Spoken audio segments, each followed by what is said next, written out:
Moved from Turkey to the US, here's the reason why. Thought America was cool, guess I was high. Maybe it was the food that I was attracted to. 70 types of Oreo made me an Ameriboo. Joined TYT, then left it, started streaming. Spent half of my time banging my desk and screaming. But just when you think you've got me down and out of ammo, that's when I turn around and hit you with an effing blammo! Blammo! Blammo! I said it. With an effing blammo. That's what that is. With an effing blammo. Blammo. Blammo. With an effing blammo. Blammo. Blammo. That chest it up. That chest now. That chest it up. That chest it up. That chest it up. That chest it up. With an effing blammo. There you go, dude. Lips call me woke, and fell in love with my face. Though my voice was soy, so I turned up the bass. Small head, bad takes, the haters said. Not as bad as their moms got it when I took them to bed. Getting shit on for trying to prove there is no schism between our capitalism and our imperialism. Screw it. I'm saying it. 24/7, here it comes. America deserved 9. Blammo! Blammo! Blammo! I said it. With the effing blammo. That's what that is. With the effing blammo. Blammo. With the effing blammo. There you go, dude. That chest it up. That chest now. That chest it up. That chest it up. That chest it up. That chest it up. With an effing blammo. Dating adult stars, breaking hearts, bending pans. I get it. With the dress sense equivalent of Comic Sans. Champagne, socialist, Porsche owner, HasanAbi. I've heard it all, even from the stands in my lobby. Single himbo leftist against a world of grifters. They try to cancel me, but only manage to lift us. Last bar's coming up, but you'll miss it, don't be sour, cause we're approaching the ad break at the top of the hour. Segue. Blammo! Blammo! Blammo! I said it. With an effing blammo. That's what that is. With an effing blammo. Blammo! Blammo! With an effing blammo! Blammo! Blammo! That chest it up. That chest now. That chest it up. That chest it up. That chest What's going on, everybody? That chest it up. I hope everyone's having a fantastic evening, afternoon, pre-noon, no matter where you are in the world. I'm Hasan Piker, and this is the HasanAbi broadcast coming to you live from not sunny but hazy California, Los Angeles, folks. We're live and alive, and I hope all the boys, I hope all the girls, and I hope all the MBs are having a fantastic one, because today is a beautiful day. Today's a wonderful day. Today's 58 degrees and hazy in sunny California, but today is a Monday. That's right. Unfortunately, I have lost my voice a little bit, so I might come across a little raspy. I think you guys know why I lost my voice, but this is part of the broadcast where I tell you a little bit about my personal news, about what's going on in my life. Raider Clash 2 full VOD? Jesus Christ. I don't know if I'll watch the whole thing, but anyway.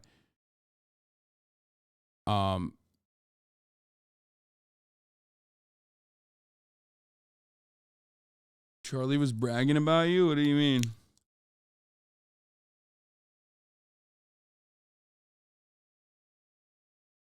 Anyway, I'm live and alive, folks.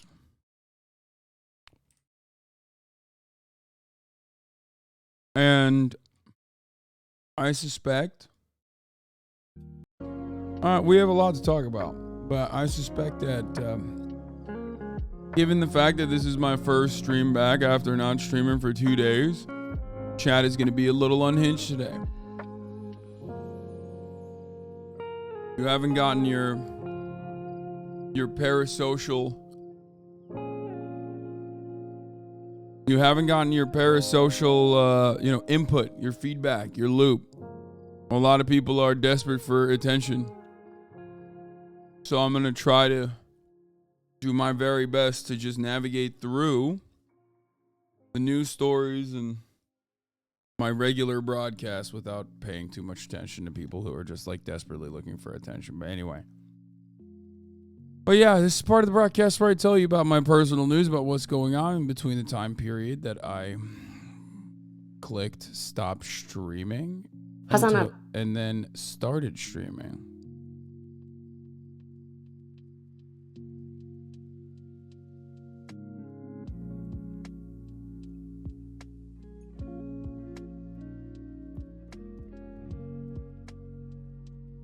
And let me tell you, after I got done on Friday early, I lied one more time about gaming and didn't actually deliver for you for good reason, because I was actually late to my flight.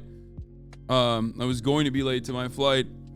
I got ready and I headed straight to the airport. And my lord, was the airport a fucking absolute mess. I mean, just disastrous. Just straight up the worst.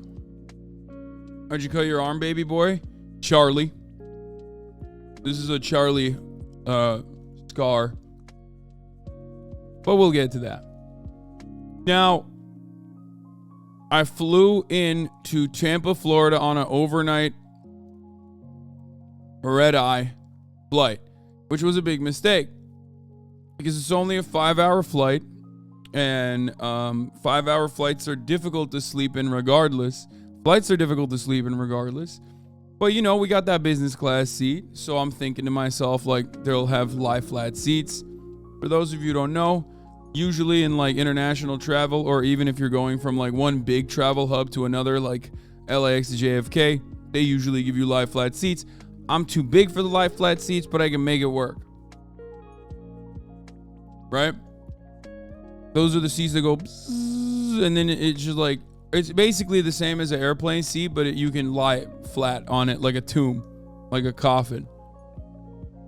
But not to Tampa.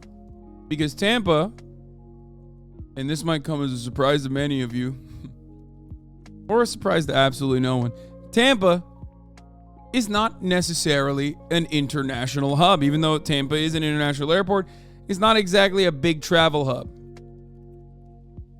You were on the wrong airline? No, I looked at all of them. None of them have good tickets. You're wrong. I don't know why you said that, but... And more importantly, I have my travel advisor. The travel advisor, Austin Show. But big mistake was a red eye in general. Don't recommend it for anybody. Don't recommend a red eye for anybody if you're going to like Tampa or whatever, especially because it fucks you up, which it did. I got into the hotel. I checked in. There's a lot of stuff that I'm not going to tell you because there's a VOD coming out. There's a YouTube video coming out. Hopefully Austin Ox is working on it already. I filmed everything. I filmed my entire experience this weekend, and I think you guys are going to really, really like it. I know, because like even this random Sunday where I chose to just fucking So I decided take my phone out and film myself, this already has 200,000 views, which I'm very excited by. I mean, look at this. It's got 200,000 views in 2 days, and that's just like a regular day in the life. You know what I mean? I don't know. Am I going to wear it anyway? Yes, I'm going to wear it. So that's just my regular vlog, but a day in the life that I did. What I do when I'm not streaming?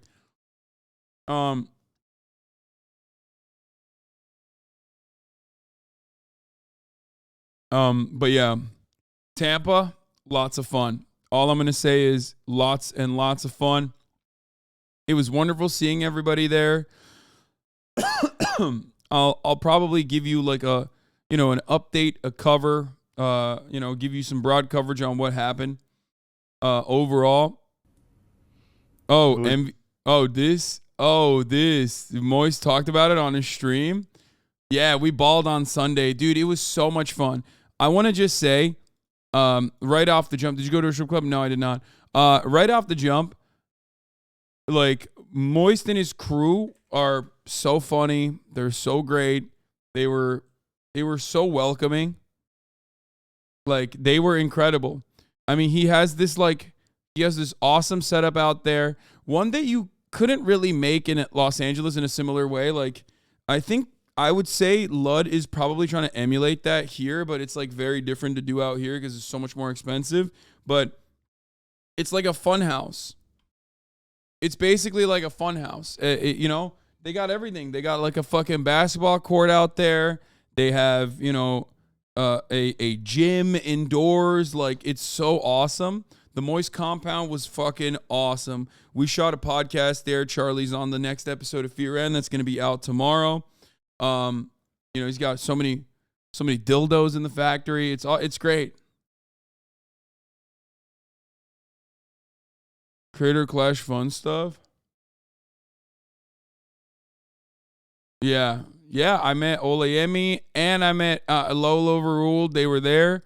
They were a lot of fun to hang out with. I didn't get to see them too much because I was working nonstop the entire weekend. But are you doing Coachella weekend too? No, I'm not. Anyway, what is this? This is Charlie? The MVP of our basketball games today. I mean, it's fucking painful to say, but Hasan dropped the most points. Like I said this earlier, I legitimately thought he was just going to be a meme out there. The guy can kind of ball. Like he can actually kind of ball. Like I said, I thought he was just going to be kind of posting up and falling asleep like actual AFK shit. But no, like he would do a drive and he has a good turnaround jumper. He like actually has a good turnaround jumper. Whew. Fucking. I got a touch, baby. I got the touch. You know what I mean? This sounds like the Moist TTS voice. Yeah. It was a lot of fun. We filmed a whole bunch of footage, dude. We got that. We got the fucking Moist Warehouse crew versus my crew +2. I brought Will. I brought Brian, my trainer, who's fucking a demon. Obviously, him and I play basketball all the time. And honestly, at the end, Rage is too pussy to play you, unfortunately. Bro, I see that. Like, I actually see that. I see that and I believe that. It's kind of sad to see.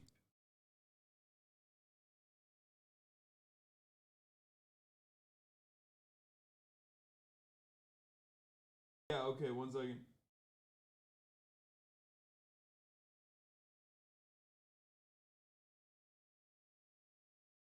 Sorry, I had the fucking door. I had to talk to the person on the door. Rage has a legit knee injury, I think. That's why he can't ball too hard. I don't know. He was talking about it. Okay. I mean, that's fine. Does Rage have beef with you? I have beef with him. Bro, why were you roasting your trainer on Insta? No, I was roasting him because he's really good, but he wasn't as good as he normally is when we were playing. But he was still fucking devastating. He was lethal.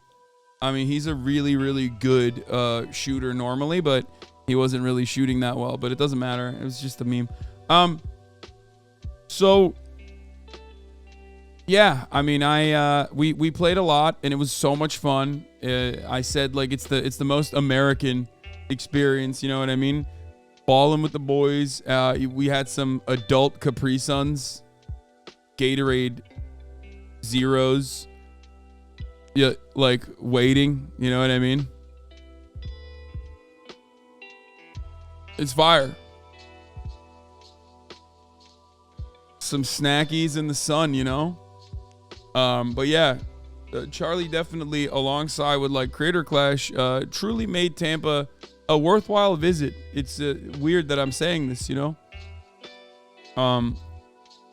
Anyway. But yeah, the first day, I slept for the first half of the day and then, you know, sweatily tried to fucking find everybody. There was a Taylor Swift concert happening right next to my... There was a Taylor Swift concert happening right next to my hotel, and it absolutely destroyed my travel plans of like going to the original hotel that everyone was like leaving out of.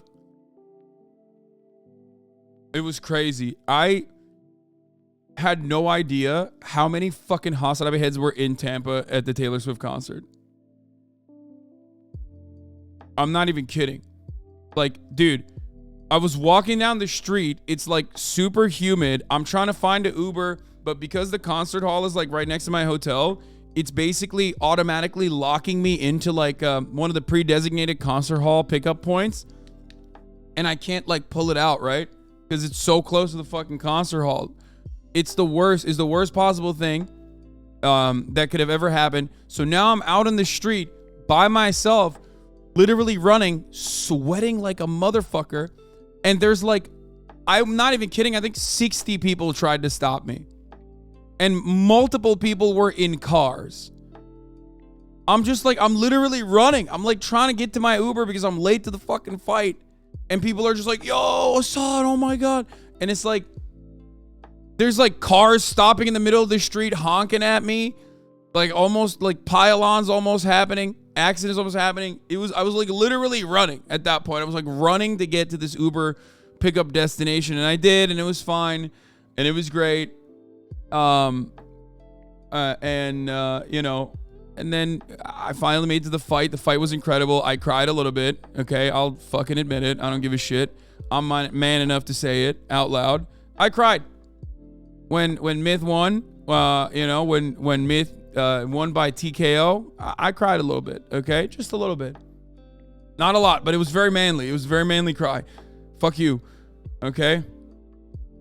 I was so proud of him. Luckily, nobody saw, so it's fine. So yeah.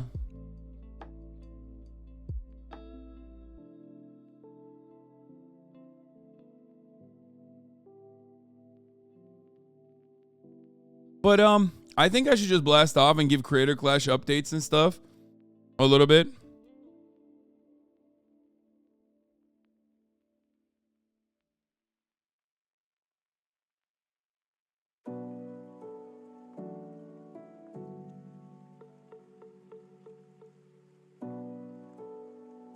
And feeling rejuvenated.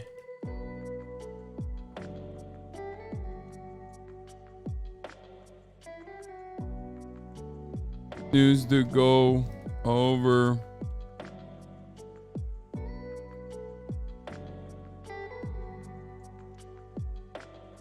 Bro, please don't open so many random links on stream. So many dildos. Wait, really?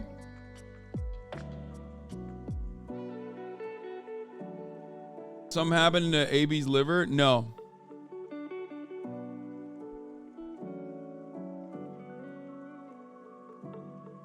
Hold on.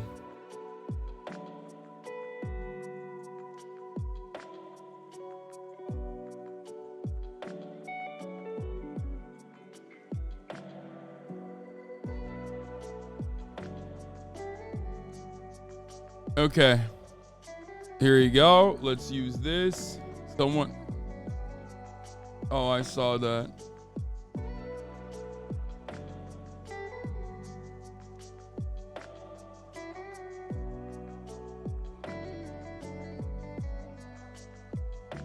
Hold on.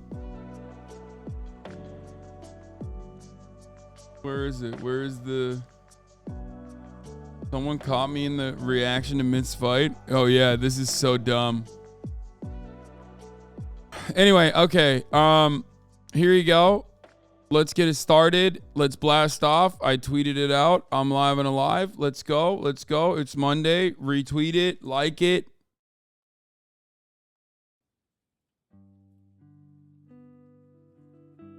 Grab his dick and twist it. We'll watch the Menace off later. Obviously, we got a lot going on today.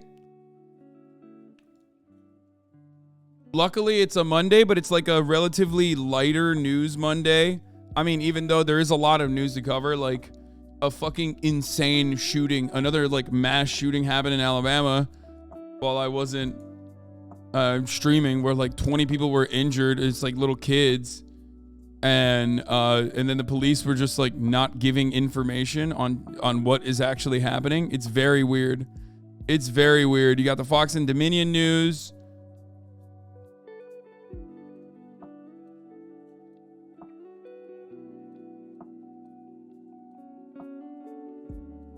AOC saw that post of you with the giant dicks. No, she didn't. And even if she did, it's not the end of the world. Like, who gives a shit, dude? Calm down, you know?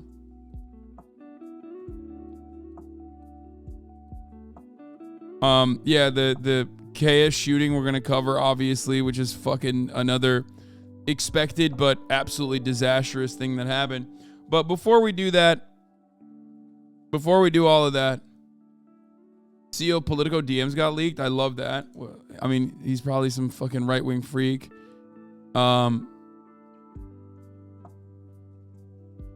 We'll cover the Ostenox video on this.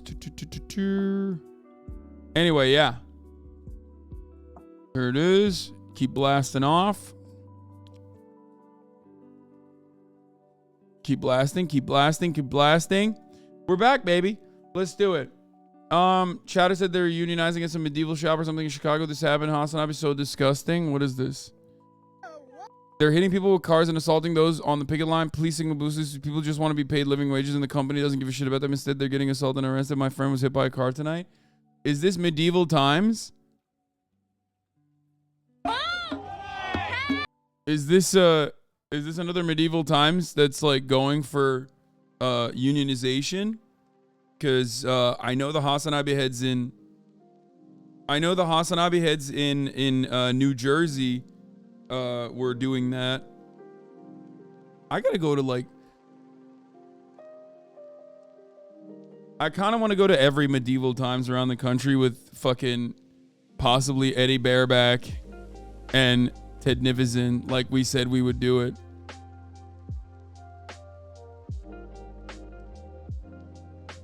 As they're like unionizing.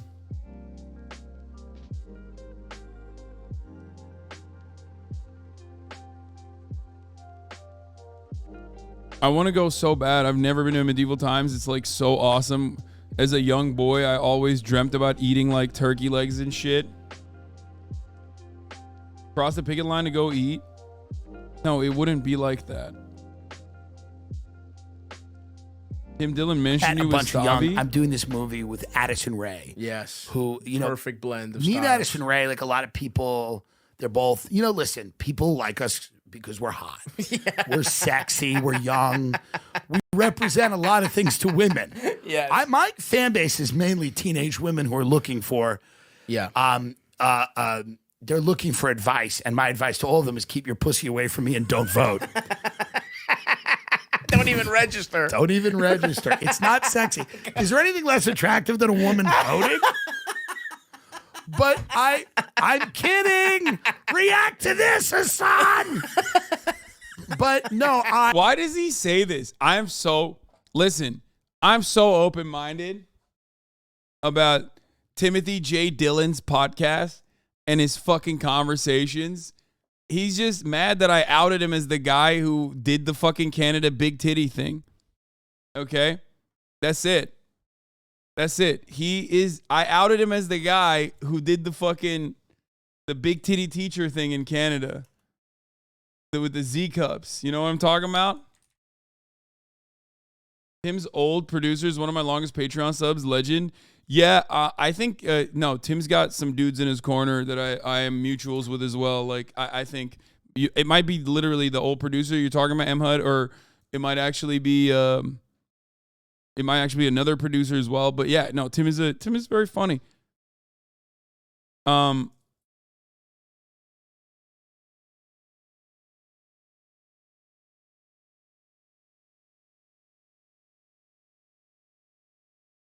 Midwestern Marx covered Richard Wolff on Leftovers and gave a very uncharitable view of you, mentioning because the comments were usually in your favor, Hasan PR in swing. It's okay. Ne? Benle konuşuyor zannettim.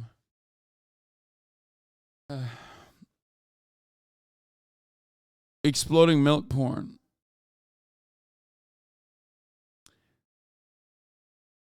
First time typing in chat. Can you talk about what's going on in Sudan? No. I don't know enough. I've looked into it, but I'm like not completely aware and not super knowledgeable of what's going on in Sudan. So no. We can do a learning session.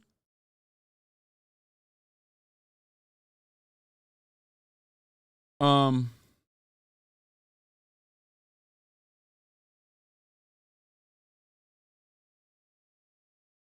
mean, okay. So, here.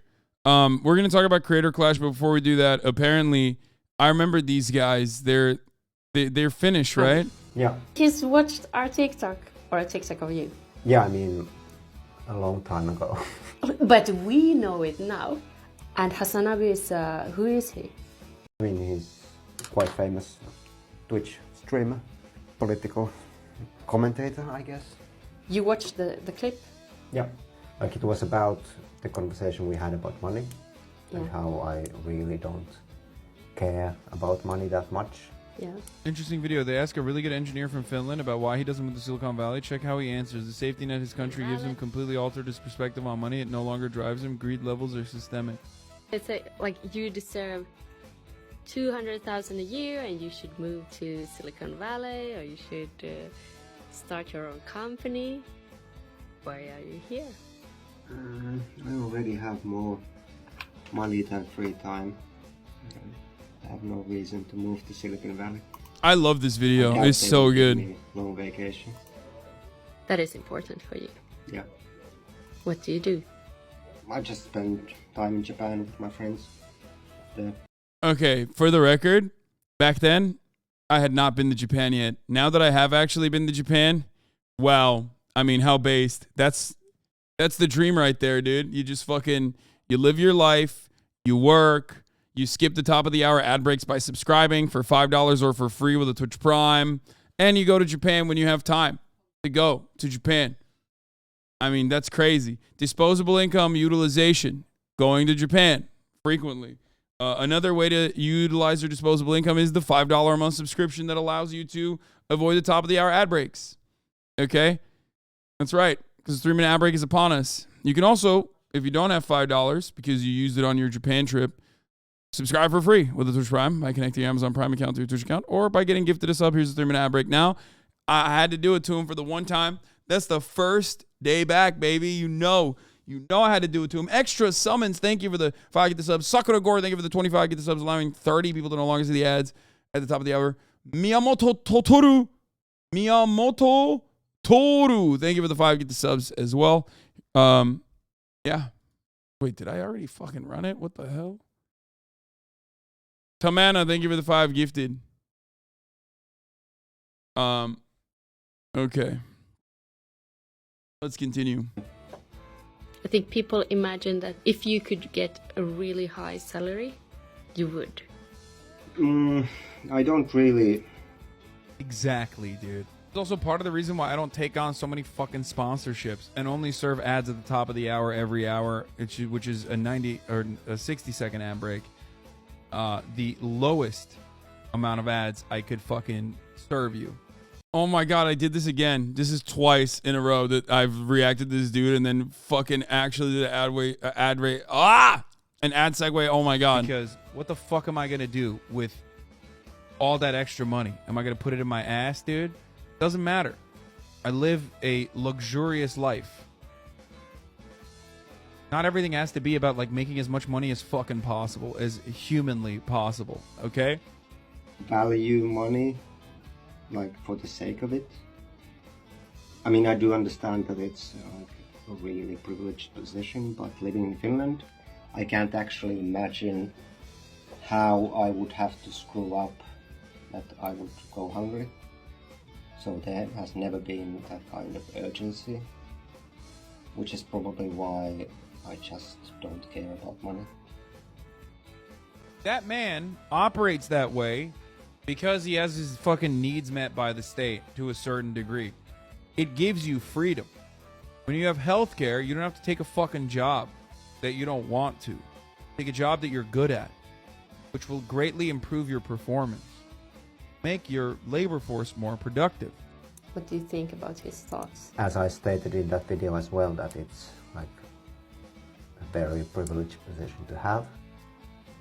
And like Hasan basically said the same thing, that you can have that kind of state of mind really only when your basic needs are ensured by like the state or like some kind of safety net. Yeah. That you don't really have a risk of like extreme financial distress. It's true. But come on, this big Twitch streamer looks at our company TikToks. It's kind of surreal because you have watched this guy. Yeah. And then suddenly I bet this guy doesn't like me that much though. Or maybe he does, I don't know. You're looking at him, looking at you. I think it was fun. It's so fun to stumble upon this. He's chill as hell. You just send HasanAbi a Kirill shirt. What a crossover. These are the things you don't expect when creating a branding account on TikTok.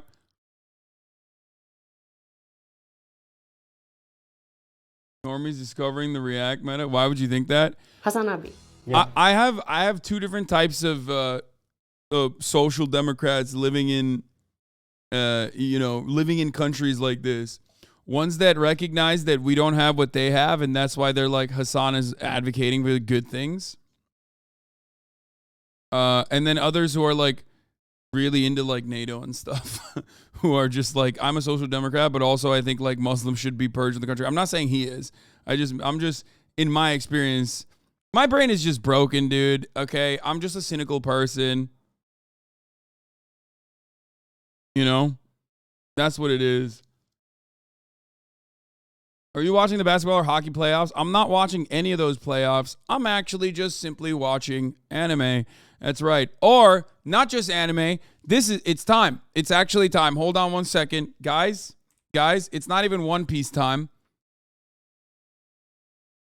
Wait, hold on.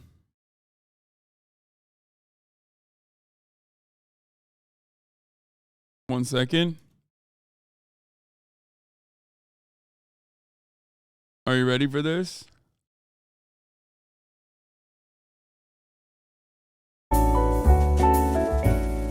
It's time for the HasanAbi movie hour. That's right. Really quickly, before I move on, I'm joined by Michael Barbaro for the HasanAbi movie hour. That's right. When I was flying over to Tampa, I had a unique opportunity to watch a movie that I was not really looking forward to watching at all, as a matter of fact, until it got the Oscar nod. I'm of course referencing Tar. Tar was a riveting masterpiece in my opinion, thrilling, suspenseful. Okay? And I greatly enjoyed it. Okay? And I'll tell you what, Tar, for those of you who don't know, is a 2022 psychological drama film written and directed by Todd Field. It stars the wonderful Cate Blanchett as Lydia Tar. In my opinion, Cate Blanchett acted her ass off in this movie. Lydia Tar is a renowned conductor who is accused of sexual misconduct. Tar premiered at the 79th Venice International Film Festival in September 2022, where Blanchett won the Volpe Cup for Best Actress.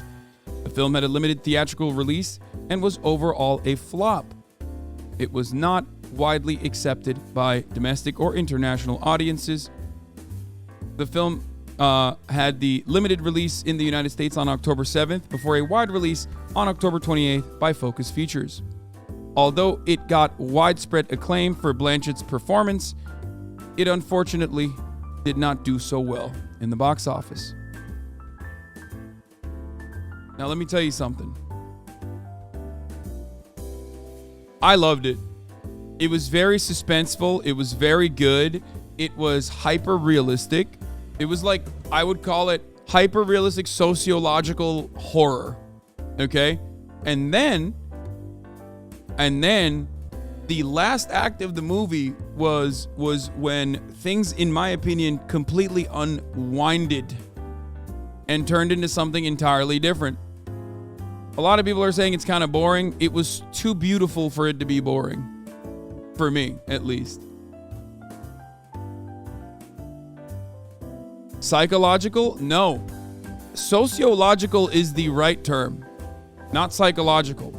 Because Todd Field hyper-focused on so many concepts that people talk about regularly, and I think a lot of people watched it at face value and they thought, it's about cancel culture. It's criticizing the awfulness of cancel culture and how it can take down like a person by whipping up drama around them or whatever. And I did like that aspect of it because it absolutely it kind of left it up to the viewer to make that assessment. It gave enough for you to think that like Lydia Tarr was actually a horrible monster, but it also gave you so little that it could feel at times like she was an over-accomplishing person who was in the spotlight, who was, as a matter of fact, being targeted for no reason. Like, and it's great because all of my Twitter brain fan base will look at that and go, she groomed young women. Yes, that's the point. The point was that the actual point of the movie was supposed to be that whether she groomed young women or not was supposed to be left up to the viewer. They always gave you enough information, but not so much that it wasn't conclusive. Okay? And it was great. It was about her workers being the talent. It was about labor. Okay, I don't know about that far. Nah, they were very explicit about that part. I think she did as well, for the record. It's a movie about an asshole making great art. What did you think about the ending being Monster Hunter? I thought it was pretty funny. But ultimately, guess I missed that. It seems like she obviously groomed them. I think she had I think that there was definitely sexual misconduct. And from what I understand, the way that they basically presented, and I think it's really interesting, is that at the final sequence is like the final act leaves it all up to the imagination, whether or not you actually consider it to be like entirely in Lydia Tarr's imagination, or if she is legitimately experiencing these things. Okay?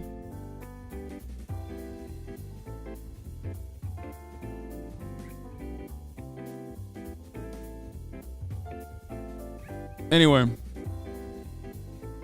I liked it a lot. Ian Miles' wrong take on Tar. Yeah, if you're a fucking absolute dumbass, this is going to be your takeaway from the movie. This. Where you go? Yeah. Wait, he isn't even getting the movie? What the fuck? Yeah, no shit. But in some ways, him rooting for her means that this actually, this did a really good job. Because this is supposed to be a Jordan Peterson moment. Okay? This quite literally is a Jordan Peterson moment. She has every opportunity and is incredibly knowledgeable. She has every opportunity to use this as an educational moment to be like, listen, I understand none of these people are perfect. We're all imperfect vessels, and yet our contributions to art is what should matter in that regard. But instead, she hyper-focuses on like, she hyper-focuses on the pure vanity of it, okay? If you look at Bach on the grounds of like on the grounds of his demographic, on the grounds of like his demographics, then one day you will be rated on a similar aspect, and that's exactly, you don't want that. And it's like, well, that's not the point. That is not the point at all, because she's supposed to be vapid, okay? Incredibly self-important. This is a woman from Staten Island who changed her name from Linda to Lydia specifically, and never talks about her background on purpose, and hides her experiences on purpose because she doesn't want people to know. She feeds into that very same narcissistic, vapid, shallow, this side of the industry that she's a part of. Okay? She also has to have this take so that her own art is not negatively viewed in the future.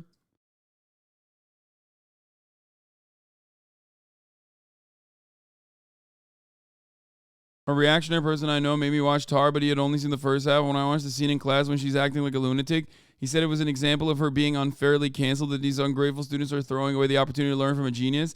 I said she was acting insane and making anxious students want to die.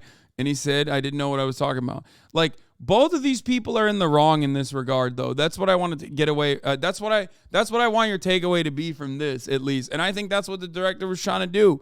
Where, like, this is classic, like, bullshit fucking young student goes overboard about, like, gender shit. You know, the age-old, like, even Norman Finkelstein has fallen to this line of propaganda, if you've ever listened to him talk recently, where he's always like, oh, I can't believe people don't want to read Shakespeare any longer. And it's like, it's so fucking stupid, okay? That is such a stupid non-issue.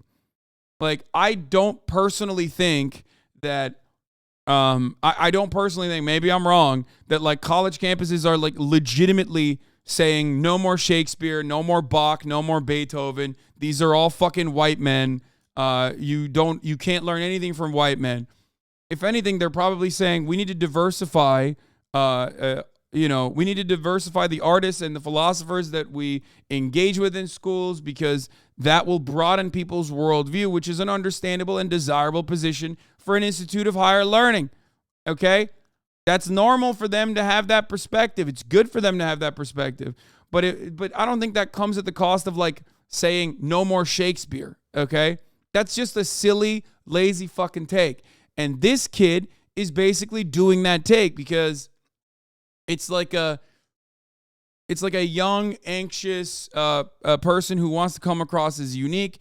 That's why he's saying that, you know what I mean? That's why he's, like, coming out and being like, I'm BIPOC, pangender, and I don't care to I don't care to read into Bach too much because it's not diverse enough. He's in the wrong there, okay? And she's in the wrong for her response. Please talk about the Radlib Nepo Baby Cello Girl at lunch with Lydia, International Women's Day. I mean, that was kind of funny too. But yeah, no one in this movie is right. No one in this movie is correct. And that's not supposed to be. They're not supposed to be correct. If you look at them and you're like, oh, I really understood where they were coming from. And you're, like, kind of telling on yourself a little bit. But having said that, it's just, I don't know. I thought it was great. I thought it was a great movie overall. Because it definitely was thrilling for me. Will said that he didn't feel all that thrilled. He didn't feel like the suspense was high enough or the stakes were high enough.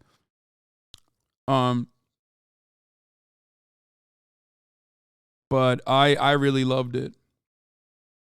And I did think the stakes were high, especially because if you find yourself understanding Lydia Tarr's position, the stakes are the highest. Are you kidding me? You're at the top.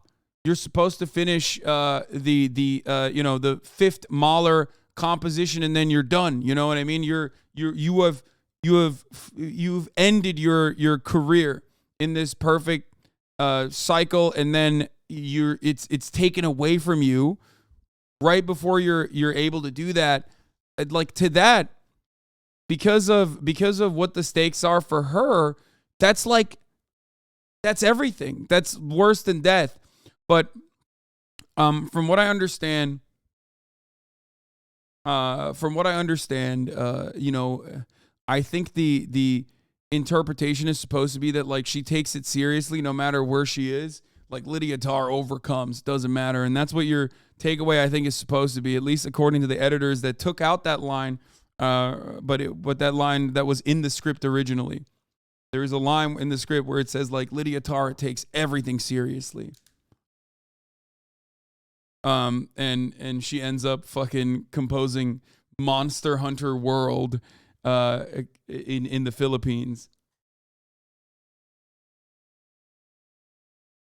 Which I thought was pretty funny. But she still does it with the same, like, is it integrity, intensity of like being at the, Berlin Philharmonic.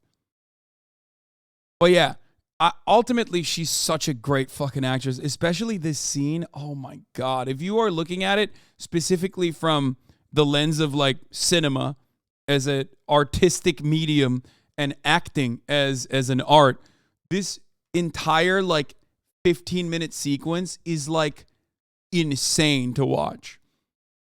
She acts her fucking tits off, dude. She's so good. Anyway, this is some white people shit. Sorry, I am lost. Shut up, bitch. Yeah, it was all one shot. She's great. Kate Blanchett is you know, Meryl Streep.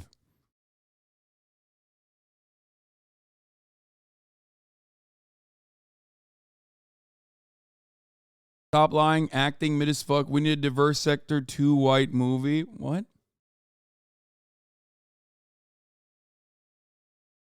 Oh, that's okay.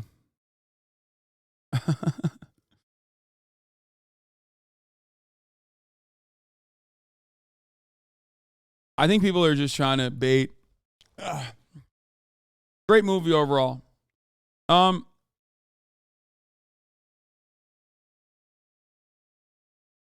I have not watched Suzume. I watched 1917 as well. That was also a great movie. I watched that after.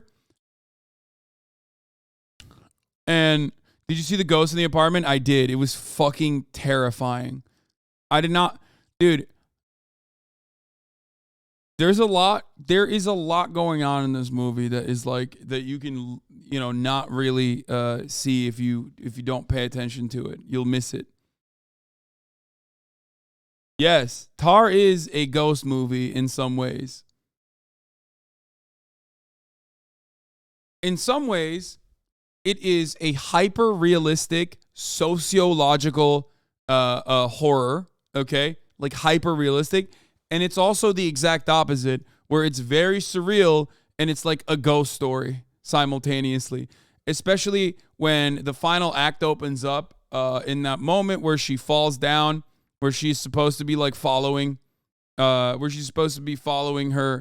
the new cellist into her apartment complex, and realizes that that's not actually, the things are not the way that they're supposed to be. From that moment on, you start seeing, there's a lot of instances where like she's possibly, because of her insomnia, she's, possibly experiencing like hallucinations and whatnot. But from that point on, you literally start seeing, like her mania comes into the forefront instead of the opposite. In the beginning, it's way more realistic and it seems like she's in control, but there's like small moments in the background where like she's basically haunted by her assistant originally, but then in the last act, that becomes the forefront, and what she's experiencing in the real world, if she's even experiencing it at all, turns into something in the background, something that you have a hard time coming to terms with, in my opinion.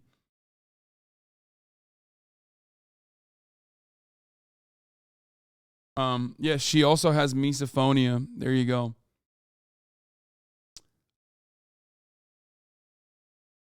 But yeah, the final act is almost like a dreamlike sequence, honestly. Because there's a lot of stuff that happens in the final act that just like doesn't make any sense. When you're like, what the fuck? Like when she rolls up to the, it's even in the trailer, when she rolls up to the Mahler, like the Berlin Philharmonic, playing her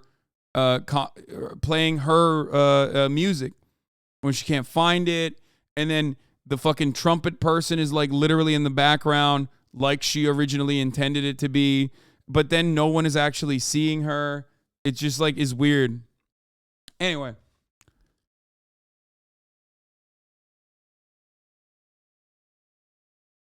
Tar is basically Whiplash meets Black Swan. It's surreal, narcissistic musical tragedy for lesbians. I loved it. All right. Anyway, that's all. That's the movie hour. That concludes the HasanAbi movie hour. Thanks to our wonderful contributors, we are able to keep NPR truly editorially independent. If you'd like to see more, please subscribe. The movie is called Tar.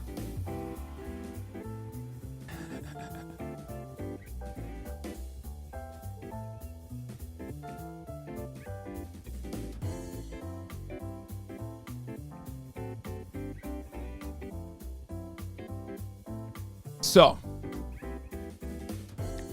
no succession talk. I'm not up to date on my succession. Okay, we're done with that. All right, let's get to Creator Clash real quick. Cover that real quick. Like I said, so the environment. What? Bad vibe warning? What the fuck is this? Dude, I don't know what the hell is going on in this goddamn country. Oh, I give Tar a 9 out of 10, by the way, for those of you who are wondering what my score was. I think it was a 9 out of 10. Dude, there's so much happening in America all the time that's like insanely violent. And I don't know if it's because like Twitter has like basically completely gotten unhinged with showing you just gross acts of like genuine gore. But I mean, Twitter is like turning into Live Leak every day, and I don't know what that is doing to our overall psyche. I don't know what the fuck is going on. I can't see that being a good thing at all, if I'm being honest. It's very weird. It's very strange.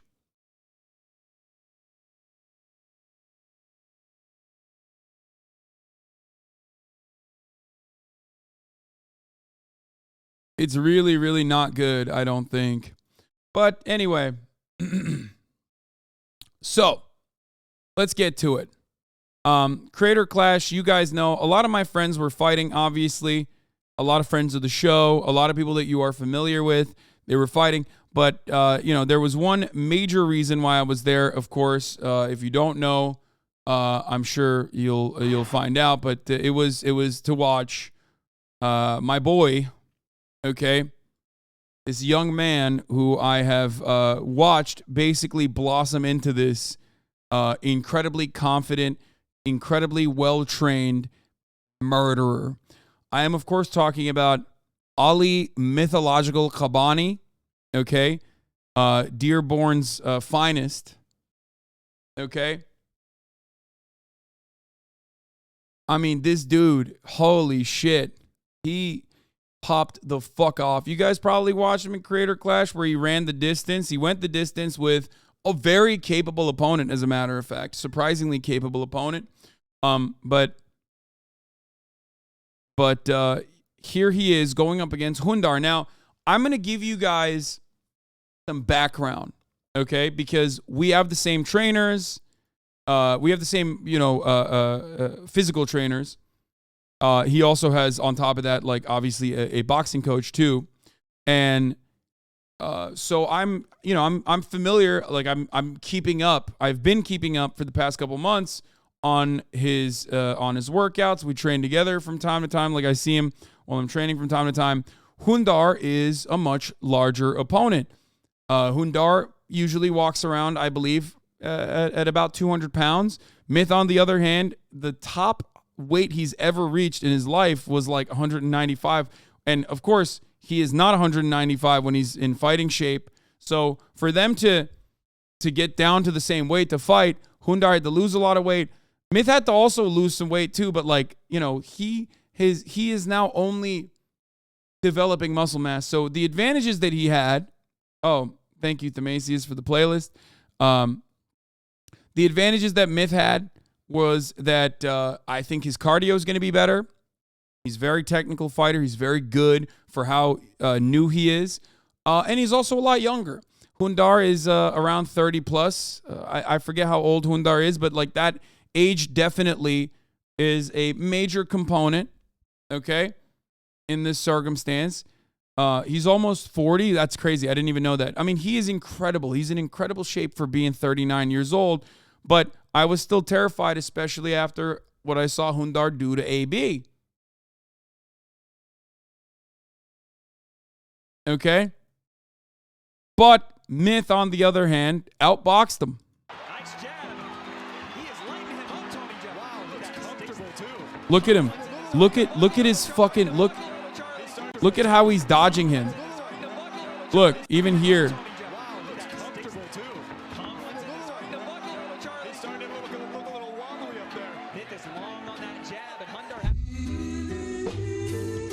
Right on the button.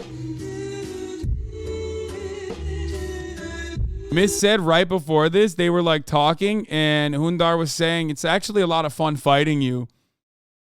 And that's why he was smiling right before he got fucking clapped.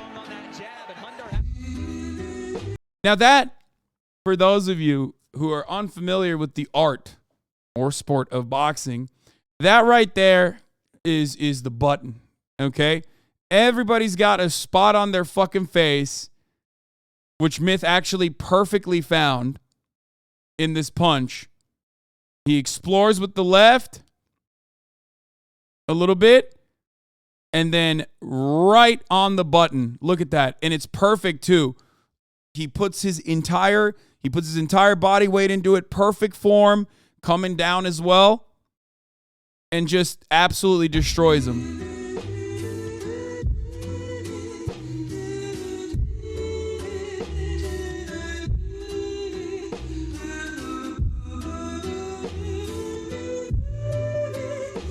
My man said, Myth has no power. Ha ha ha. Look at these punches. They look so soft.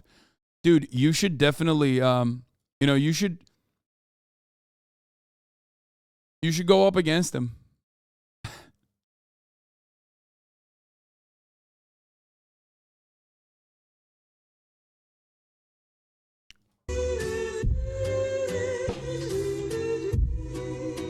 Nice jab. Anyway, like I said, he's a very technical fighter. He's a very technical fighter. He's learned how to fight so well. He fights incredibly well. Hundar ended up popping his bicep to that fall. Yeah, I saw. Respectfully, I'd body slam him. Okay. Anyway.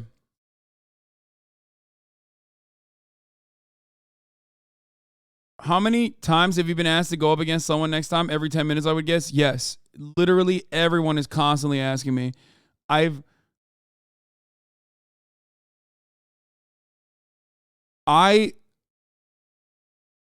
don't know how many times I said, no, I'm not going to fight this past weekend.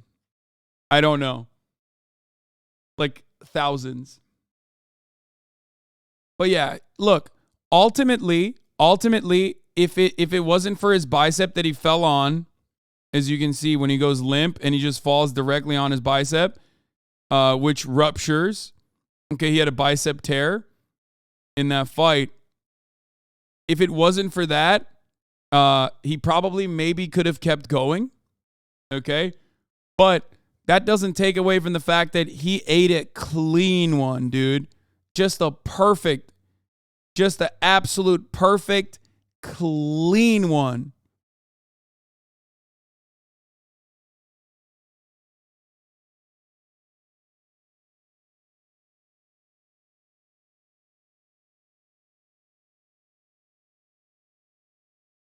No talking about your friends or things close to you, okay? Only OP and Agitprop, please. Yeah.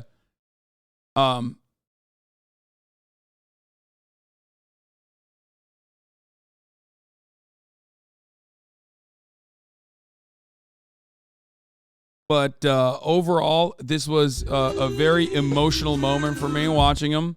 Hundar's bicep is Dunzo. Where is the photo? Here it is.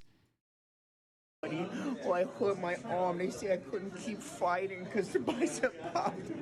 Oh no, everybody. I'm having a bad time. Yeah, he had to walk around in a sling. The funniest thing is Hundar is such a nice dude. I mean, he is such a fucking kind, such a nice guy. It's just so funny because he literally looks like a demon. He looks like just legitimately like a terrifying person.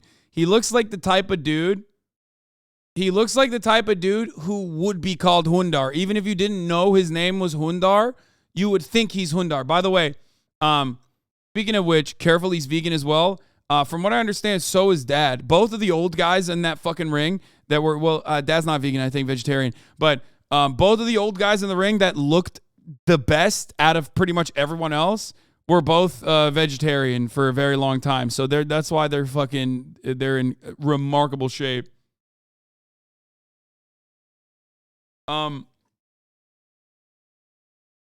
But yeah, he's a super sweet guy, which is pretty funny to consider because his like entire persona on on stage is like this barbarian warrior, which I find really funny. Anyway.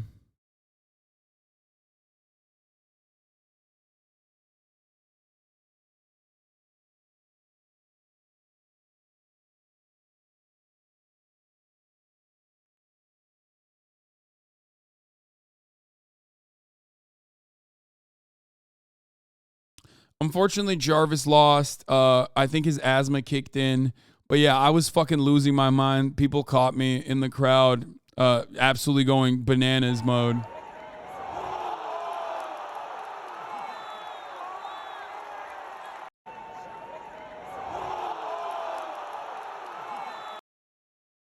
I was losing my mind. I was with Mitt's mom and dad.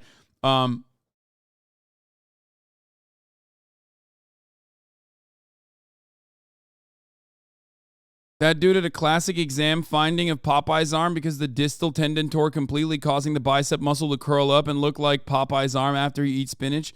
It's pathognomic for biceps tear. What is this?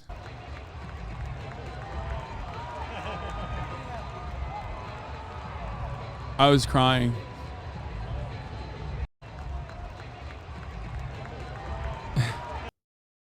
Anyway.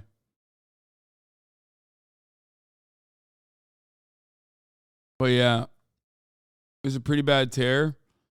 Yeah, that's unfortunate.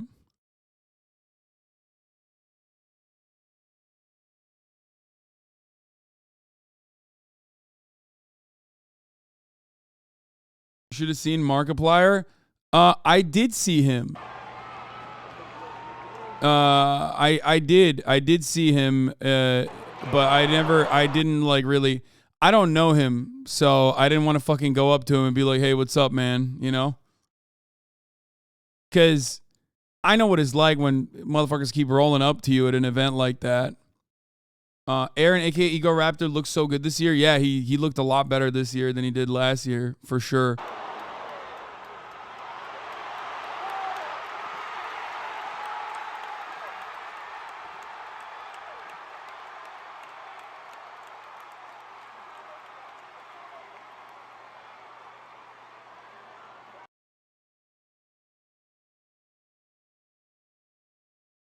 Hasan, you're too humble. I think you're known enough to give a quick intro.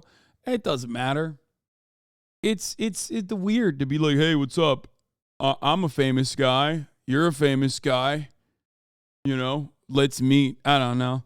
I feel like in a situation like that, if someone wants to come up to you, so many content creators came up to me. Plenty who are way more famous than I am. Who've been in the game for way longer than I have been. They came up, and the way I see it is like, if you want to do that, you do it. If you don't want to do it, then I just kind of leave you alone. You're parasocial phobic. I've not watched enough of his videos to be parasocial. I've watched zero. I don't watch gaming viewers. I don't watch gaming stuff. Did Harley almost fall on you? I have a funny story about Harley. I love Harley. I have a really funny story about him. So Harley is like 6'6". He's taller than me even. And he's a very big dude. He's a brolic dude. He's fighting against this guy who is, fighting against the dude on sauce is like one thing. He's fighting against the dude who's been professionally punched and been in an arena for like longer than I've been alive. Okay? Like that guy, all of the factors that come into consideration in a situation that would like be a disadvantage for you, a normal person getting into an arena, stepping up into an arena and your heart pumping, he doesn't have any of that. Right? He's been doing that for a very long time. Not only that, but also, he's been getting punched professionally for a very long time. You know what I mean? Like, so John Morrison also blew a dog whistle to incapacitate a dog wrestler and then crushed it from the sky. Like, this is the guy he's fighting against, right? It's okay, Russ. He cheated. So, you know, he's in remarkable shape. His opponent was in remarkable shape, has incredible control. Pro wrestling is real. Brother, getting hit in the face is definitely a very real component of pro wrestling, which is soap opera or whatever. But yes, you are definitely getting hit a lot. Regardless of how fake it is, if you think that you're not actually tanking some serious fucking damage, both to your head, both to your body on a regular basis for fucking, you know, however many years this guy's been doing it, I don't know what to tell you. Why do you think so many of them get CTE?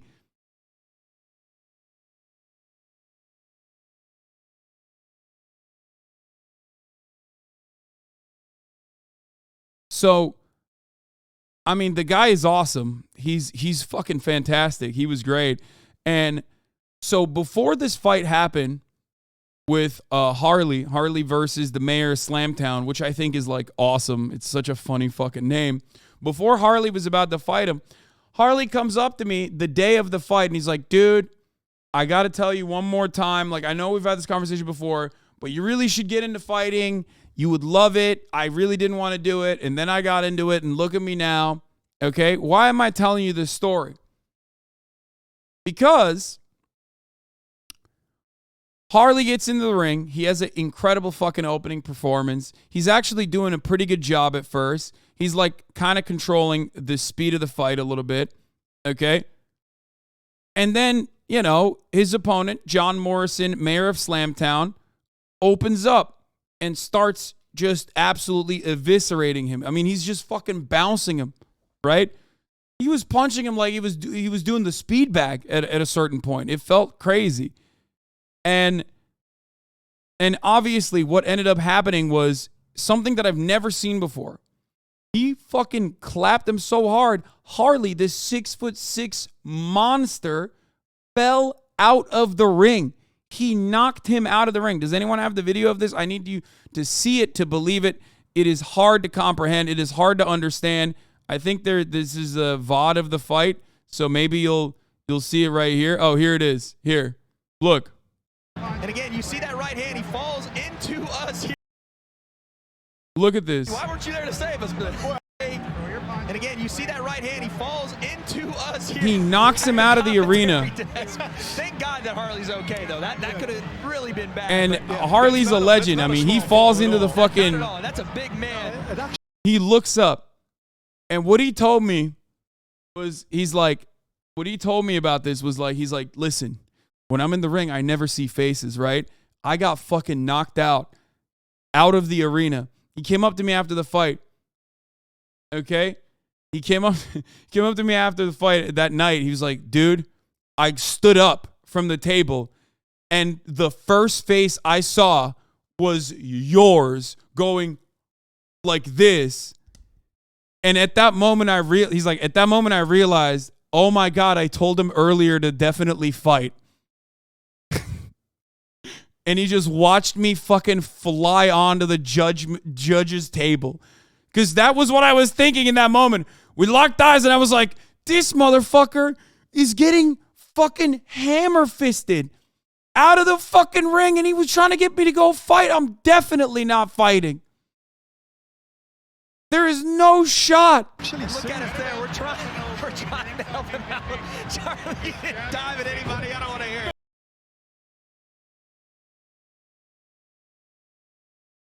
You look like this? No, literally. I was like, what the fuck?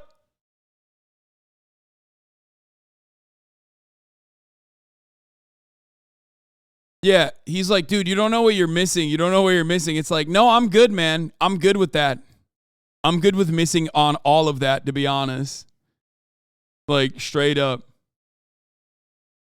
Your POV?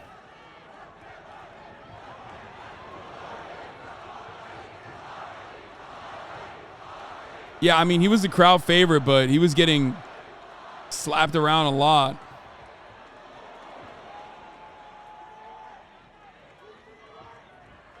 Dude, he was so cool, calm, and collected. It was crazy.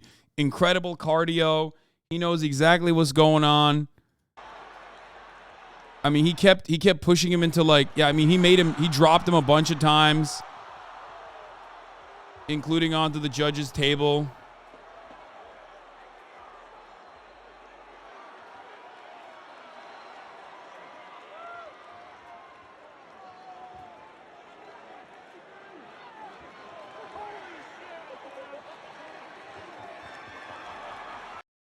Anyway, the quality of the creator clash goes up. I do worry about the safety of the fighters because they're getting better.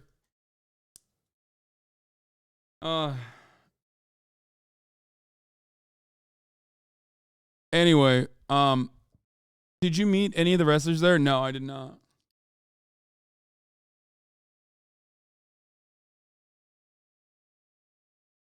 But yeah, here are some photos of me going crazy mowing.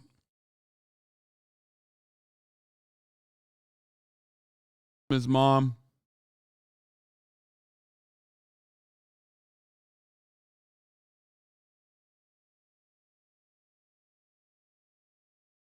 What's your favorite part of the night besides Myth winning? I don't know. That's it. In my world, it just like completely overshadowed everything else.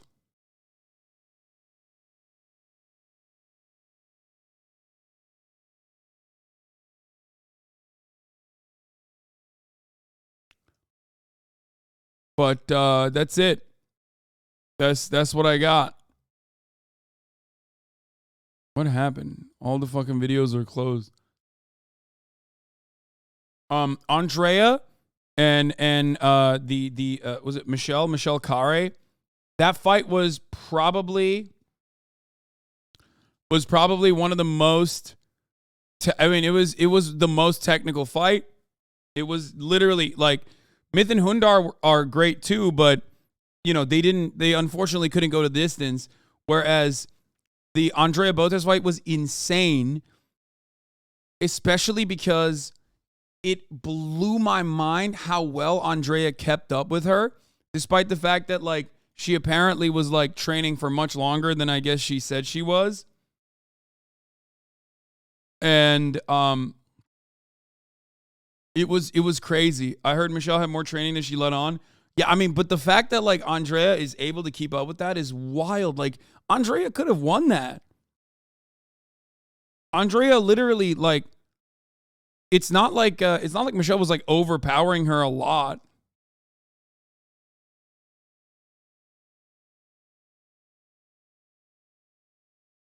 And you know, she's great. Michelle's great too.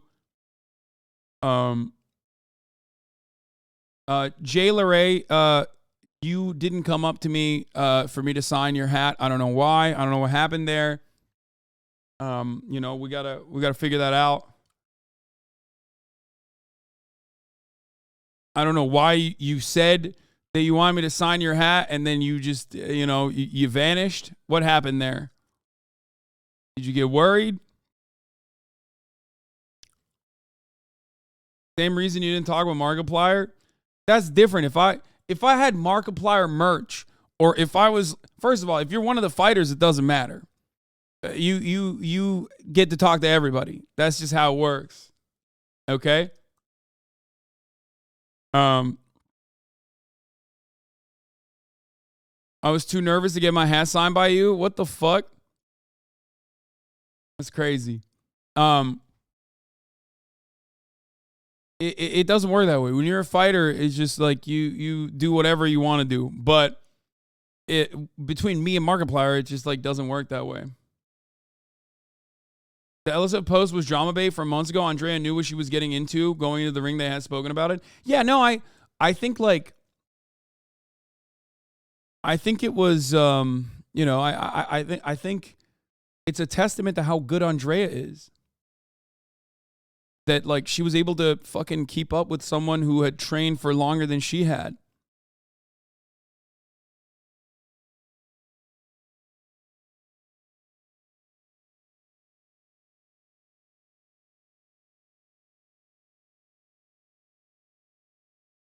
Thoughts on iDubbbz losing? I mean, it's unfortunate, but Alex Wasabi is really, really good boxer. Like, I would say Alex Wasabi is better than Dr. Mike even. So, I don't even know who Andrea could fight. Like, if it wasn't someone like Michelle, who the fuck could she fight? I don't even know. You know what I mean? Because, like, she's so good.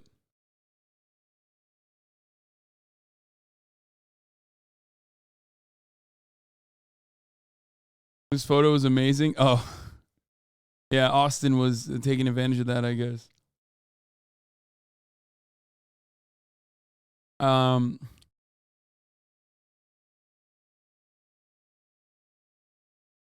does Sabrina do? I mean, she got destroyed by Jay LeRae. I think if I kept training the same, we could have a good fight, to be honest. Also, we're in the same weight class. Sabrina was fucking destroyed. Like, let's be real. I mean, she went the distance, which is, of course, crazy. You know, that is really ballsy. That's really brave. She did a phenomenal job. But Jay cooked her. Another person who absolutely overpowered their opponent was Alana. Alana was insane. I mean, I knew. When I saw photos of her progress, I was like, holy shit, she is a fucking demon. And Alana's fight basically was like a bop 'em sock 'em. Is that the right term for it? Like, it just felt like she was just walking and punching non-stop. Non-fucking stop.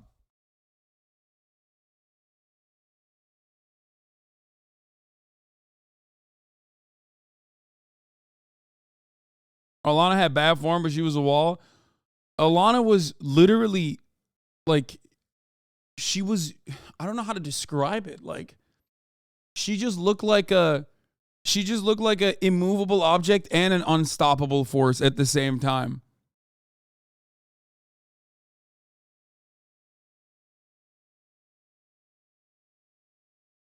Alana had an asthma attack mid-round as well. Yeah, she looked like she was training. She flew back to fucking Australia to train with kangaroos, okay? And then came back to fight.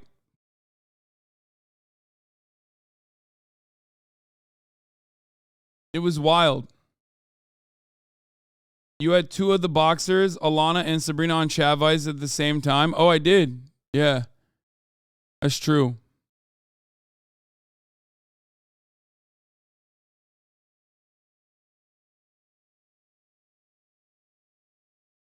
Well, was there an ad telling us where to jerk to our favorite streamers, fighters? Lol. No, there wasn't. This was also sponsored by Fansly, but this event was also sponsored by Fansly, but no, there wasn't a, hey, jerk off to your favorite content creator thing. It was very frustrating because Michelle misled Andrea. No, I don't think she did. I think that's an older video or something. It might have been like drama bait.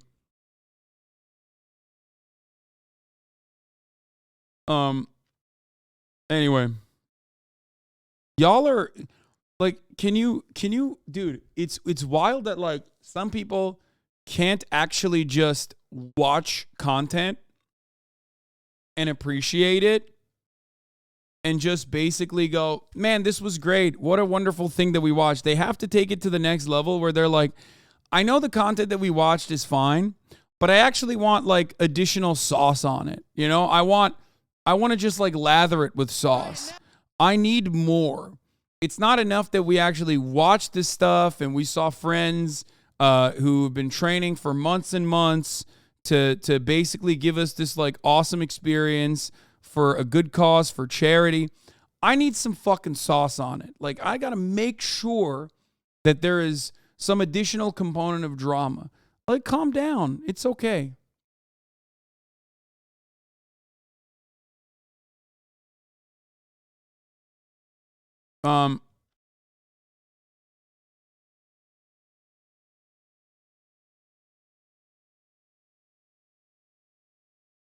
Like, not everything has to become something larger for you.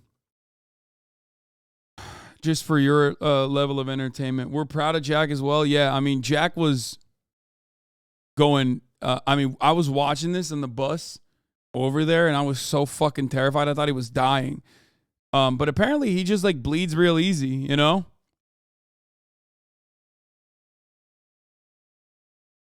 God, the pictures from last night. I really took blood for the blood god, literally, man. Haha. Yeah, he said he bleeds real easy.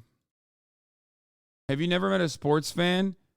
We're all cope all the time. That's what sports all really is. Yeah, it's true. Michelle used the Firan clip in the promo video. You guys know Michelle? Oh, she's dangerous. She's dangerous. And she's a professional cyclist. Oh, dude. She might kill me. If I'm gonna win a fight, I need the best people in my corner. His name is Tony Jeffries, and he is a 2008 Olympic bronze medalist. I am going to have to transform. Dude, you know what was sick? Every single boxing coach came up to Myth after and congratulated him. Every single boxing coach. Like, all of these professional boxers coming up to him and being like, man, you got a fucking mean right. You got such a devastating right. Like, it was wild. It was so sick. They all literally, you know, they were like, respect. My entire lifestyle to that of a professional boxer. This means training 6 days a week in the gym, coming home doing recovery, ice baths, having a professional chef prepare all of my meals to the perfect macro and caloric amounts. It means dealing with the pain when it comes, and it means putting my best foot forward every morning. Michelle trains as hard, if not harder than... I mean, she's a demon, dude. I don't know what to say. She is literally, she is lethal. She's a lethal fucking weapon, okay? I mean, this is like American Ninja Challenge person. You know what I mean? This is an American Ninja warrior person. Like, you can't... She's like worked with the CIA and shit. Like, that's her YouTube videos like revolve around, you know, literally doing this sort of stuff. Anyone that I've ever worked with. If she fights another creator, she will win that fight. She will definitely win that fight.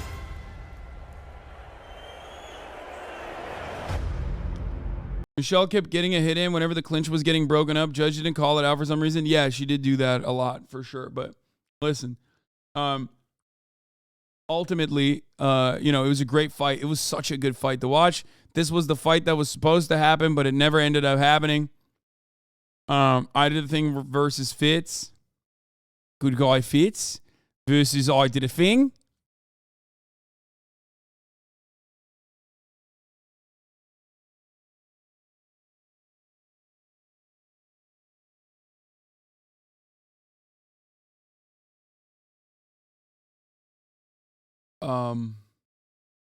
Anyway, yeah, we're gonna here. This is the last boxing video I'm gonna show you guys. Overall fun weekend, great. You know, I didn't feel as bad being away from stream for 2 days. Normally I would, but the reason why I didn't feel bad being away from stream was because I actually ended up making a lot of content, a lot of BTS stuff, and I think you guys are going to appreciate it. You know, Sunday I balled super hard with Charlie in the warehouse boys, and it was great. My voice is messed up from screaming. I was going crazy.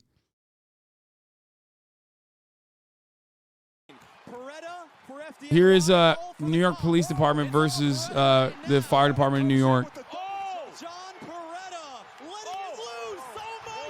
Just beating the fucking doors off this cop.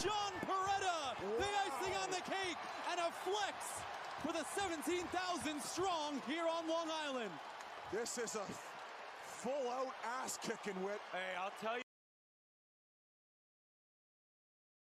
Damn, bro.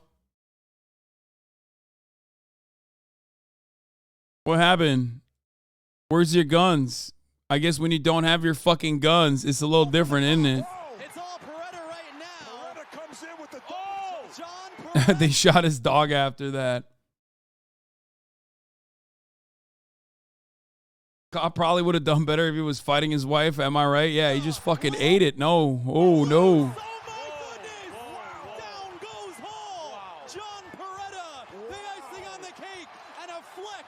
Anyway.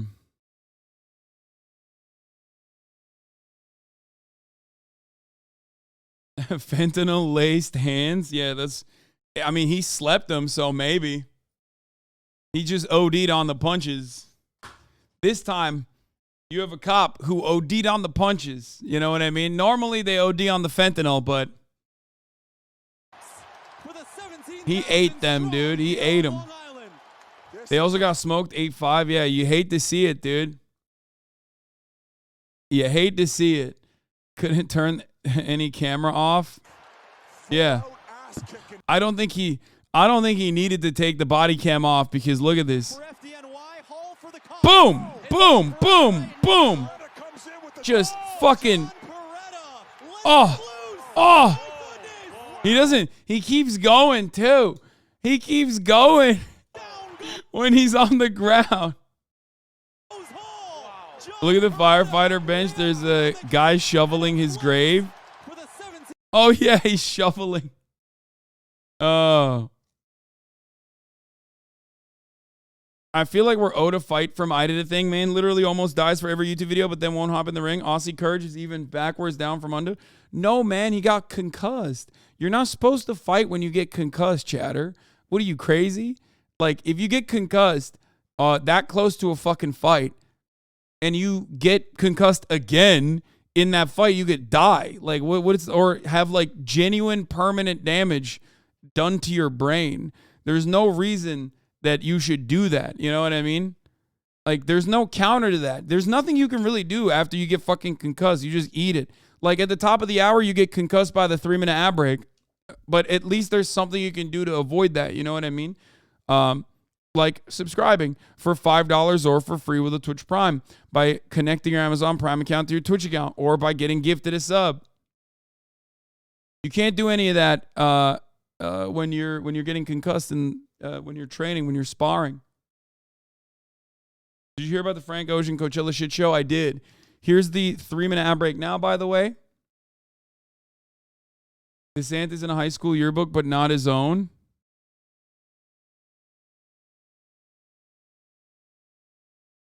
Wait, what?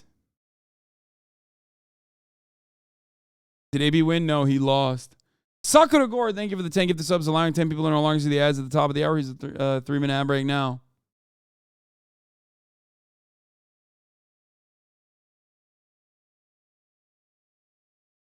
That's his own yearbook? Oh. What a dork. I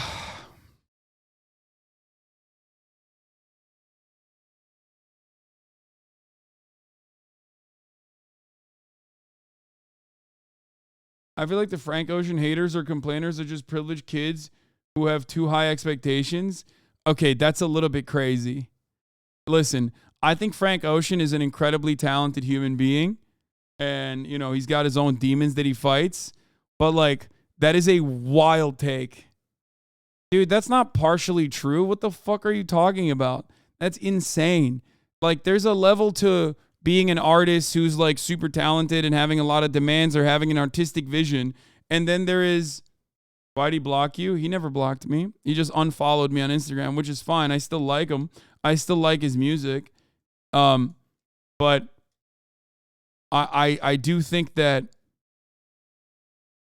I do think that it's wild that, you know, you don't have an album coming out or anything like that.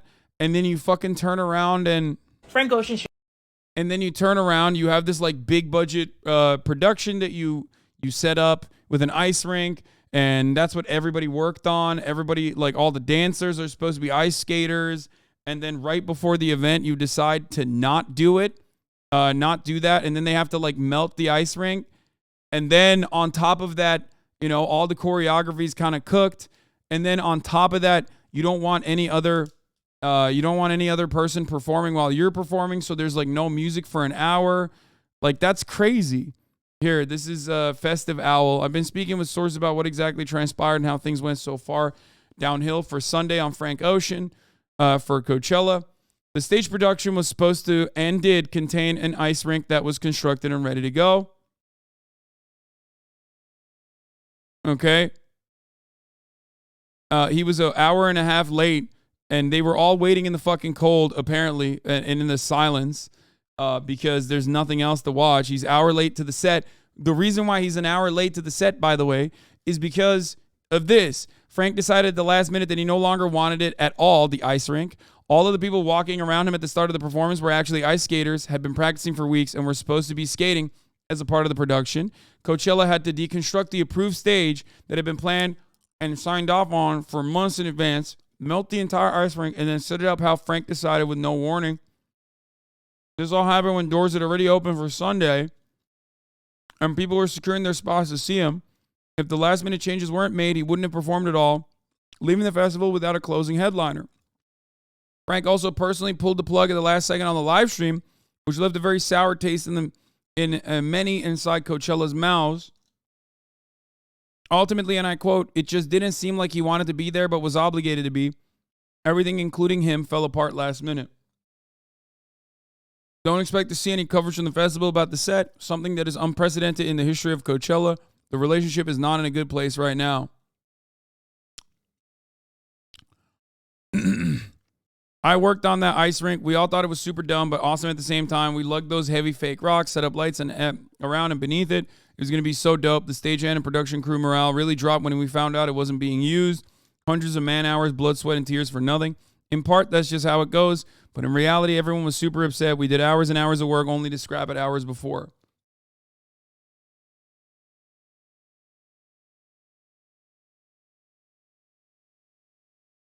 So, not Frankie. You know, Sean C had a take on it. Let's take a look. Sean C is very level-headed. I'm a fan of his. Let's see what he has to say about it. But this is like the major Coachella drama. Other than that, I saw all my friends, having a wonderful time at Coachella. But this year, it does feel a little bit less. Maybe because I didn't go, so I wasn't in it. So it's different for me. But like experiencing it from the outside, maybe because it was a creator clash that was happening simultaneously for me, I didn't really see too much Coachella. Like, I did not see a lot of movement, momentum. I didn't see a lot of media around it. But yeah, let's take a look. You know you're wrong. You know you're wrong. This is insane. This is crazy. I swear to God, it took me 6, 7, almost 8 times of scrolling past this video for me to realize it was Frank Ocean. I thought this was a video of some random dude that has nothing to do with some performer's set hopping on stage and just going crazy to one of the songs. I thought it was a random. If you would have told me this was Frank Ocean performing one of his songs at Coachella, something that people have been waiting so long for, have flown from God knows wherever to come see, I would not have believed you if I didn't hear the sound. Obviously, we all love Frank Ocean. He's a GOAT, in my opinion. Very influential. Almost started a whole new wave of R&B. His blueprint, his sound, his aesthetic is being used even with him being absent from the musical scene or space. All this part is true, yes. 6-7 years. Regardless of all these accomplishments and how much people adore Frank Ocean, he's got 4 good songs. It's crazy. Listen, bro. No, I don't know why everybody does this when it's like, oh, I've been known. Like, I knew he sucked. Anytime like somebody fucking has like a shit moment, like everybody fucking piles on, and then they just like take it one step further, and they're like, he only has 4 good songs. Like, shut the fuck up. No, his entire discography is awesome. Okay, shut up. You can be honest about that while simultaneously being like, it's ridiculous. This is ridiculous. No, he's not fucking overrated, dude. That's insane. Okay, that's insane. that should not make him feel entitled to wasting people's time in the way I feel he did with this performance. Now, from what I've heard, I don't think Frank has lost any of his vocal capabilities, any of his technical talents. I don't think any of that has been lost, even though he hasn't released anything new for people to verify since 2016. Frank is kind of like the musical equivalent of playing hard to get, but with his fans. And ironically enough, kind of needs them to support the career. It's a strange relationship because he is one of the few acts I feel like fans have to actually genuinely put effort into trying to experience in a live setting, like person to person. He's extremely elusive, just digitally speaking. It feels almost impossible to reach him in person. And there's absolutely nothing wrong with keeping that illusion and maintaining that distance, privacy, and curtain. Man, gatekeeps himself from his fans. Dude, what do you mean? Oh, God. The expectation that people have from a fucking artist is insane. I think everybody's so used to people like myself, people that are like in the online sphere, giving people everything, giving fans everything in their entire lives, that people have this like incredibly high bar for content creators where they're like, yeah, it's not just like, I can't just like listen to his music. I need to know everything that's going on in his fucking life. It's crazy. It's even crazy for someone like myself, but it's especially crazy for someone like him, whose main content isn't his like personality or whatever. No, he don't like his fans. That's accurate. Yeah, the reason why people say he doesn't like his fans is because, I mean, it's the lack of releases. I think that's where that comes from for the most part. At least when Nicki Minaj has long bouts of not making music, she's still constantly and consistently interacting with her fan base, and she's also doing features and whatnot. So I think that's the main difference between someone like Nicki Minaj and someone like Frank Ocean, and how they are received. Whereas Frank Ocean is like cryptic, he's very much distant from his fan base. I think that's the reason why they're doing that.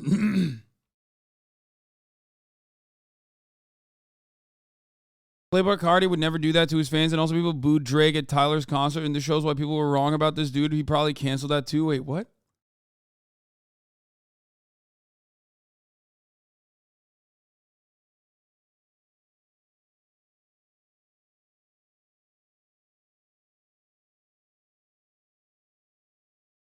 The reality is absolutely nobody can know what's going on behind the scenes except him and his label. I bet his contract might be a little better than others, but he's not 100% independent in the music industry. I mean, no. Maybe a veil, if you'll say, between you and your audience.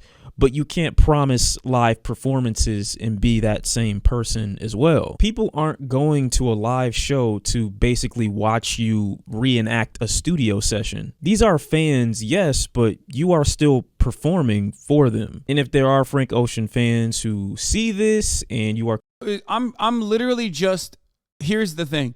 I'm separating the fandom's expectation out of Frank Ocean versus the performance at Coachella, because the performance at Coachella is something that you should and absolutely are valid to criticize. Okay. That's unacceptable. It's like, especially after such a long stint of like not giving anything, like not having anything else going on. He might have something in his like real life. He might have something going on in his personal life or anything like that. But Frank owes you nothing but a Coachella performance in exchange for the $600 ticket you pay for. Exactly. That's my point. If you're a fucking Frank Ocean fan and you go to Coachella to see Frank Ocean, and then Frank Ocean doesn't actually, and Frank Ocean doesn't give you 100%, that's crazy. No, you bought a service and he didn't give it to you. I think that's kind of fucked up. Ice skaters killed his family. What? Jesus Christ. Are completely on his side and stand for him no matter what he does, and you in some frame of your mind take it as an offensive thing to be called a performer when that's what you're there to do, then you shouldn't be doing it. I know there are plenty that will retort with, there's tragedy amongst his family. He's got personal problems going on. And that's his brother completely died, understandable. I can only imagine what he went through having lost who he lost and whatever other personal problems he could be going through. But that isn't your job to think about. You dropped bread. You need service. that's how business operates, or how it should. This I isn't agree. a restaurant where if you don't like what you've been served, you might get a chance at another item on the menu or possibly your money back. You are wasting hundreds, if not thousands of dollars to attend Coachella. You should not defend a subpar performance. Now, this is a tweet from the Festive Owl that says, I've been speaking with sources about exactly what transpired and how things went so far downhill Sunday for Frank Ocean in Coachella. So here you go. The stage production was supposed to and did contain an ice rink that was constructed and ready to go. Frank decided at the last minute that he no longer wanted it at all. All of the people walking around him at the start of the performance were actual ice skaters, had been practicing for weeks, and were supposed to be skating as part of the production. Coachella had to deconstruct the approved stage that had been planned and signed off on for months in advance, melt the entire ice rink, and then set it up how Frank decided today with no warning, which is what you ended up seeing and caused the hour-long delay. This all happened when doors had already opened for Sunday and people were securing their spots to see him. If the last-minute changes weren't made, he wouldn't have performed at all, leaving the festival without a closing headliner. Frank also personally pulled the plug at the last second on the live stream, which left a very sour taste in many inside Coachella's mouths. That sounds awful. Why'd you tweet it like that? I don't. Ultimately, and I quote, "It just didn't seem like he wanted to be there, but he was obligated. Everything, including him, fell apart last minute. Don't expect to see any coverage from the festival about the set, something that is unprecedented in the history of Coachella. The relationship is not in a good place right now." And when I read something like that, all I can think about is the inconsideration and the lack of care to the people who act as accents to the main star himself. The ornaments to the Christmas tree, the icing on the cake, the people who aid in making the experience what it is, but remain nameless for the sake of the star, for the sake of highlighting and maintaining attention on the main performer. Again, I'm no stranger to feeling completely different to something that I had been planning for a long time at the last minute and just not wanting to do it or foregoing the whole thing altogether. But I'm also not wasting anyone's time, threatening anyone's enjoyability for the night. I think he owns his fans a little more than one album in 9 years. I mean, even that, I like, what do you mean? Like, no, nobody owes you anything. Just don't be a fan then. You know what I mean? Like, that's so dumb. The entitlement from like fandom is crazy to me sometimes. And I say this as someone who gives everything to his fan base, okay? Literally everything. And motherfuckers still demand more from me. You know what I mean? I just don't get it. I don't understand where this comes from. Like, I don't know why people are...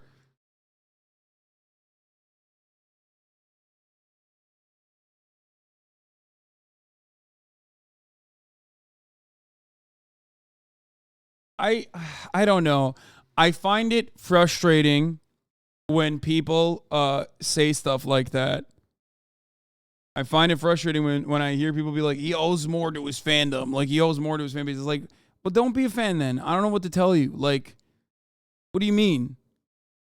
Then don't be a fan. If you feel like he doesn't care about you because he hasn't made an album, like, why the fuck are you still, where's this sense of entitlement coming from? Like, why do you have it? You know?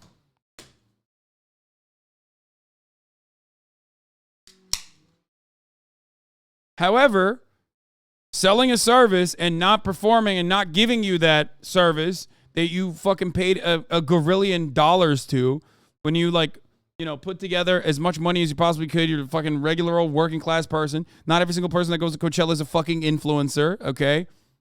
There's a lot of real, normal people that go there because they enjoy the music and they want to see Frank Ocean for the first time in years. And then they, literally take time off from work, put their hard-earned dollars together to, listen to fucking Frank Ocean live.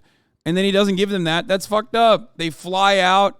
They spend an insane amount of money on, overpriced Airbnbs or hotel rooms and shit like that. And then... boom, you can't even get the one thing that you wanted to see. It's fucked up.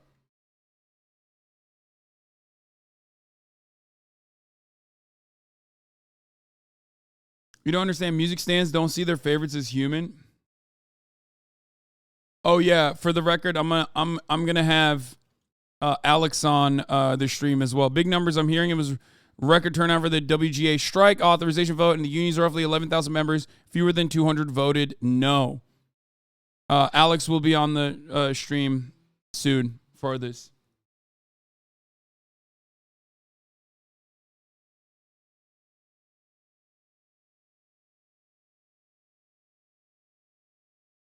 For the record, for people saying he performed a full set, from what I understand, he was just like lip syncing for half the time, right? I'm a Frank Dick writer, and I wouldn't blame him or feel slighted if he decided to make stop music altogether. Artists don't owe us anything, and their relationship with their art doesn't have a factor in our consent or approval. By stalling my set and running into their curfew time. People aren't using some of the money from their work checks to fly across the country to see me. Here is someone who says they worked on the ice rink. We all thought it was super dumb but awesome at the exact same time. We lugged those heavy fake rocks, set up lights around and beneath it. It was going to be so dope. The stagehand and production crew morale really dropped when we found out it wasn't being used. Hundreds of man hours, blood, sweat, and tears for nothing. In part, that's just how it goes. But in reality, everyone was super upset. We did hours and hours of work only to scrap it hours before. And all I can say is, at least you got paid. But who wants to work in a business where you don't enjoy what you do for a paycheck?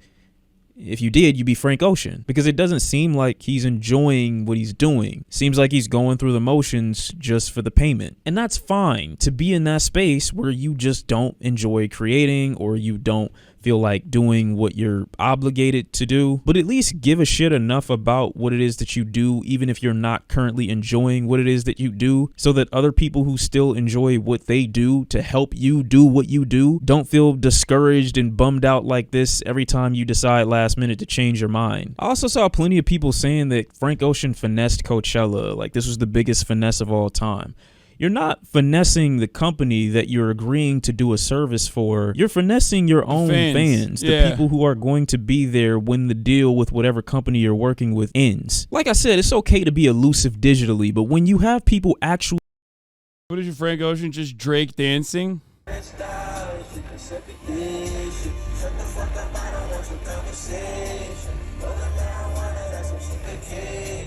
Every day, every night, This is what they're talking about. Like, that's crazy. He's just vibing. His ass is not performing. Yeah, dude.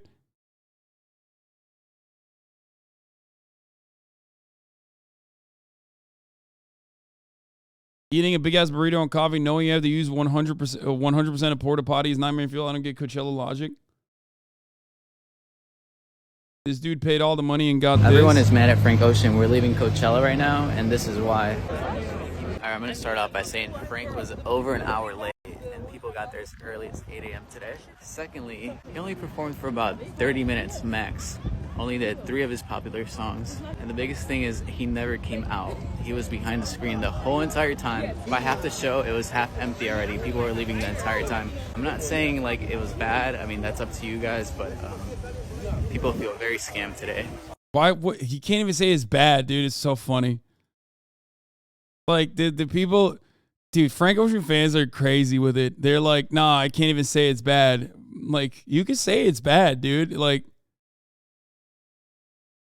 I don't dislike Frank Ocean, but it's still a fun picture. No, I don't even agree with that. But, one, he was 1.5 hours late, so we were all standing in the cold and waiting. 2, he would have really long, weird, silent pauses throughout his set, like 2 minutes of pure silence. 3, he kept bringing on people, but not even participating in the song, just letting them sing or DJ.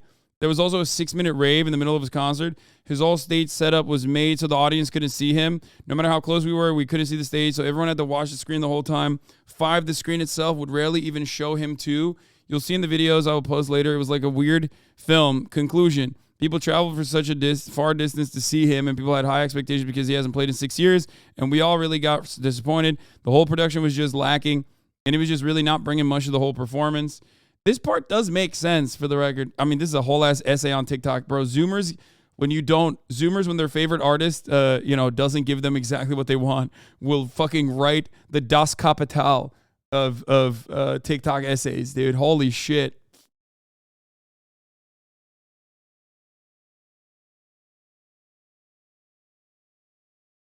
A lot of people left early. Oh, here. This is should not have stepped on that stage at Coachella, and I'm gonna tell you why. First and foremost, before I blame anybody else, I'm blaming Coachella. Y'all had this man slated to headline the show since 2020. Obviously, 2020, it could not happen. 1, because of COVID. 2, his brother passed away that year. I don't know what kind of timeline y'all put on grief, but this man clearly was not ready to perform. Whether it was him hiding behind scaffolding, singing some songs, changing the arrangements of classics like White Ferrari and Chanel, and in general, Frank Ocean just really isn't a performer like that. And that's no shade to him at all. Not a Frank. Baby. Yeah, it's definitely Coachella's fault that, you know, he took a $4 million payment. Coachella is at fault for paying him $4 million. What are they supposed to do? Put him at fucking gunpoint? Like, fuck Coachella, but like, goddamn. You know, that's like, if you knew you wasn't ready, which I understand if you weren't, you should have asked them to delay your set. You should not have performed this year, and we all know why. And maybe you did try to get them to agree to a different year for you. Bro, you wish US stands like this one in the trenches defending Frank? Yes, dude.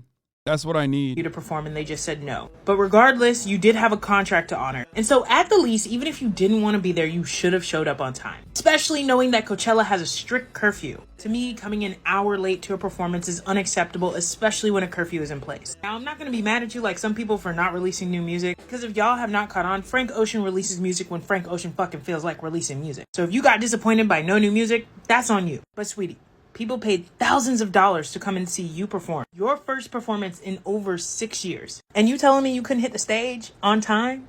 That's just, come on, dog. That's damn. Okay. Dude, you're saying dick riding is crazy, but like, even the dick rider is popping off a little bit. Like, that's how you know. I mean,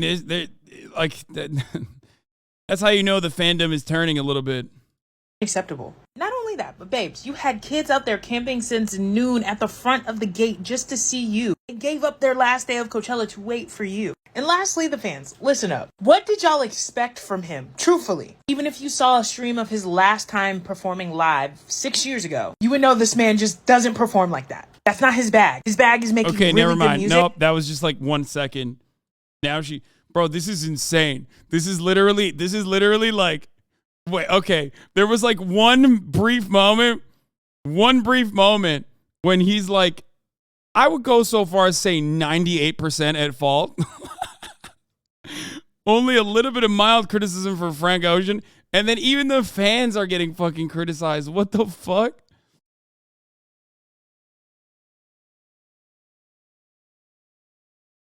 The parasocial relationship between fans and Frank is so funny because he's given them like nothing all for years and they're all like, oh, it's not his fault. I hope he's okay. It's because music is incredibly powerful as a medium. It's so personal. That's why I think like music fandoms are way crazier than everything else.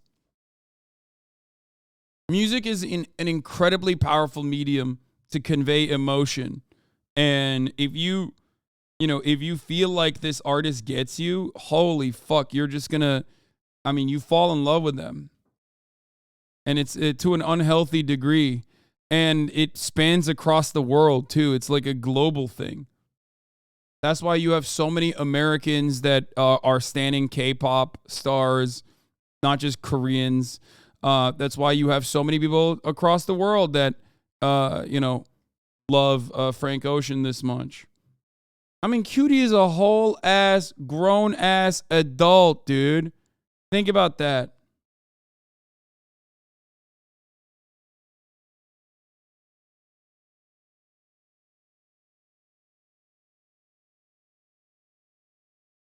And she's a fucking stan. She's a stan. She's a Taylor Swift stan. She's a content creator herself and yet still a stan. Like, think about that. That's how powerful it is. Is that why you don't listen to music? You're so different you can't relate to any artist? Joker moment? No, I've listened to a lot of fucking music when I was growing up, and I actually thought that there was something really wrong with my brain personally because I couldn't ever like feel the same way that like so many of my peers felt when they were younger about artists, about their performances. I literally thought that I had like, something wrong with my brain. I thought I was at fault. Now I just don't really give a shit.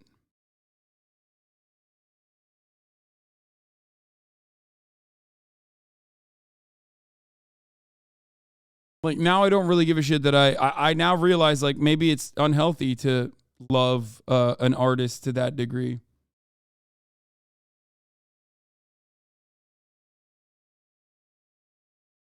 You're not beating the A-worded allegations. I don't know. But I understand it. For the record, I understand why people are like that. I don't have an issue with that. Like, I'm not shitting on them. I'm not like, I care about things that are more important or anything like that. I'm not saying that. Instead, you stand LeBron. Okay, like, I do, but, you know, not to this. Like, I don't have posters of LeBron. I just think that he's the GOAT, which he is. So I don't know what the fuck is wrong with you. It's not like I follow him around and I'm like constantly thinking about him or anything. I just think he's great. I think he's the GOAT, which he is, both in his private life and also in his private affairs, and also, you know, on the basketball court where it matters. That we all relate to. To have this expectation that this grieving man is going to do something other than phone it in. Baby, taper your expectations. Because he's never given that. Ever. Oh now, I am someone who believes in extending grace when you can. And I do believe Frank Ocean deserves some grace because he did lose his brother. And he did speak about how he and his brother would always go to Coachella, despite him quite literally hating the festival. And I even get why he agreed to perform, because it was his brother's favorite event for them to go to. But this was just a mess all around. And it's really sad to see so many people be negatively affected by this. Not just the fans, but also Frank. I'm sure he's seeing this online right now, after he probably thinks he gave a very emotional performance and really did something that was difficult for him. But also Coachella seeing the negative reaction to this, knowing they have a whole nother weekend to go. For what it's worth, I really do believe he was trying his best to push through. But I think the pressure of it all, the expectations set on him after 6 years of absence, dealing with the grief of his brother, and honestly not having any new music to promote or put on, really just made this a combination of unfortunate events. And that's why we got what we got. I'm hoping that this is crazy. Saw this TikTok about the performance. The other mess and mayhem of the Frank Ocean set last night, closing out weekend one of Coachella, is making its way on the timelines. I've seen so many videos of people at the festival, whether they're VIP. Bro, if you're writing this level of fanfic about a dude who you don't know the background of, like about a dude you don't know personally, to like justify his actions, I don't know what to tell you. Like you're on the sauce, you know? You have gone far beyond. I don't know what it is. I don't know what kind of level of copium this is. It's like nuclear grade. It's crazy. It's actually not. I don't know. Like,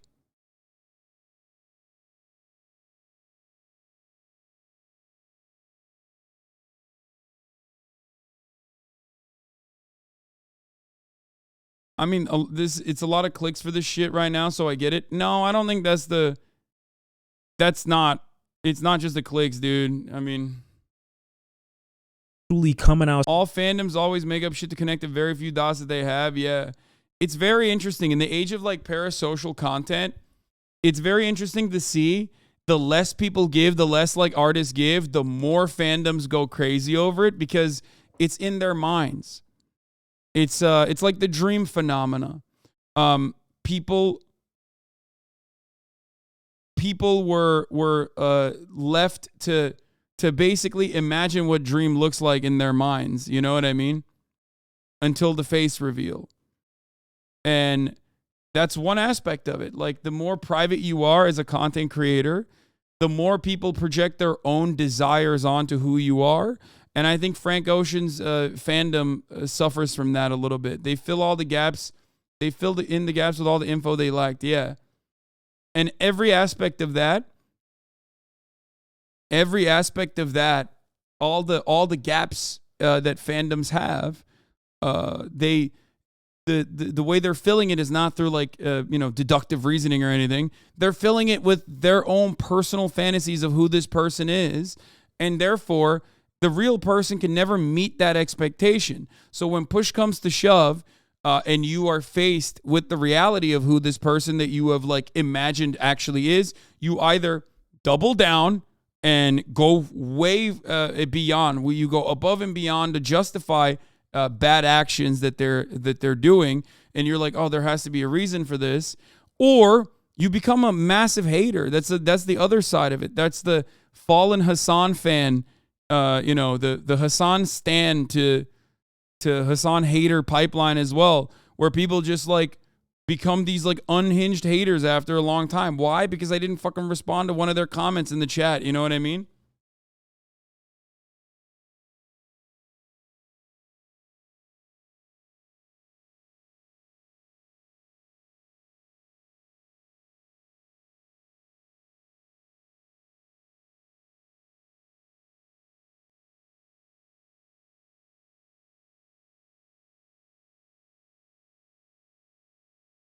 Does TikTok truly examples how bad the performance was?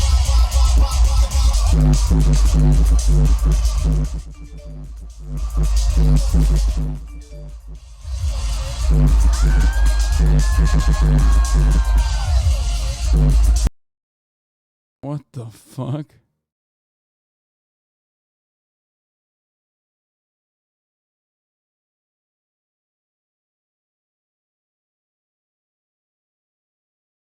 Frank Ocean gave a speech during his Coachella set. But I have missed you. I want to talk about why I'm here, because it's not because of a new album. It's because, not that there's not a new album, it's like...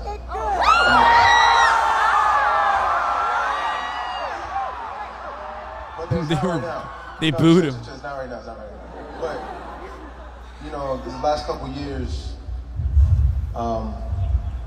my life changed so much, and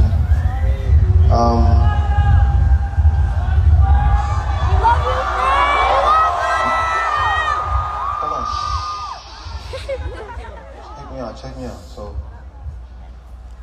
I want to just, my brother and I, we came to this festival a lot, and I feel like I was dragged out here half the time because I hated the dust out here. I always left with a respiratory infection or whatever. So I would like avoid coming in. I would always end up here. And one of my fondest memories was watching Ray Strummer, I don't know what that stage is called, but watching Ray Strummer with my brother and Travis. I don't know if Travis Taco is here, but we were just dancing in that tent to their music, and I know he would have been so excited to be here with all of us. See, I didn't know he lost his brother and that they went to Coachella together. Oh my God, I feel so bad for him.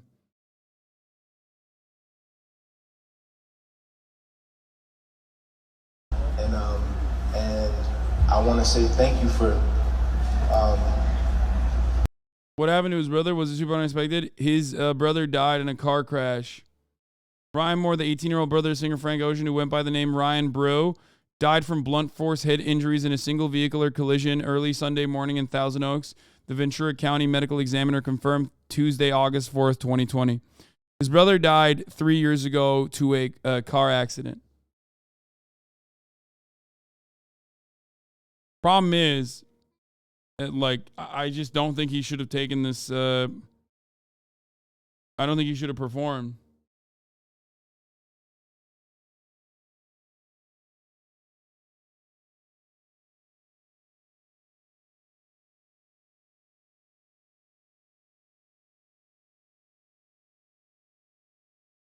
The support and the ears and the love over all this time. And I'm gonna get back to these songs. He needed the money but didn't want to perform. That's insane, brother. What? I think you're just what? What do you mean he needed the money? He needed $4 million? Like what? Like you're doing the thing that I was talking about where you're just like making up excuses in your mind about like a dude who very famously like last year made like $60,000 cock rings with diamonds on it.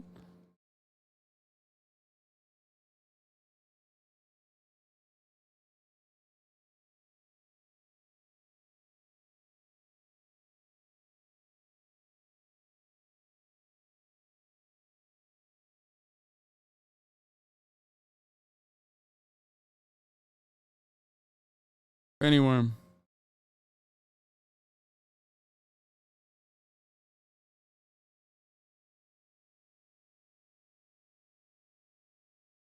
What? MIA performed at the Grammys after her water broke while having contractions and then drove to the hospital straight after. Vanessa Hudgens performed Grease live after learning her father died. If an artist cares, they will go above and beyond. That's an insane expectation. That's not what we're talking about here. And you're crazy for like even considering that or expecting that from Frank Ocean. That's not what I'm saying at all. That is unhinged on the other side. What the fuck?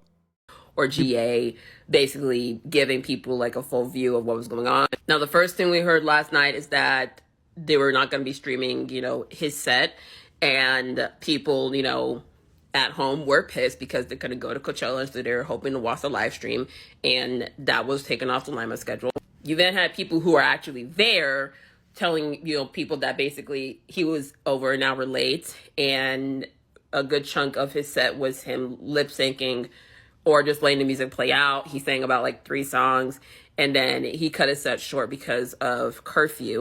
Now, after watching the reactions from people, my initial feeling was like, okay, we all were asking if Frank Ocean was going to perform, this weekend or not, especially because he has not posted anything in promotion of his set. I thought, okay, maybe he wasn't ready to come back and perform yet because he's still grieving the loss of his brother. And maybe this was just too soon. But then I got some tea from one of my mutuals on like the PR side of things. And this is what allegedly what happened. This is according to like a subreddit that was posted last night. Let's read it together, kids. I've been speaking with sources about exactly what transpired and how things went so far downhill Sunday for Frank Ocean Coachella. So here you go.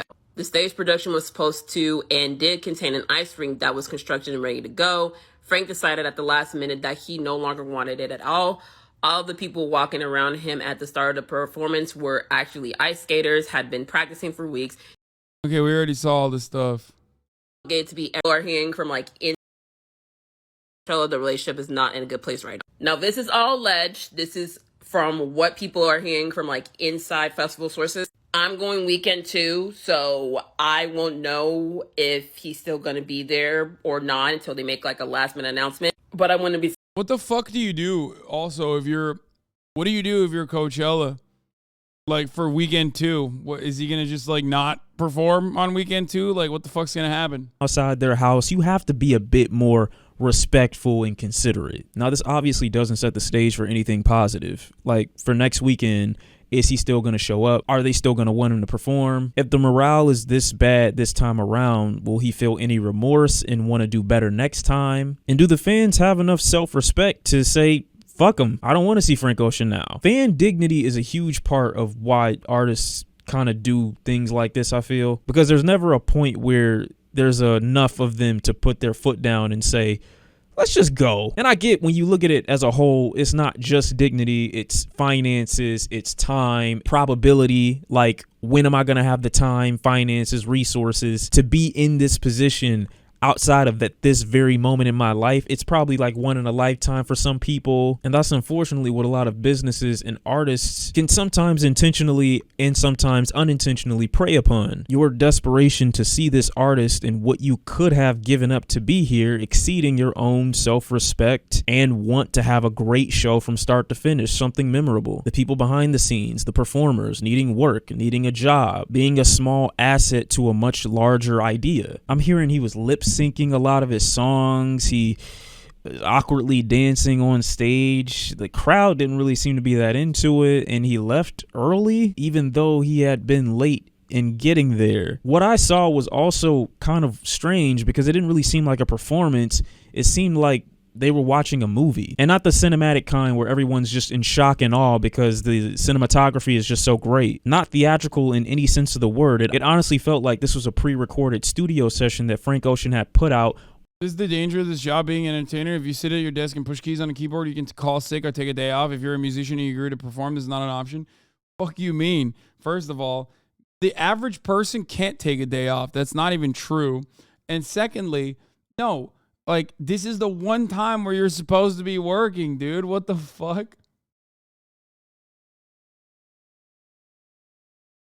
Frank Ocean doesn't owe anybody shit if we're talking about his personal life and what you want to hear from him, what you want to see from him, when's the next album, blah, blah, blah, all this shit, okay? The reality is that like you don't have to be a fan. He's not like forcing you to fucking maintain the fandom. It's clear that he doesn't even give that much of a shit, right? And I say this as someone who is day in, day out, trying to at least entertain some of you, trying to educate some of you. Of course, what he's doing is infinitely cooler and way more valid. It's like actually an artistic medium. You know, I'm not making that comparison, but like as someone who does give his all to his own fucking fan base to make content and to entertain you, I don't think anyone else owes you anything. Okay? However, there's one aspect to this. When you've made an obligation after fucking 6 years, you're supposed to fulfill that commitment on a big screen and show to the people at Coachella. Because from what I saw, it didn't even look like you could see him on stage. What performance? I'm a person who believes that anyone with any kind of following or influence should very much so parent their online interaction. It can make you go crazy. You can One album in 8 years giving it his all. I didn't say that. I did not say that. End up in a world where you're constantly seeking others' validation, worried about what people are saying about you, obsessing over opinions of yourself that you just cannot control. But I do think there is a piece of interacting with the people who support you so much so that you know when you're doing something that they don't like. And if the people that you have to work with aren't telling you, or you're not socially aware enough to know when you're disrespecting people's time, maybe scrolling through your Instagram or your Tumblr or your Twitter and seeing an angry fan tweet telling you, fuck you for ruining that performance. I used the last of my car insurance money to get here. Might make you look at it and be like, damn, that might have been a little fucked up. I might not have wanted to do that. When you got people wasting their time, their resources, shit that they can't get back, and you don't appear remorseful about it in the slightest, yeah, they probably gonna shit on you. I hope Frank apologizes, and if he is back next weekend, does significantly better and puts in more effort. Because again, this was you who signed whatever contract between you and this business. Fulfill your obligations, and if you don't want to do it next time. Fans and chatters acting like they're record execs? No, I think the truth is somewhere in between.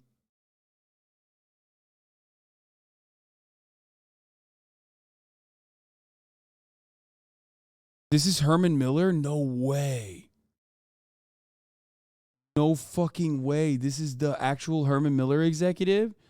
Bro, I got some thoughts on this. Okay, as someone who's gotten a free one from them, I'm sitting on their free chair right now.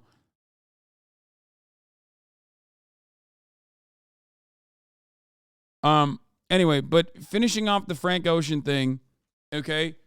Your expectations should be normal, okay? Your expectations from your favorite artist should be whatever they choose to show you. However, yeah, if you fucking, if you go and purchase an album and the album has no music in it, you'd be like, well, what the fuck? You just you just fucked me. What is this? Like, you told me that there was an album in here, and I open up the fucking disc, and there's no CD or there's no music in the CD. Now, obviously, no, that doesn't happen in the world of streaming anymore.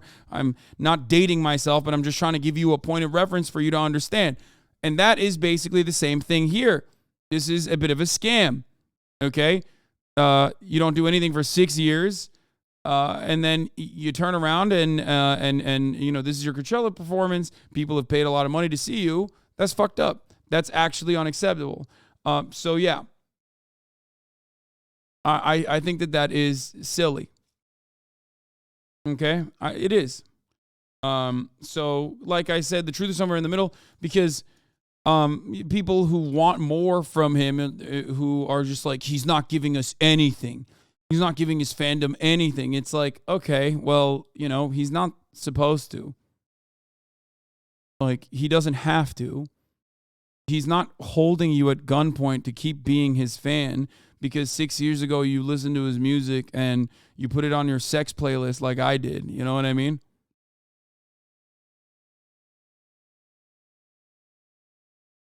Frank Ocean Radio goes hard in general.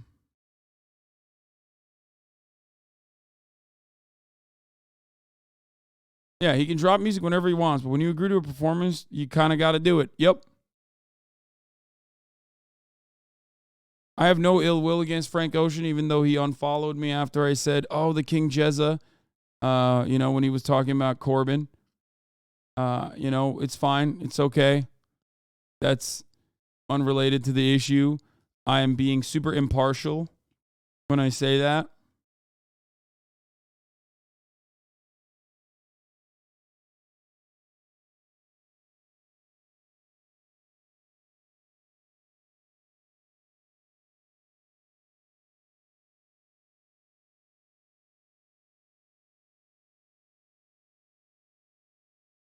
Like promising you're dropping an album and getting all the pre-sales, and then the album is 3 tracks, 2 of them are remixes, the other is an interlude. Yeah. So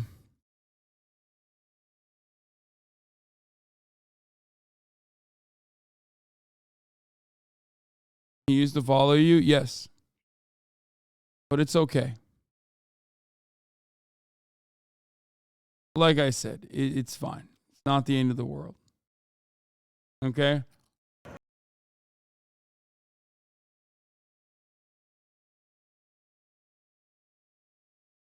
DeSantis suggests building prison near Disney World, touts bill to assert Disney control. Yeah, good luck with that, Ron.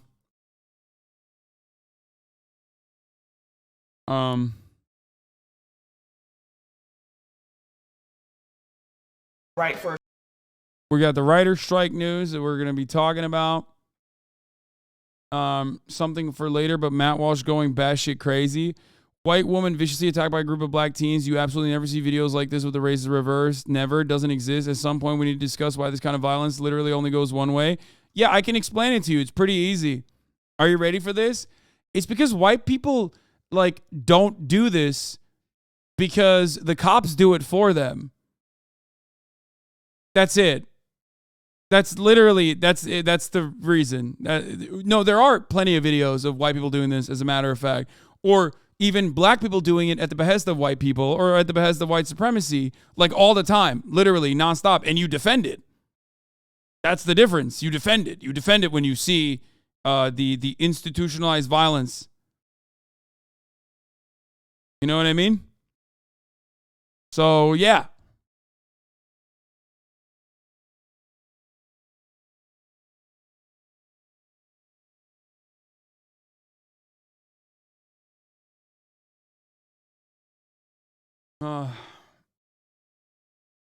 Anyway.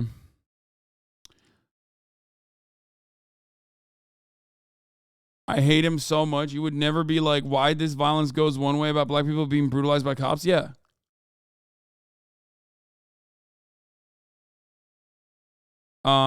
There's so much to cover. Let's get started. I think before we get to Disney and Legal Eagle and before we get to the CEO that's going to fucking frustrate me, first of all, again, shouts out to Sean C for a wonderful, brilliant, thoughtful video. He is great. He's cool. I'm glazing him super hard because I want him to still come on the stream at some point. It'd be great.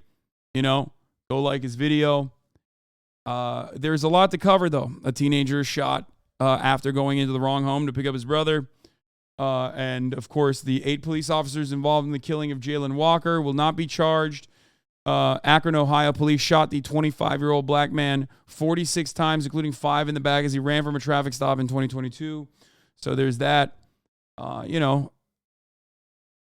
a lot. There's a lot in the universe that is fucked up and wrong. Matt Walsh will never say anything about any of those things, or if he does say things about those things, he will be supportive, of course, because he thinks that that's good.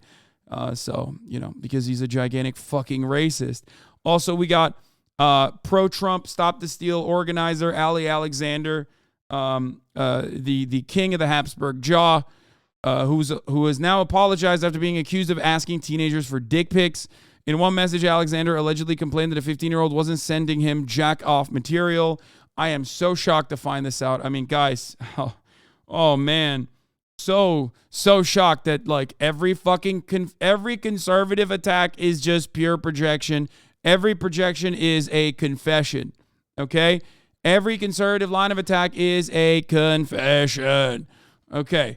But yeah, let's get started on an update from the story that we covered last week. A suspect facing 15 years behind bars for leaking top secret U.S. documents. Why?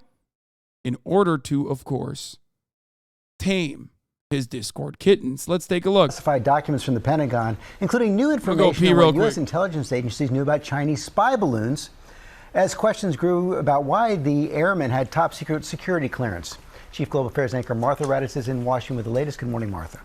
Good morning, George. This morning, the 21-year-old Air National Guardsman accused of leaking those documents remains behind bars. But as for that Chinese spy balloon that grabbed the nation's attention for weeks, turns out it may not have been the only one.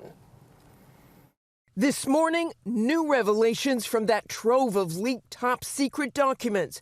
This time, eye-popping information about Chinese spy balloons, like the one that the U.S. shot down in January after it passed over sensitive national security sites. The Washington Post reporting that the leaks reveal U.S. intelligence agencies were aware of up to 4 additional Chinese spy balloons, including one that flew over a U.S. carrier strike group in the Pacific and another that crashed in the South China Sea.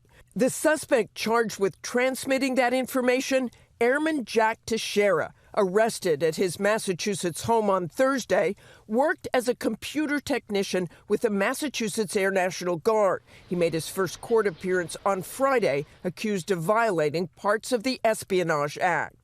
Teixeira had high-level top-secret clearance, which the Pentagon has said was needed to do his job. But lawmakers from both sides of the aisle are demanding more answers. We need to know the facts. We need to know who this airman was, why he felt he had the authority or ability to show off confidential documents, secret documents to his friends. The system failed. This is a major failure. Some people need to be fired over this. Meanwhile, Secretary of State Antony Blinken arriving in Japan for a G7 summit, trying to calm allies. What I've heard so far, at least, is an appreciation for the steps that we're taking, and it's not affected our cooperation. I just haven't seen that. But there is no question a leak like this is damaging, not only revealing secret information, but in some cases the sources and methods used by the intelligence community to obtain it. The president and the Pentagon have now called for an extensive review of how secret information is stored and who has access to it. Robin? A lot of people want answers to those questions. All right, Martha, as always, thank you. Hi, everyone. George Stephanopoulos here. Thanks for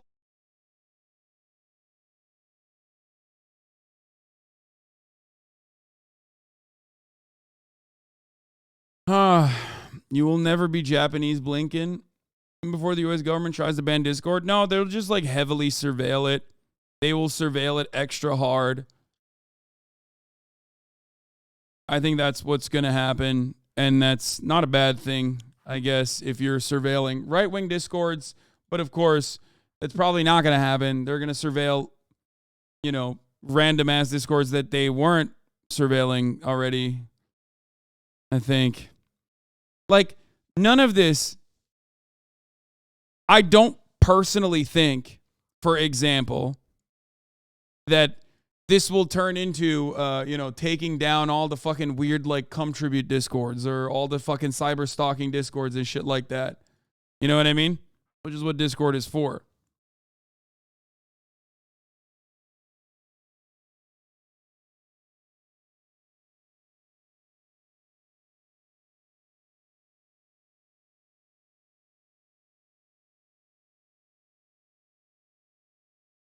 Hold on.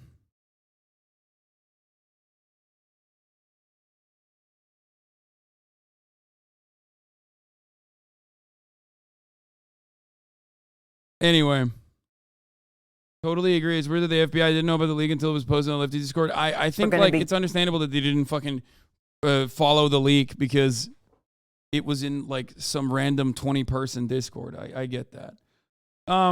Anyway, here is yet another expected but still profoundly awful, disappointing psychotic mass shooting that happened yet again in the country where, in the only country where it seems to happen all the time. Dadeville mass shooting in Alabama.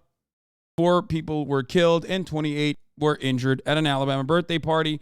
It wasn't just a regular birthday party. It was a Sweet 16. You know what I mean? It's like these are little kids, from what I understand. Number 1 in the world for mass shootings. You already know. Tragedy struck Alabama Saturday night as gunfire erupted at a Sweet 16 birthday party in the heart of Dadeville, killing 4 young people and injuring 28 others, some of them critically. The investigation in Tallapoosa County lasted throughout the day Sunday with no announcement of any arrests in the case. This morning, in the small community of about 3,000, grief counselors will be on hand at the Dadeville High School, where at least 2 of the victims were among the school's 485 students. It's an unreal tragedy, Dadeville High Principal Chris Hand said. I'm so devastated right now. We have a really good school, and these were great students. Now, what's really interesting about this is that the police have given very little details on what actually took place, how this happened, who the suspects are. Did the suspects die? Did the shooters actually die? Did they get away? Is there an active shooter that is like running around? You know what I mean?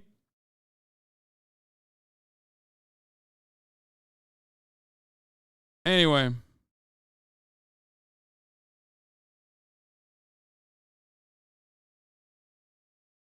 So, we don't know, but most of the injured are teenagers. Begin with some terrible news. It's a mass shooting in Alabama at a Sweet 16th birthday party. 4 people were killed and 28 others hurt. Most of them were teenagers. Now, this happened at a dance studio in the city of Dadeville, Alabama. Witnesses report that there were multiple shooters, but so far, police have made no arrest in this case. There have already been 31 mass shootings just this month in America, and today is only the 17th day of April. Omar Villafranca is in Dadeville, Alabama, with more on the story. Omar, you certainly don't think of a Sweet 16 party as a deadly place, but that is the world we live in today, unfortunately. Good morning to you. Good morning. When people say it can happen anywhere, this is what they mean. Dadeville is small town USA, population just over 3,000. The venue where it happened, right behind me, right on the old Main Street. That dance studio used to be the old bank. And for teenagers, this was probably the place to be this weekend. A birthday party. Everybody was probably talking about it, a Sweet 16. And then on Saturday, the unthinkable happened again. Oh my God. It's just like odd to say the unthinkable happened when it's, I'm even noticing the media coverage change around this to show you like how our culture surrounding mass shootings like this is changing a little bit. Like even they're saying the unthinkable happened again, as in like there is an air of like sarcasm in that sentiment, right? That's actually very important to recognize here, which means that like gun violence is becoming so normalized that our coverage and our response to it as a nation is also basically and our lack of action against it is basically expected. I think that is it's no longer seen as like inconceivable. You know what I mean?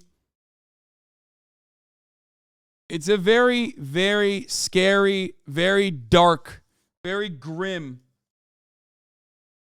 future that we are living in now. You know?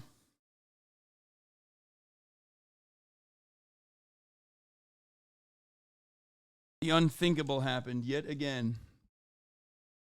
Fucked up.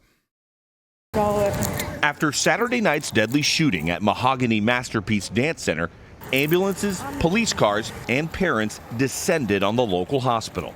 It was people's everywhere, running and yelling and crying and going on. I got shot right here. Right here. 18-year-old Tanaya Cox was shot 3 times. She says she saw multiple gunmen inside the dark club. I just saw 2 in the bathroom, and that's why I ran. Police have not released any details about the suspect or suspects and would not say if anyone is in custody for the attack. We'll never be the same. Pastor Ben Hayes led a vigil for the victims Sunday night. I don't understand. Most of the kids there were from Dadeville. This impacted us a lot. He says one of the deceased is senior star athlete Phil Dowdell. It was his sister's birthday party. Their mother was also shot. Dowdell was just weeks from graduation and recently committed to play football at Jacksonville State next year. He was a good person. Daquan Doss says he was with Dowdell at the party, but the two ran in opposite directions when the shooting started. I was standing right beside him. And that thing, the shooting went on. I think he went right into it. I went opposite way. I wish I could have pulled him out. Police have been very tight-lipped about this investigation. There's a lot we do not know. We don't. I don't understand. I truly do not understand how. I understand why this happens all the time. I've covered this story, this exact same story, 1,000,000 times over. What I don't fucking understand is how the cops are not revealing more information about what is going on in this tiny ass fucking town, dude. This is not a major hub. It's a small town. Everybody knows each other. How the fuck are the cops not giving any additional information about whether or not who the shooters were? Did they die? Are they running? What the fuck is going on? Know how many suspects they're looking for or how many suspects they're looking for, if it's 1, 2, based on what witnesses are saying. We don't know what kind of gun was used. We don't know the motive, but we're hoping to learn more at a press conference later on this morning. Tony? Yeah, we know the result, and that's knowing a lot, Omar. Thank you very much. Calls for justice across the country after a Kansas City teen went.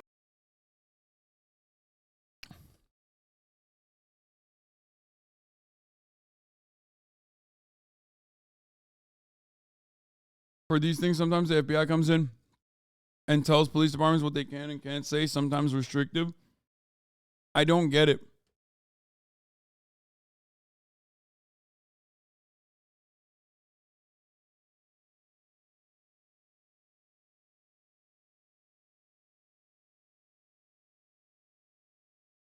I mean, this is a black town.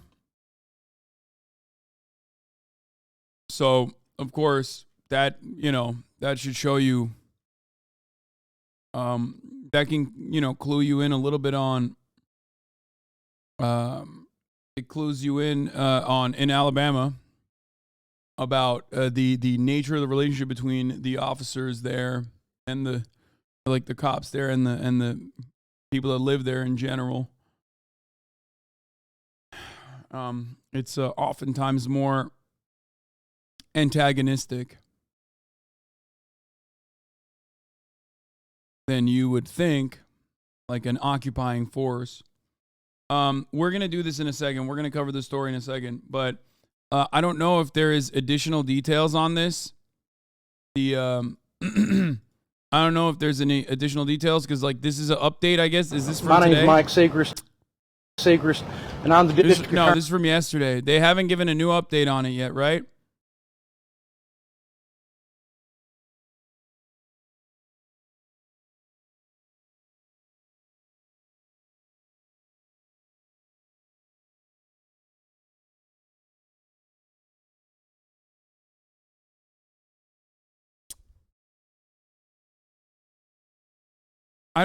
Guys, for the people in the chat speculating, what if it's the cops who did it or whatever? We don't know anything. Stop. Police do more, defund the police. Check W. Yeah, totally. Police should do anything, not more, anything, for how fucking adequately funded they are. Not only, they are the highest, they receive over 50% in some municipalities of all the fucking state revenue, all of the localities' revenue.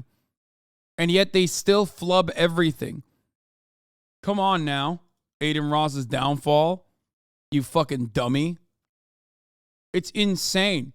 They've also never even been defunded, But dumbass dick riders like you constantly fucking say, oh, dude, these guys, they have such a tough job and they're, you know, they're being yelled at and they're being defunded. It's like, no, that never happened.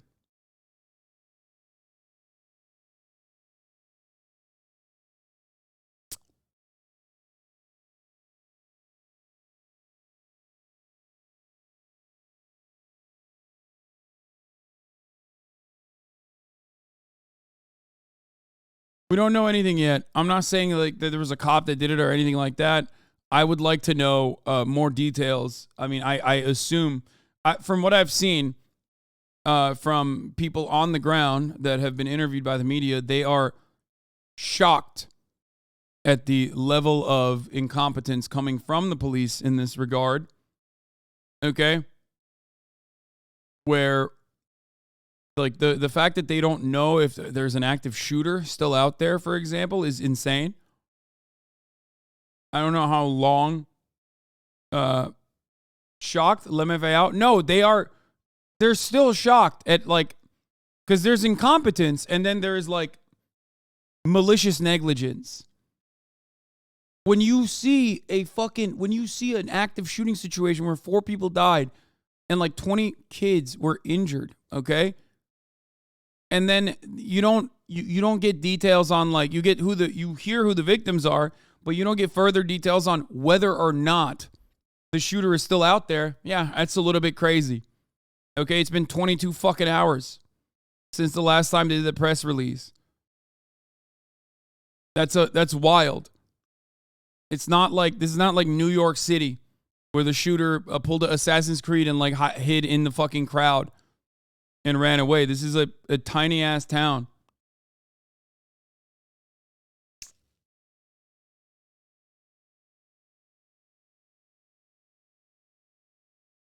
Anyway. Yeah, but we covered all this stuff. I don't really know what will come of this, but at this point, it's just like, it's just every day. It's just every fucking day. There's so much violence in this country. It's insane. Every day there's another mass shooting happening in this country. Jesus Christ. Anyway. Given the severity of the stories here, I'm not going to run an ad break. I'm going to run an ad break, but I'm not going to segue it. Here's the 3-minute ad break now. I don't want to do like a fun, quippy segue in between. We are now moving on to Missouri. A teenager was shot after going to the wrong house to pick up his brother. And the person who shot him was questioned by the police and then released.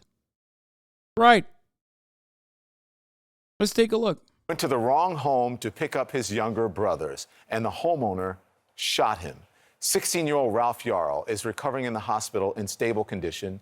His family describes him as a typical high schooler who loves to play the bass clarinet. He has been looking forward to starting college and majoring in chemical engineering.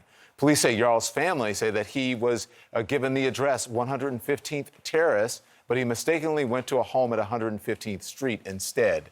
The shooter has been released, and there is sparking protest nationwide right now and outrage nationwide. CNN's Camilla Bernal live for us in Los Angeles with more on this. Good morning to you, Camilla. What is the status on this investigation? Good morning, Don. Authorities say more is needed to go forward, and they need a statement from Ralph Yarl. He is doing well. He's in the hospital. He's recovering. But the family says that this is a long road, especially when it comes to his mental and his emotional health. This is a teenager that is being described as friendly and well-mannered. He loves music, and the family says plays multiple instruments, always had one in hand.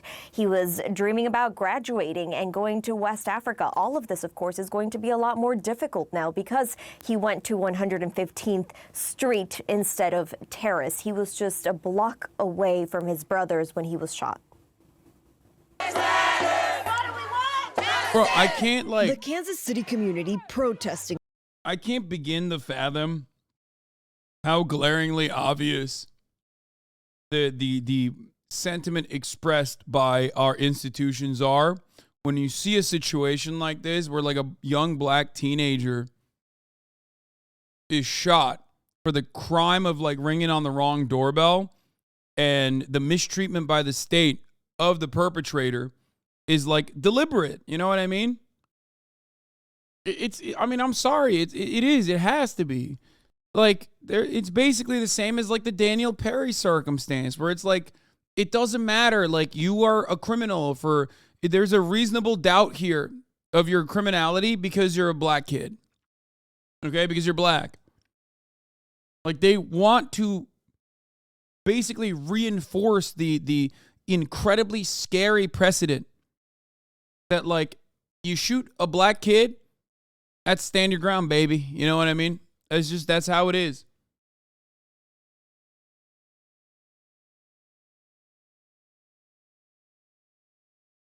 And from what I understand, he shot him and then shot him again.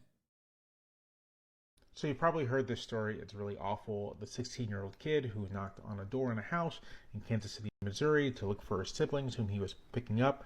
Wrong house. The homeowner, instead of letting him go on his way, instead shoots the kid in the head and then shoots him again. The kid survived and is in recovery, but is in bad shape, obviously. The kid was black. Kid is black. The shooter is white. And there's been a lot of conversation around this about racism, rightfully so, about the wide availability of guns, rightfully so, about the lack of a benefit of the doubt that black children get, rightfully so.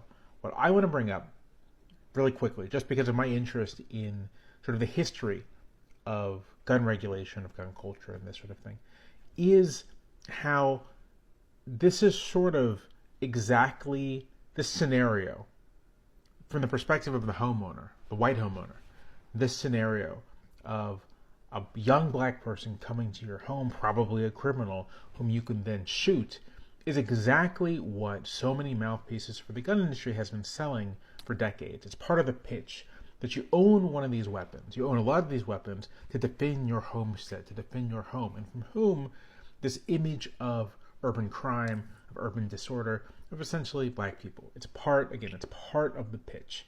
And I don't think you can understand what has happened here without understanding that.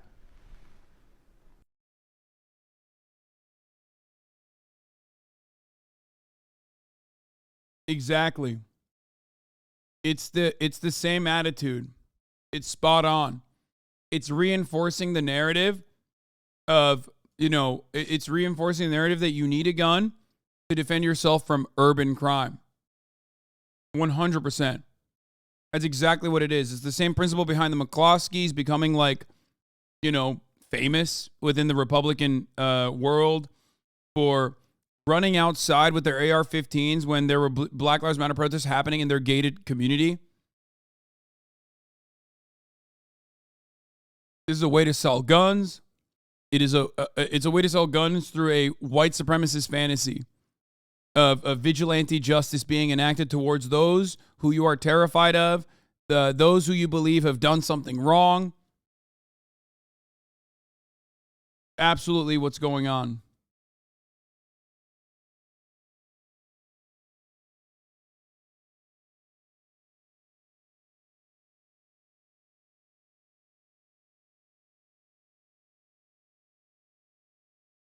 That's why I said it's the exact same mentality behind Governor Greg Abbott fantasizing about immediately pardoning Daniel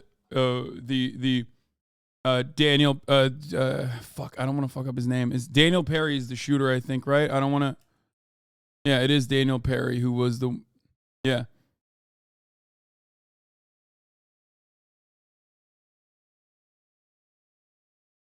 Garrett Foster is the person who he shot.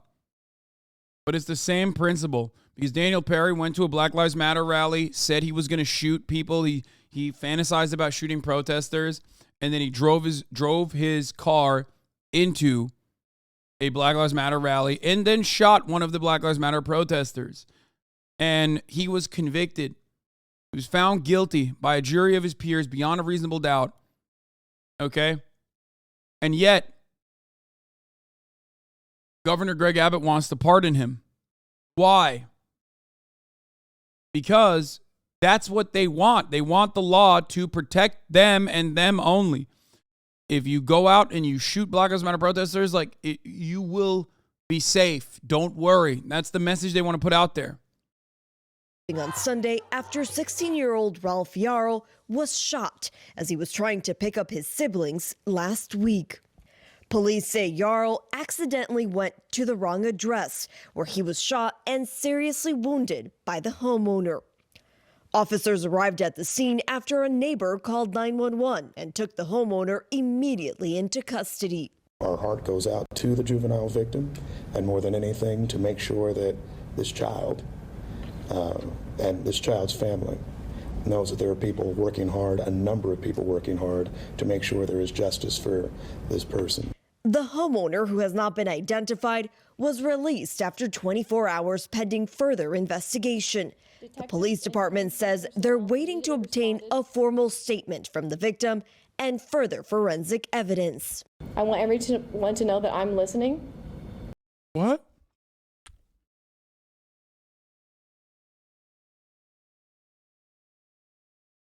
Like, what? You need to know if he was asking for it? Is that what you want? What do you mean? Hey, what if he died? What if he died? No impact statement from the victim in that regard. So what do you do in that situation? You're just like, oh, oops, guess we can't solve it. We just need further forensic evidence. Like, what do you mean?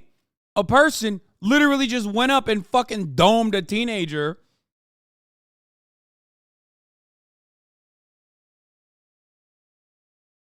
This makes no sense.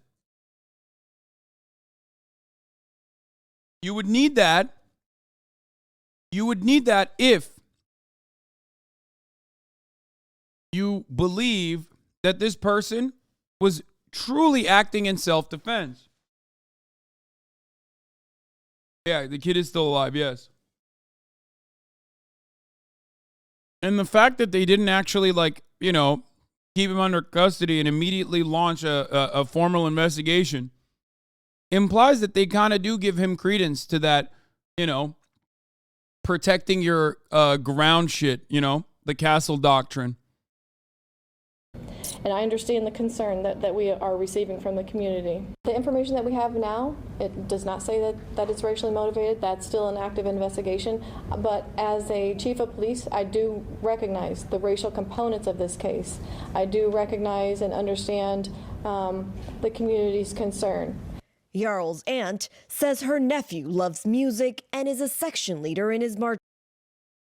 2 points of clarification concerning the shooting of Ralph Yarl. The suspect was not detained for 24 hours. He was released in under 2 hours after providing a statement to the police. 2, police recorded a statement from Ralph in his hospital bed on Friday. So, like, they already have his statement. Marching band. She says his goal is to attend Texas A&M University to study chemical. The cops literally are behaving like me memeing when I say, like, oh, well, what are the vibes of this kid? Maybe he deserved to be bullied, that sort of thing. But in this circumstance, it's like literally a real situation where a dude shot and intentionally tried to kill a black teenager that came to his door. Okay? Like, they're like, hey, but what about his vibes, though? Was he good at the clarinet? You know what I mean?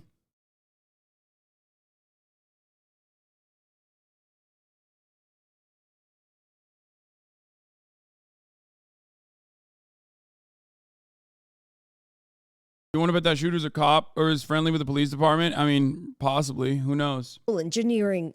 Civil rights attorneys Lee Merritt and Benjamin Crump are representing the victim and his family and demanding swift action, and are calling the shooting horrendous and unjustifiable. As a mother of 3 children, this enrages me.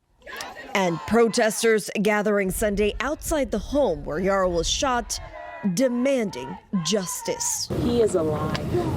He is healing. So I just want to tell you thank you for being here, because my nephew is alive.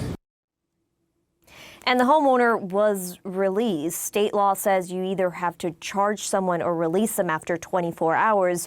And authorities here say they need more evidence. They want to talk to this teenager.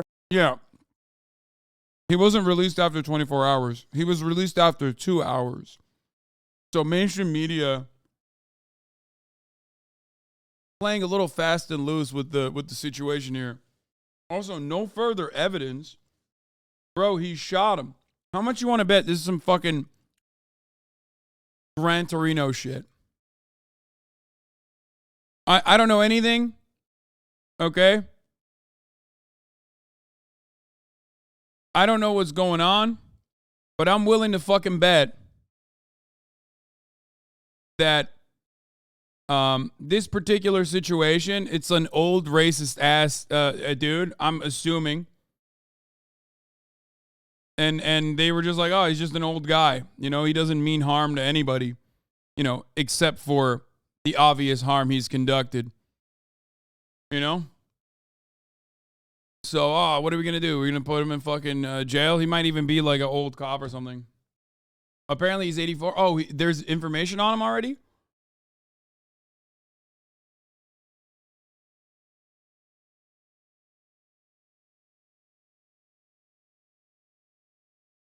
And they want to continue this investigation. So he was released, and it's part of the reason why people are so upset this morning and why they're asking for justice. Don? A lot more to unfold in this investigation. Thank you, Camilla Bernal. I want to turn now to some last-minute. Wait. Accused teen shooter in Kansas?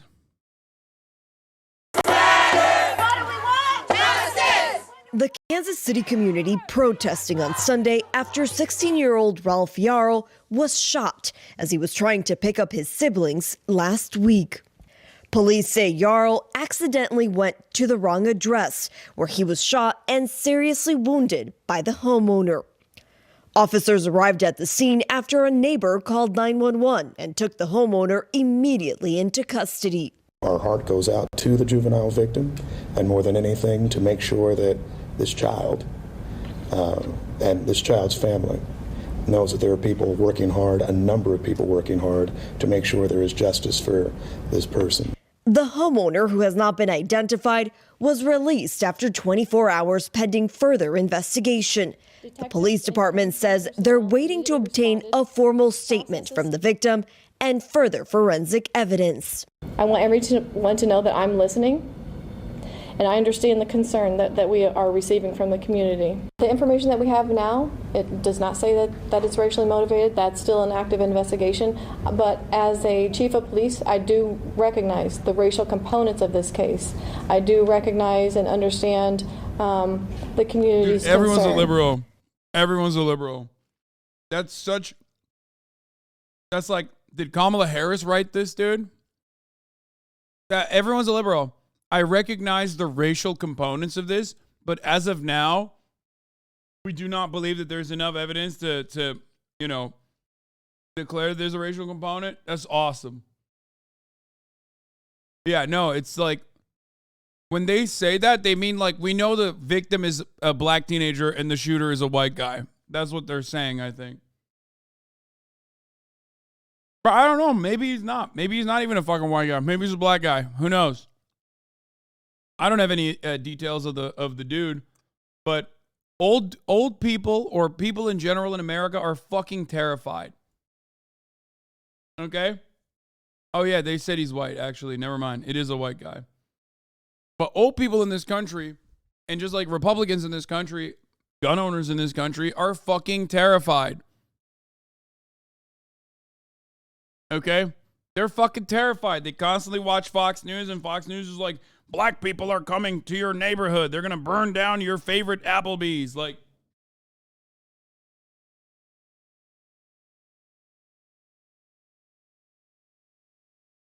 all day, every day, that's what they see. Yarl's aunt says her nephew loves music and is a section leader in his marching band. She says his goal is to attend Texas A&M University to study chemical engineering. Civil rights attorneys Lee Merritt and Benjamin Crump are representing the victim and his family and demanding swift action, and are calling the shooting horrendous and unjustifiable. As a mother of 3 children, this enrages me. And protesters gathering Sunday outside the home where Yarl was shot, demanding justice. He is alive. He is healing. Yes. So I just want to tell you thank you for being here, because my nephew is alive.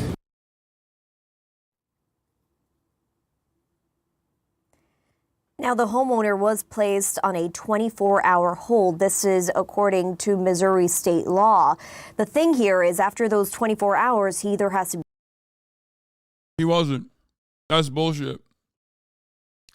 Anyway. Neighbor spoke with CNN.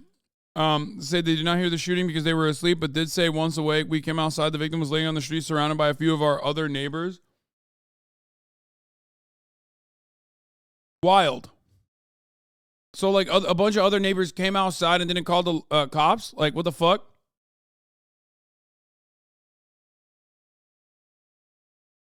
That's nice. He continues to improve. He's responsible for making good progress. After spending 3 nights in the hospital, Ralph is recovering at home, being cared by his mother, who's a nurse. Family turning bankrupt. We have been informed by his family that it was a white man who shot their 16-year-old son, Crump said, explaining that he believes the teen was shot because he's black. It is inescapable not to observe the racial dynamics here, said Crump. If roles were reversed, he continued, how much outrage would there be in America? At a weekend rally, community and family members marched and demonstrated in front of the man's house, calling for charges to be filed. Protesters marched as they chanted "Justice for Ralph," "Black Lives Matter," and carried signs reading, "Ringing a doorbell is not a crime," and "The shooter should do the time." The teen's father said, "We want charges. That's all we want." The family is seeking swift action. When he was trying to pick up his younger brother, when he mistakenly rang the doorbell at the wrong house, a man shot Ralph twice and now he's in critical condition. Someone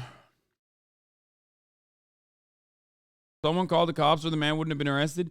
Man, they didn't even call the fucking ambulance. Do you see? Like, they didn't call 911. People in this neighborhood saw a dude in their neighborhood shoot a black teenager in their neighborhood and immediately didn't go, gunshots, let's call 911. Something is missing from the story? Yes. Details about the shooter. The shooter's motive.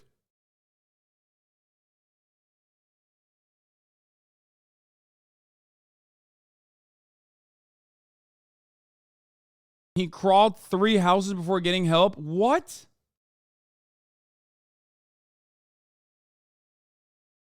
One of the Jarl's attorneys also says that the shooter said, "Don't come back around here," and immediately shot the teen. Jarl went to 3 homes for help. At the third, Jarl, who had been shot in the head, was told to lie on the ground and put his hands in the air.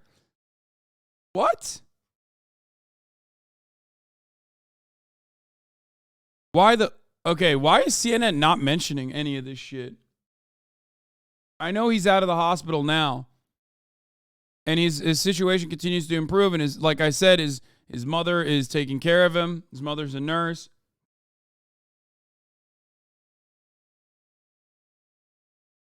I don't get why. I don't understand why CNN is not actually talking about any of this other shit. Emerging details of the incident illustrate the strength and bravery shown by the high school junior after he was shot. A neighbor who asked not to be identified tells CNN she called 911 after Ralph came to her door bleeding. She was directed to stay inside her home by the emergency operator for her safety, as the shooter's location was unknown. "I wanted to help him, but they kept saying, 'We don't know where the shooter is at,'" the woman said. She complied initially, then went outside with towels to help suppress the bleeding. "I kneeled down next to him and I said, 'What's your name? Who shot you?' She said Ralph explained he was supposed to pick up his brother. We figured out then he went to the wrong street, which is no excuse for what happened," she said. "This is somebody's child. I had to clean blood off my door, off my railing. That's someone's child's blood. I'm a mom. This is not okay." While waiting for the ambulance, bleeding from the injuries to the left side of his head and his right arm, the neighbor said Ralph told her he runs the high school track team and plays the bass clarinet in band. "He was very alert," she said. "He's a very strong man, very brave." The aunt's TikTok.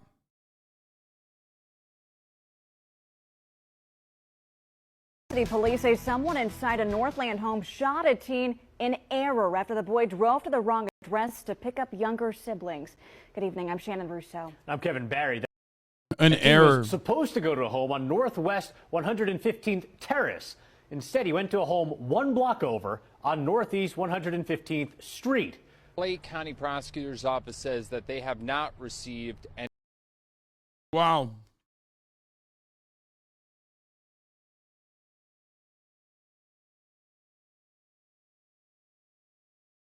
An error? Whoopsie, just did a hate crime. Bro, at this point, I'm sorry, but like this has to be, you know, I feel like they're tilting the scales a little bit, right, with their coverage on this shit.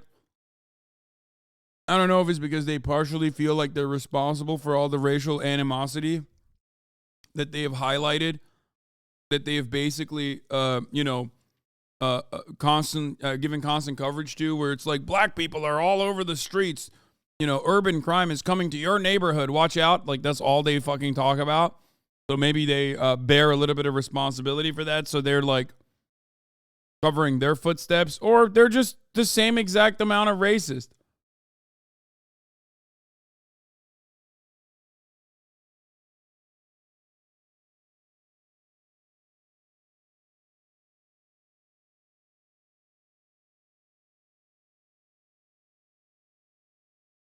And ultimately are covering it this way because they don't give a shit. Or because, and this is perhaps the most nefarious, they are scared of the understandable consequences of the inaction from the state, that ultimately they don't want any protests to happen. So they're basically trying to soften the coverage of the issue without giving you a full accounting of what happened, so that there are no protests, which is why they're engaging in what I would consider to be almost a cover-up at this point. Any criminal referral. But this is still a very active investigation, with police telling us that this teen is in the hospital with injuries that are considered to be life-threatening. At the home where neighbors say it happened, a man vacuums the front steps after replacing a glass door. Fox 4 asked what happened. I guess you'll have to check with other authorities. Well, do you know the quote, suspect was brought to headquarters to give a statement. Older visitors also did not answer questions. Do you know any details about it? Yeah, but I'm not at liberty to give that out, man. You know that. Why not? Well, you're a friend. Yeah, he's my buddy, man, and I love him to death. Is he an older guy? It's not this guy, right? No, come on, man. We all take care of one another, you know? Yeah. So. Yo, there was nothing that was an error about that shoot. Yeah, they take care of one another, you know? My nephew rang the doorbell. He opened up the door. He shot him in the head and said, "Don't come back here again." He had surveillance on the house. He knew who was at the door. Oh, yeah. Ring cameras and all, right? When he fell down, he shot him again. That is not an error. City police say someone inside a Northland home shot a teen in error after the boy drove to the wrong address.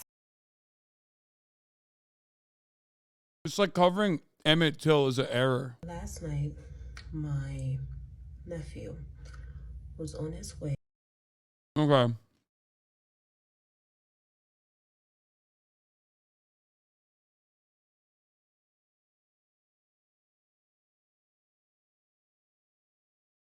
Jaw was shot in the head, which cracked his skull and left him with a critical traumatic brain injury, the attorney said. While the teenager was still on the ground, the homeowner opened fire a second time, striking Jarl in the upper right arm. How the encounter turned violent so quickly still confuses Jarl as he recovers, his aunt Faith Spoonmore said. We'll remind him, like, Ralph, you're alive, buddy. And then he has the times where he's like, why? I did nothing wrong. Why? I did nothing wrong. And he just cannot understand why, Spoonmore said. So it's waves. He goes through waves. Merritt said Jarl is now in stable condition and out of the hospital. Police have not released the name of the race of the resident who opened fire. He was taken into custody and held for 24 hours, the maximum. He was not held for 24 hours. Why is everyone in the media saying he was held for 24 hours?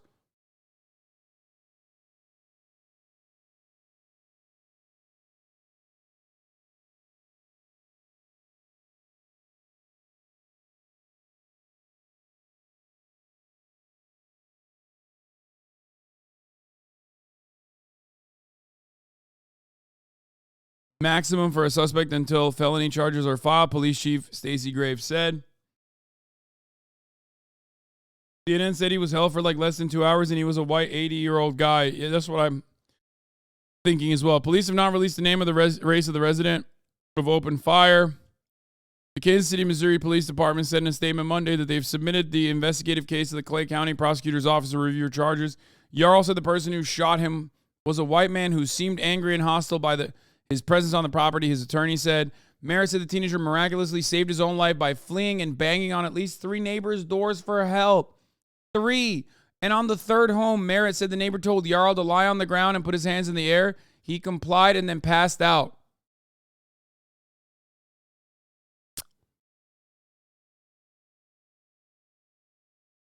So even that fucking last neighbor who was like, I'm a mom and I wanted to save his life or whatever, it seems like even she wasn't so fucking nice. I don't know. Maybe they weren't home though. Well, actually, you know what? I bet the mom that came out with the towels and shit was a separate party. Because the person who called 911 said that there were people around the kid that were like looking down at him. Merritt said the neighborhood where the shooting occurred is predominantly white and conservative and commonly referred to among locals as God's country. We've heard reports from black people who live in the neighborhood, who visit the neighborhood, that there seems to be a standing hostility towards black presence in that community. Karen Skinner, who has lived on 115th Street for more than 30 years, said the shooting in her neighborhood surprised her, given how her block is typically quiet and crime isn't an issue. It's a neighborhood in which I'm not even going to walk on my neighbor's yard because they're all very well manicured. Yeah. Skinner said, adding that the street includes many older white homeowners whose children have since grown.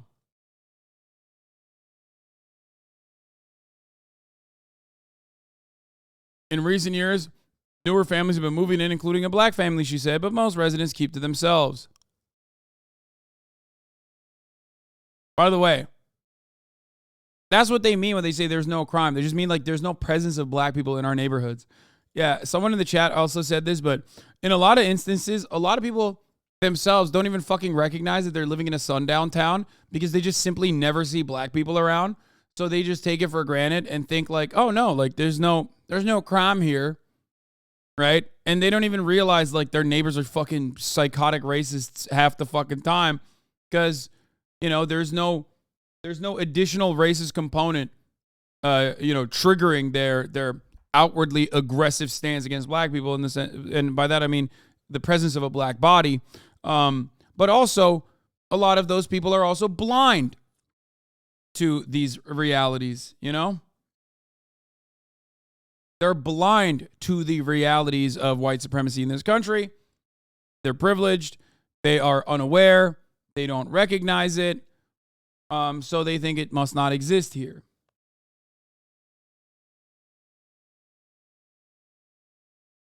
Anyway.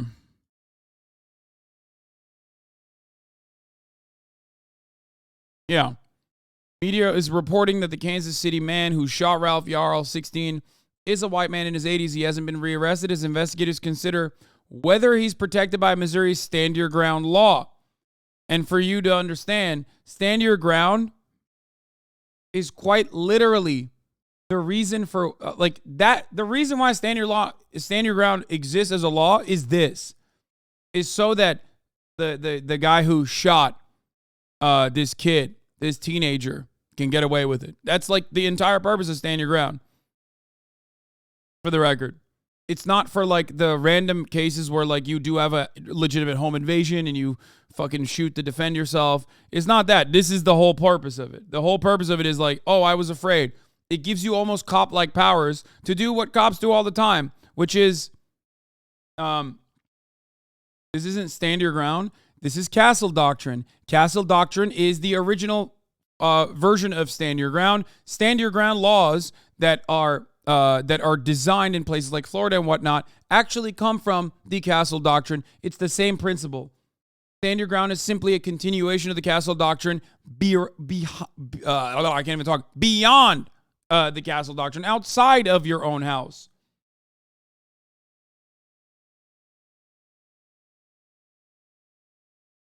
Okay? All of it is also because self-defense, as it's written in the fucking rule of law, is not enough. Just understand that. Because you do have a right to defend yourself. Okay? You just don't have a right to offense yourself. Okay? You can't do like offensive maneuvers normally at the behest of defending yourself, which is why castle doctrine and stand your ground exists to begin with. Okay? That's it.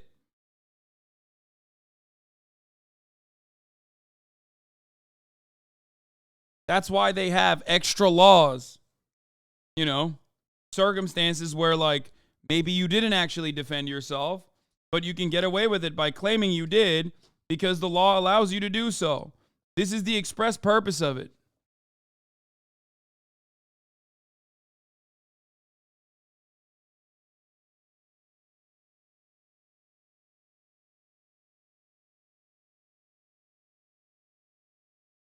Anyway.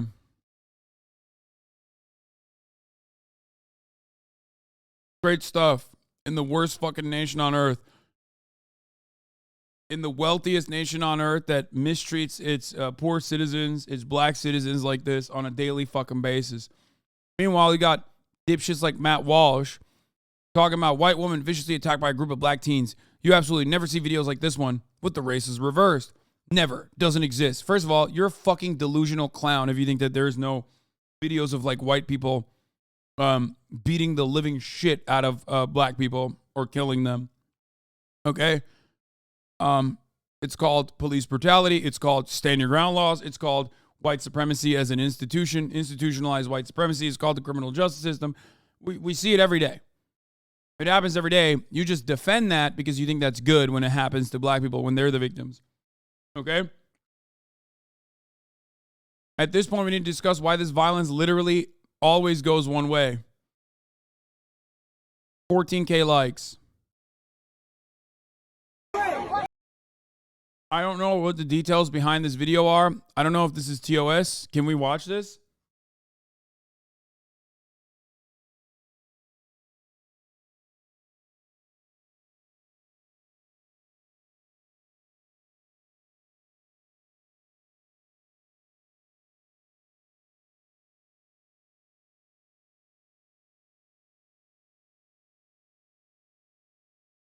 Here, I'll take a look.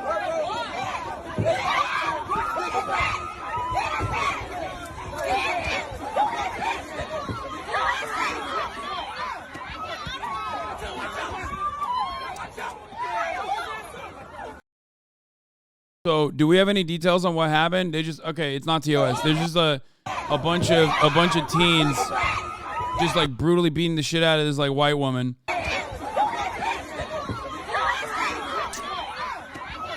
What is this? Like, what the fuck am I looking at here? Unruly crowds unacceptable, but don't demonize youth. Brandon Johnson, Chicago mayor-elect. Oh, it started already. Chicago officials are reacting after unruly crowds gathered downtown near Millennium Park this weekend. Oh, I saw videos of this. Viral videos show large groups of people disrupting traffic, dancing on cars, getting involved in fights. Police said 2 people were shot late Saturday night.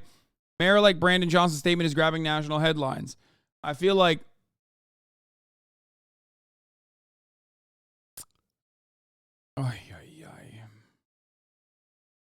I know why it's a big deal. Every year, hundreds of kids go downtown and go crazy for a day. Wait, that's like a thing that happens in Chicago? I don't really understand.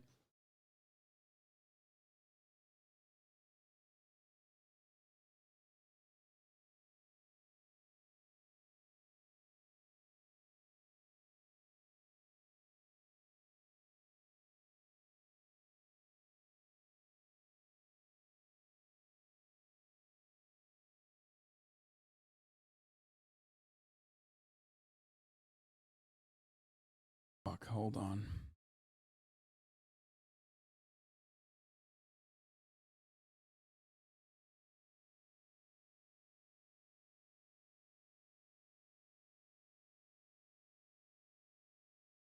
One day the whole city goes wild. I don't know what this is about. Yes, most just take the train from the south side down to the loop.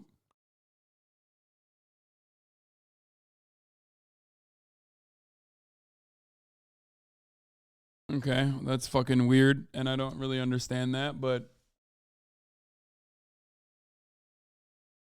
Okay.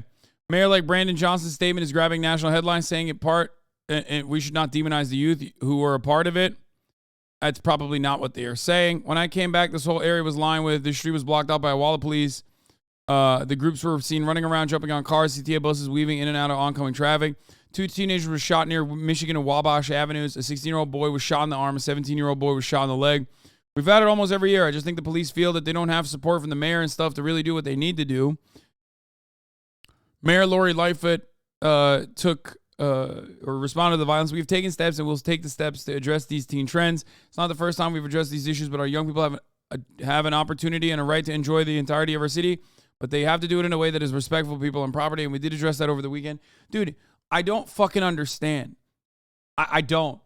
Like, for the record, I hope everyone personally recognizes that teenagers going around and doing like a purge-style night is profoundly unacceptable, okay? Obviously. I'm not going to fucking sit here and be like, no, let them have their fucking fun. No, of course not. Especially when the fun that you're talking about involves like assaulting people, okay? But there is a way to fucking avoid that reality, okay? How do you do that? By offering those teenagers opportunities. Literally, after-school programs are profoundly impactful in lowering this kind of fucking crime, okay? Lowering this kind of activity. Like, that's it. That's it. Make a fucking community center. Put a basketball league and other sports leagues and other fucking unique interests that teenagers may have. Put a fucking land center. That's it.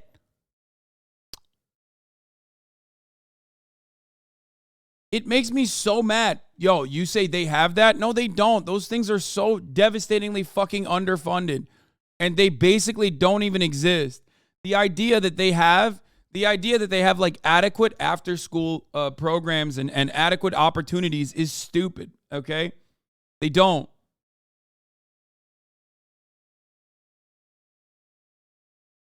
Literally go and this isn't like, go to any, like, go watch a fucking documentary on the south side of Chicago if you want to get a better understanding. Half the time, the stuff that they show you that they have, the community centers they have, are all basically propagandized to look way more adequate than they actually are. Okay? They don't have shit.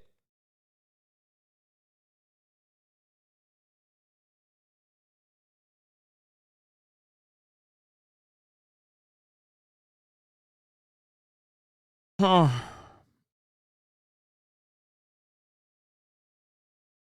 Can we ever be surprised at violence when they are constantly targeted every single day by violence from the state? Man, that's crazy. Like, no, that's also not like, there is no justifiable tone I'm taking with these actions, okay? It's just fucking ridiculous. It is. It's ridiculous. It's crazy. Everybody also recognizes that it's fucking crazy. Like, what the fuck? Crowds of young people downtown. Chicago police making a total of 15 arrests after some of them got out of hand. Now, of course, there were also 3 people that were shot in the various incidents that happened over the weekend. Mayor Lori Lightfoot finally speaking about the incidents this morning. Mayhem on Michigan Avenue and other places downtown Saturday night, resulting in fights, damaged vehicles, and terrified tourists as groups of young people took over the streets. 2 teenage boys were shot. We have taken steps and will take steps to address these teen trends. It's not the first time that we've addressed these issues, but our young people have an opportunity and a right to enjoy the entirety of our city, but they have to do it in a way that is respectful for people and property. On Friday night, a group of teens caused major disruptions at the 31st Street Beach. A 14-year-old was shot in the leg. The incident raising concerns for Alderwoman Sophia King, whose ward covers that area. It was very serious, so we have to hold youth accountable and responsible. But we also need to bring the city together because we do need to have activities for the youth. Alderman Brendan Riley, whose ward includes the Loop, calling it lawlessness on the part of teens looking to score points on social media. He also questioned the police. Yeah. I love when they like openly recognize that like we got to give them something to do, which is true. Okay.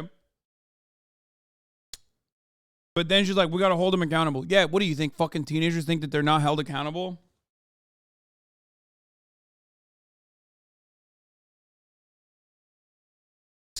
This kind of conversation is so, this kind of kind of take is so idiotic. No one is fucking pro-crime, okay? Like, I joke and say I am pro-crime all the fucking time. But of course, overall, this kind of shit is awful. It shouldn't justify the vicious cycle of, like, further police funding, which, by the way, those dipshits in positions of power are going to use this. And also all of the wealthier residents of Chicago are going to say, we need more money for the police to make sure that this never happens. By doing what? I guess killing some teenagers. I suspect that's what they think will do a good job of, like, stopping this.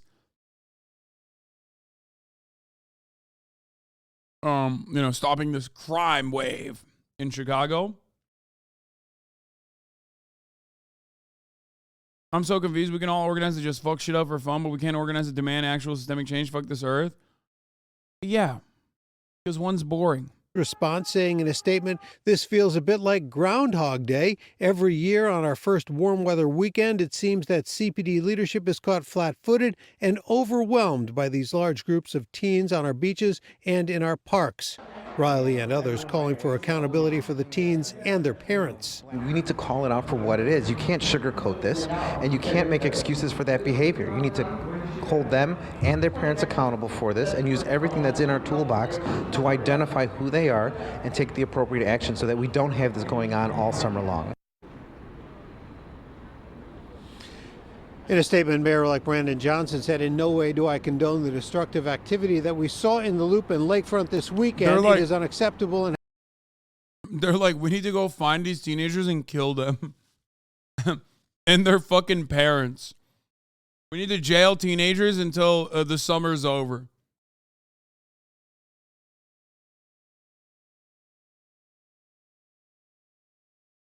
That'll show them. That'll definitely, eradicate the problem. People will be like, yeah, what's really the fault is fatherlessness in the black community.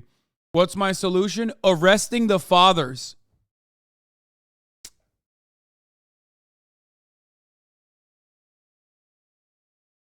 Sean the Black says, bored kids do stupid things all the time. It's not unique to Chicago. It's not a problem until that will be fixed by the police. Absolutely.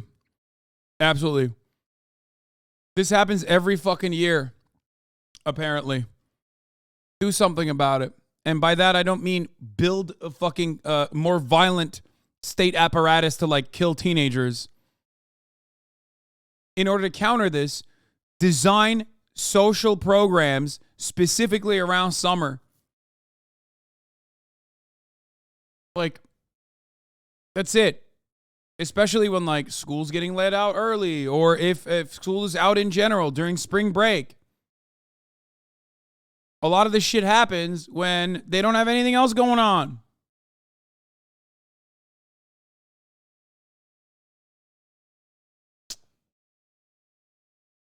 Chicago is simultaneously one of my favorite cities and also full of the most annoying kind of lib.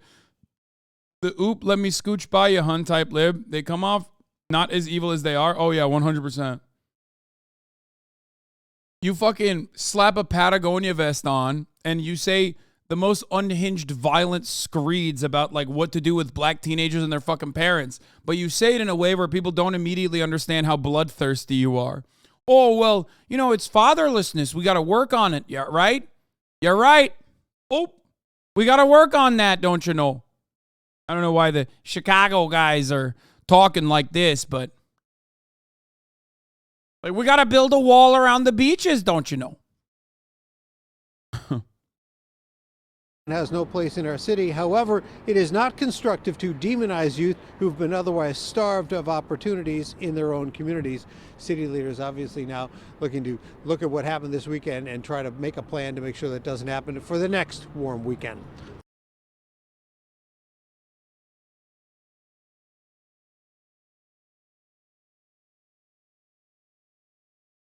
Way to go. Yeah, the homeowner said 10 out of 10. I didn't even say anything bad. But of course, they're already going crazy with it.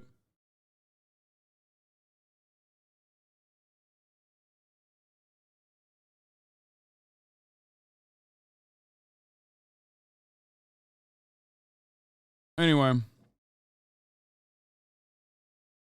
I'm born and raised in Chicago, went through the CPS as a kid, even 15 years ago in the elementary school I went to. We ate in the hallway for 8 years since we didn't have a cafeteria. The roof was literally rotting in some classrooms. And most after-school programs would get canceled left and right. Yeah.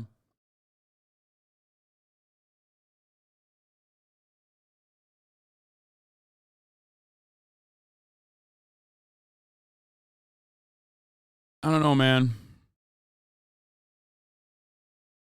It's not like he's saying that it's good that the kids are doing this. Like, he openly recognizes this unacceptable.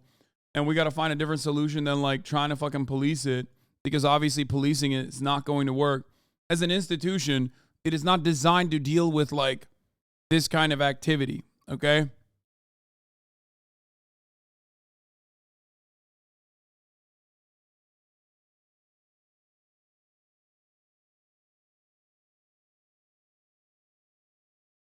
I don't know.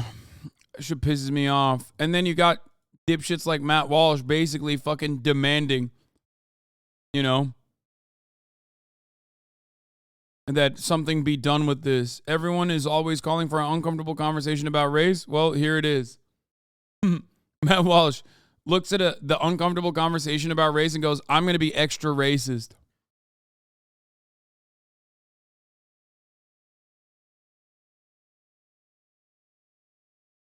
Anyway.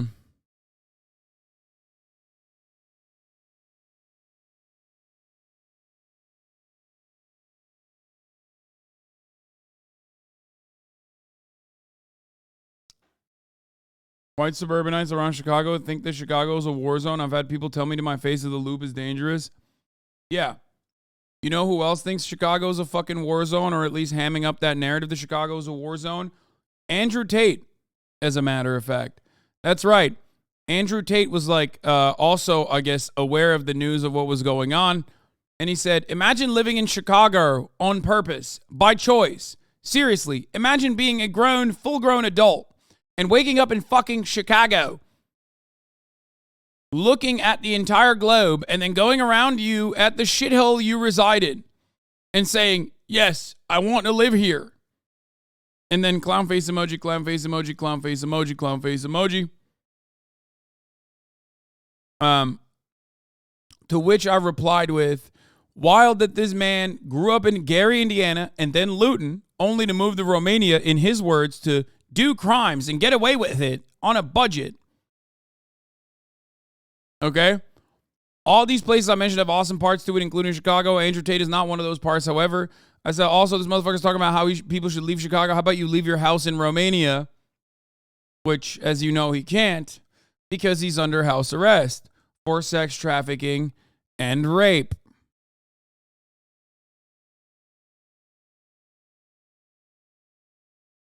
You know? So, what's that about?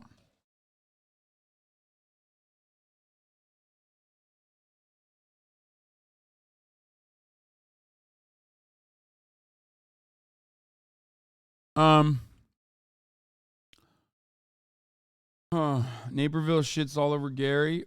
I think the biggest problem is the fatherlessness of these kinds of children. We want to police them and the parents for allowing this kind of behavior from children. Maybe if we increase police funding more. What? Dude, I'm not fucking, you're unhinged, dude. I just fucking, dude, I'm trying to be chill today. I'm trying to not fucking do this. I'm not going to do this, especially at the top of the hour where I will avoid your fucking debate, you piece of shit. And I will tell you that at the top of the hour, there's a 3-minute ad break. Fuck you. Fuck you with that. You can't write unhinged shit with the express purpose of getting me to fucking read it and then being like, haha, it's a top of the hour debate. Okay, you still wrote the unhinged shit.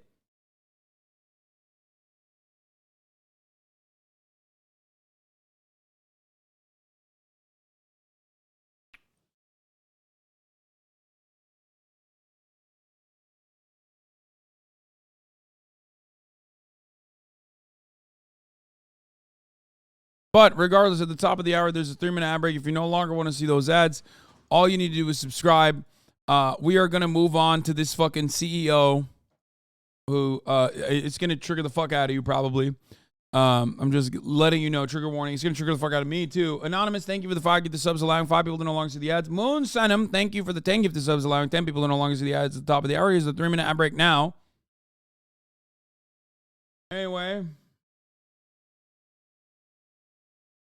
What? Cenat got banned for real? No. Eh?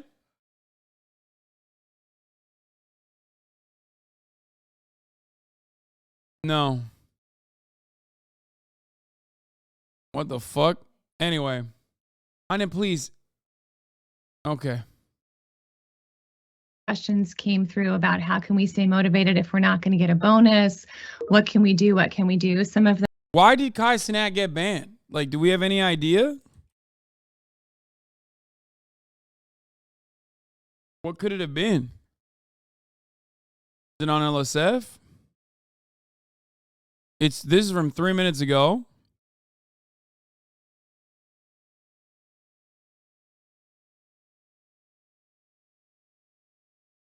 You were gone for 2 days? I don't really know. It's because of the Botex allegations? Okay, good one. What, did he watch a police chase or something? Is that what happened? He showed his ass? It could be the motorcycle maybe, but I don't know. A car chase person was watching his stream while mid-chase? What? You are joking.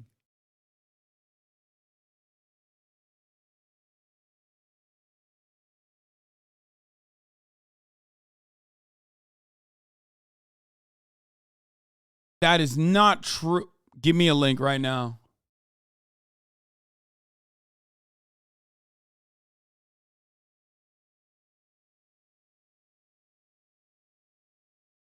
Cenat watches.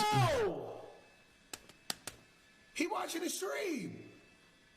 Nah, that's hard. That's hard. Shout What? out to you, broski. Nah, he's definitely watching the stream. He watching the stream, bruh. How do they know? Make a left. Yeah. As a culture here in Los Angeles, fairly obsessed with Oh, he just went like this. They are exciting to watch on TV, but they are dangerous. He know, yeah. Dramas that are playing. Yeah. The reason we air them is for public safety first and foremost because. Yeah. No fucking way. No.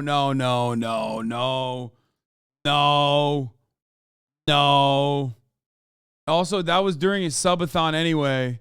No, that's not it. You're wrong. No. Y'all are fucking wrong. Wasn't this a bit you did? Yeah, he's just joking and trolling. You guys are fucking...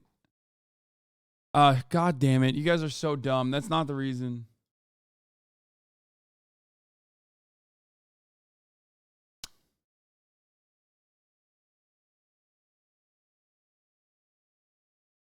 It was circulating during the weekend. Yeah, but it's not from the weekend.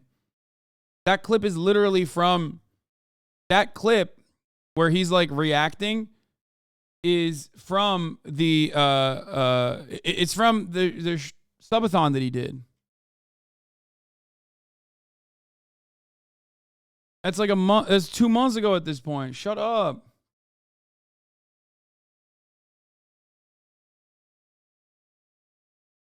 It could have, but he had Yachty on a stream and there was choice words about white people, so it could also be that.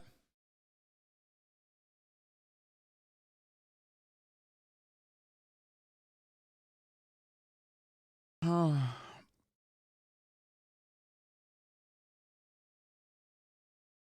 Chad, he had the chase on delay. Of course, he knew where the guy was going to go. Yeah. They banned him because Kick sent him shoes. Yeah, totally. I love when I'm like trying to be serious about something and you motherfuckers immediately make jokes.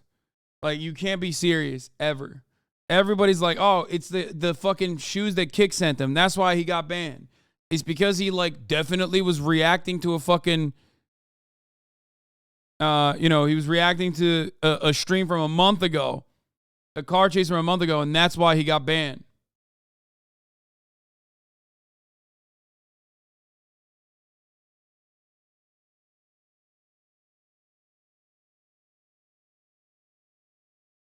Nothing more than Yachty saying to stay woke on the screen when some dude was in his boxers. Yeah, he got the fucking kick shoes. That's why it happened.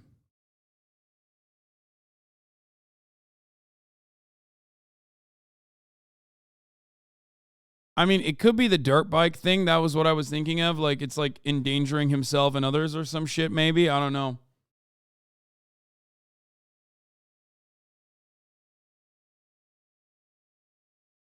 But seems weird that it happened.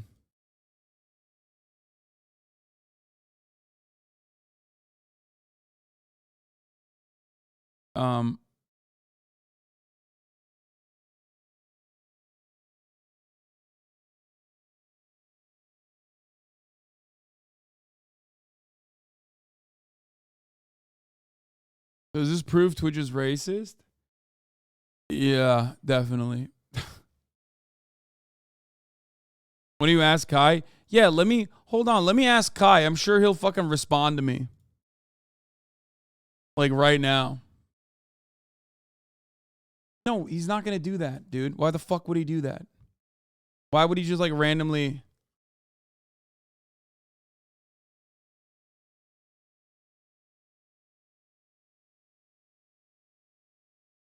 Why would he do that? In the middle of the fucking day.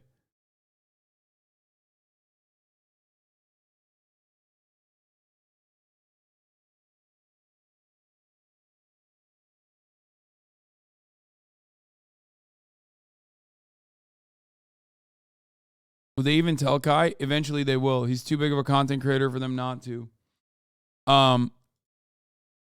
I'm sure he has an account manager and everything. That'd be crazy if he didn't. Okay. Moving back to this.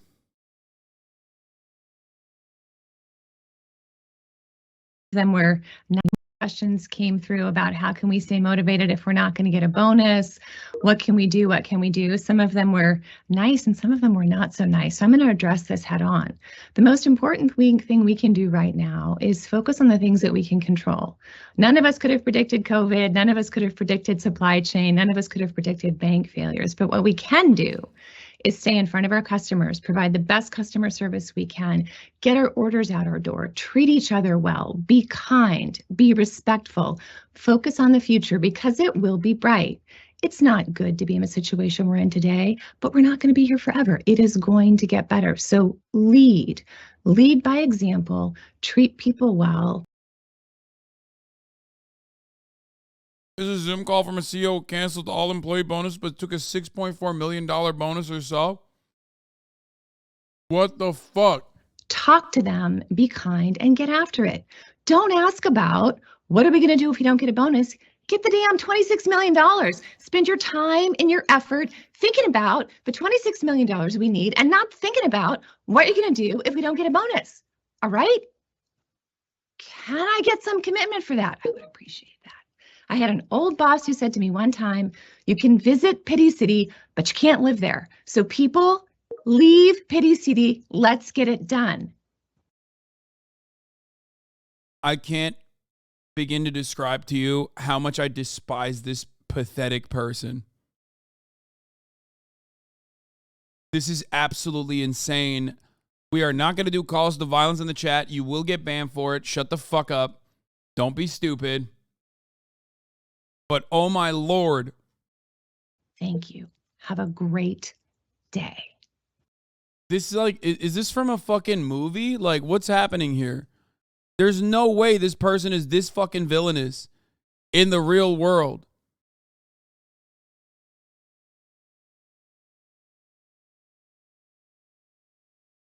There's no shot. No, I need additional details. This feels like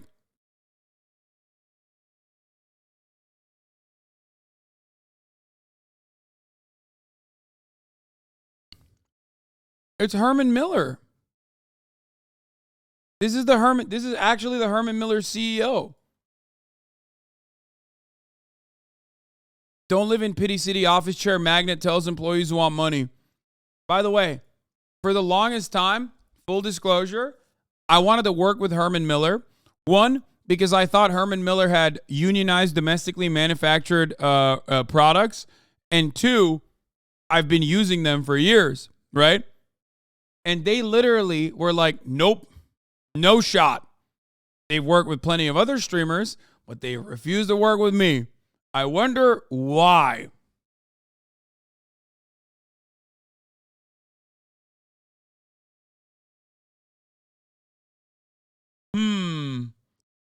I wonder why. Because I rarely ever seek out advertisers. I don't. The reason for that is because, I don't need to. I usually tell advertisers not to work with me when they are trying to work with me. But Herman Miller, I wanted to get a free chair.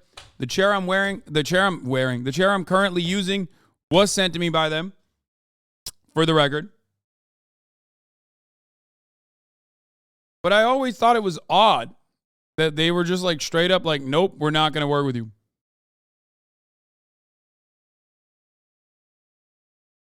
Now I understand a little bit more as to what the company culture is about, at least at the executive level. I am using the Herman Miller.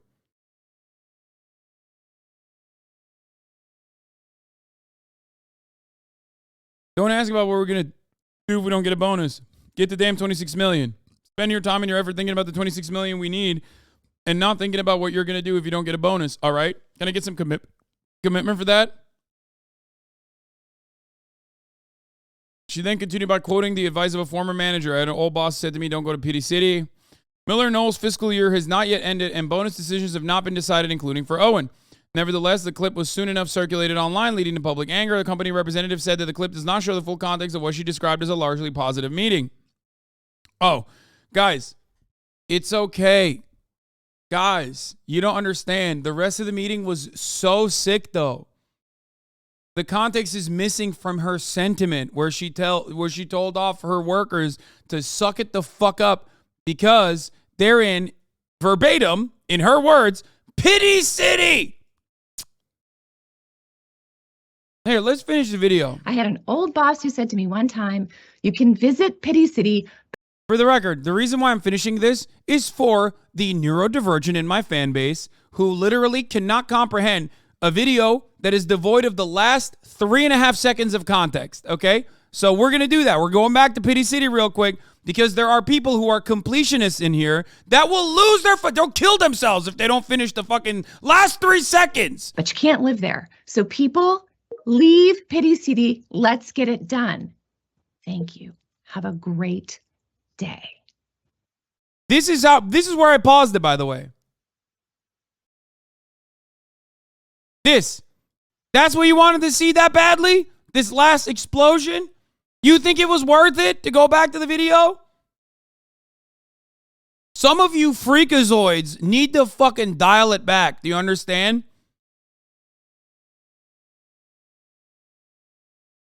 Holy shit. Ciao will literally be like, dude, if you don't show this to me right now, I'm going to do something really fucked up. Anyway, you want to know how much she makes? According to salary.com, for 2022, the president and CEO of Miller Knoll Inc., Andy R. Owen, the woman that we were looking at, made $4.9 million in total compensation. Of this total, $1 million was received as a salary, $1.2 million was received as a bonus, and $800,000 was received in stock options, and $1.4 million was awarded as stock, and $300,000 came from other types of compensation.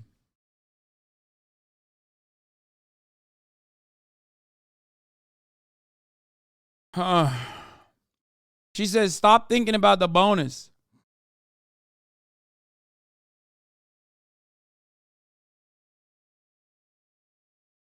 For generations. Wait. This is a video about you're wrong about Balenciaga from Philion. Philion defends Balenciaga. Nice. It's Balenciaga, Harry. In the explosion was worth it because it's not confirmed. She does not only look like a stereotypical older female liberal CEO on Netflix series C-tier actress, but she also acts like one. I am shocked. This video in and of itself seems fake.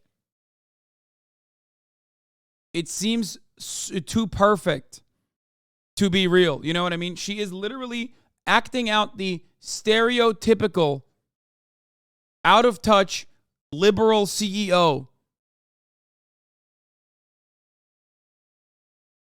This woman absolutely voted for Clinton. Oh, you know she did.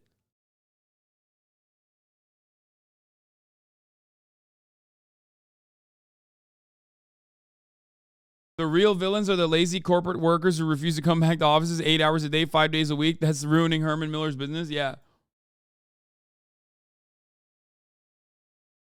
Vulture as shit, dude. Anyway. Great stuff overall. It's AI generated. No, it's not AI generated, man. What? What the fuck? No, this is very real. The problem is it's too real. That's what the issue is. It makes me feel like it might not be because it's so convenient for it to be real. Anyway, that's the Herman Miller CEO.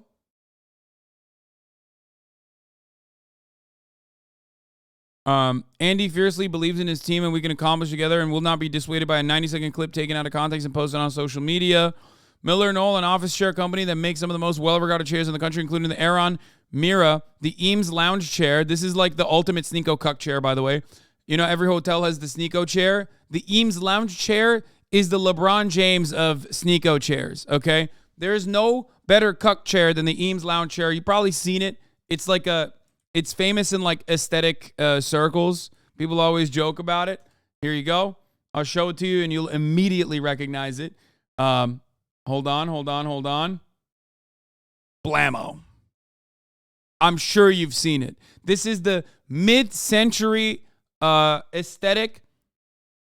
Okay, this is literally the most, you've seen this chair before.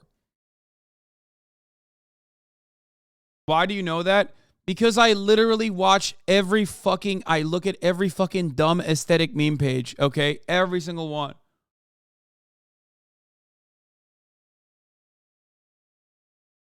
We ain't all staying in 4-star hotels, rich boy. No hotel has this as a chair. What are you, fucking crazy?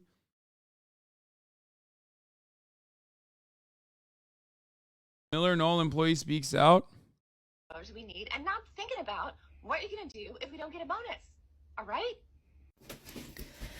That is CEO Andy Owens from Miller Knoll, formerly known as Herman Miller, a company that I used to work for several years. She received a multi-million-dollar bonus and is telling her employees to leave Pity City because they may not receive their bonuses.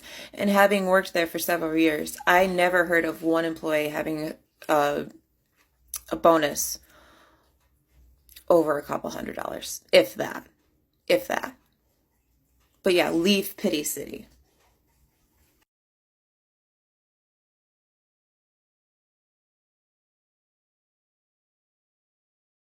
I think this is probably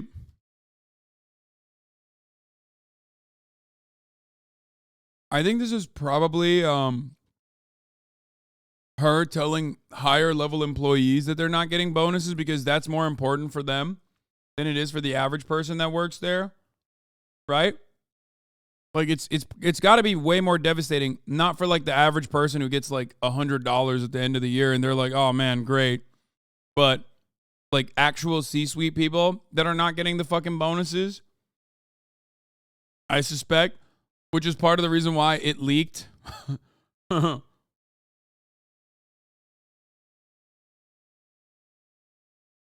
Oh, she definitely got a bonus. You know her ass got a bonus.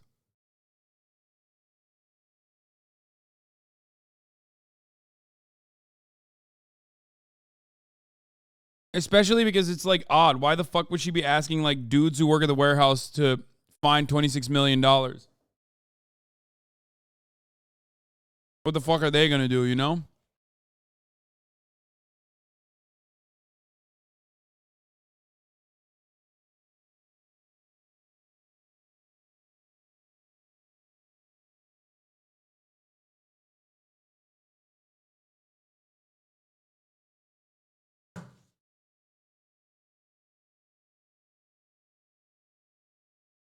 She got a $6.4 million bonus. You read it, I think. No. I read a tweet. See, now, a tweet saying she got a $6.4 million bonus is very different than a news article saying she got a $6.4 million bonus. Sometimes, even news articles can get information wrong. Okay? So, of course, when I read that tweet saying she got a $6.4 million bonus, I didn't immediately go, oh, she got a $6.4 million bonus. This is important for everyone to learn with respect to media literacy. Sometimes tweets from random Twitter accounts, especially anonymous ones, will lie. Okay? Even if it corresponds to our personal biases, it's always better to try and get the truth. So don't immediately believe that. I'm not even faulting you, chatter. It's understandable. I just don't want you to get caught with your pants down, believing in some misinformation on the internet.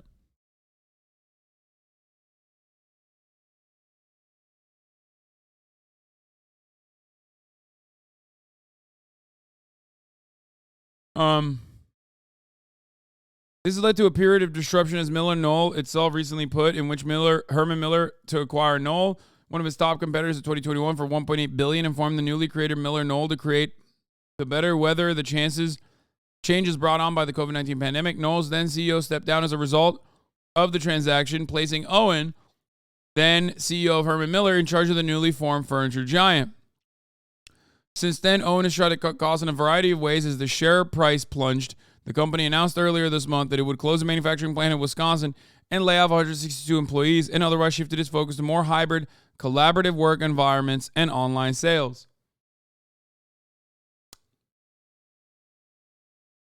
For her work, Owen received bonuses of $1.2 million last year and $1.12 million in 2021. Maybe they should reduce the price then. The Herman Millers I see on Costco, etc., cost like $1,000. Oh, yeah.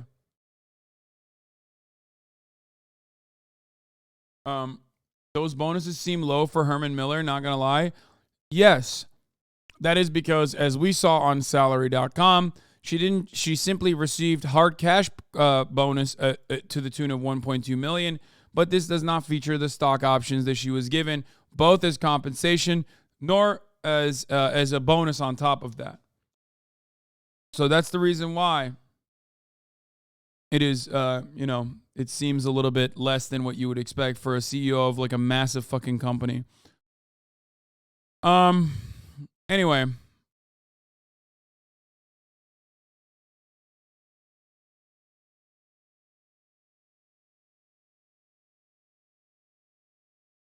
From what I read, those layoffs are primarily union jobs. Yeah.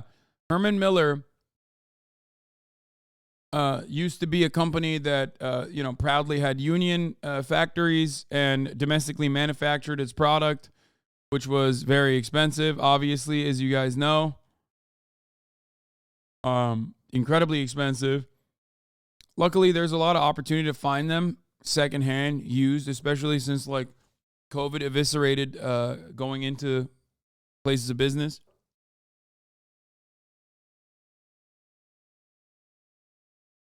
There you go. El Moro Rosa is saying the same thing. If anybody wants a Herman Miller, search for refurbished ones. They are a fourth of the price. In an office that had a ton of them that went bust recently or changed locations, and the batch sold them secondhand. Yeah.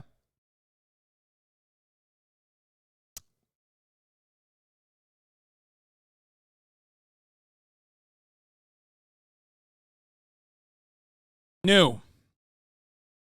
Clay County prosecutor announces he's filed 2 felony counts against Andrew Lester in the shooting of a 16-year-old Ralph Yar, assault in the first degree, armed criminal action.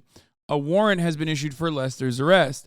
There was a racial component to the case, Clay County prosecutor argues. When asked why there's no attempted murder charge, the prosecutor explained that Lester is being charged with the highest charge under Missouri law. Probable cause statement: rounds were fired through the glass door. Yarl did not enter home. No words were exchanged. Well, that conflicts with the witness testimony. which is odd, especially when you are the fucking prosecutor. The prosecutor is supposed to be on the side of the victim. What the fuck? You are functionally the victim's lawyer. And bringing up his case to the state. That's what you're doing, to the government. Very odd that he wouldn't also add that there was words exchanged according to the fucking according to the witness statement from the victim himself.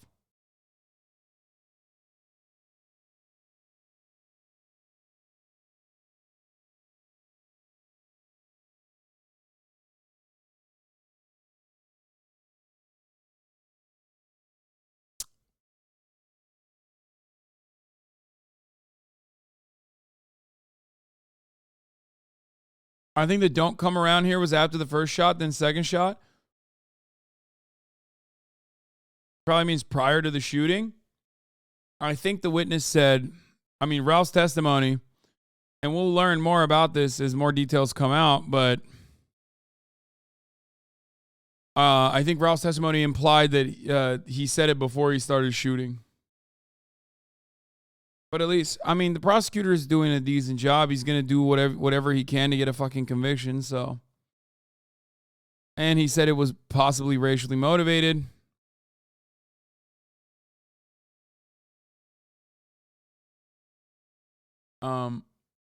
Okay.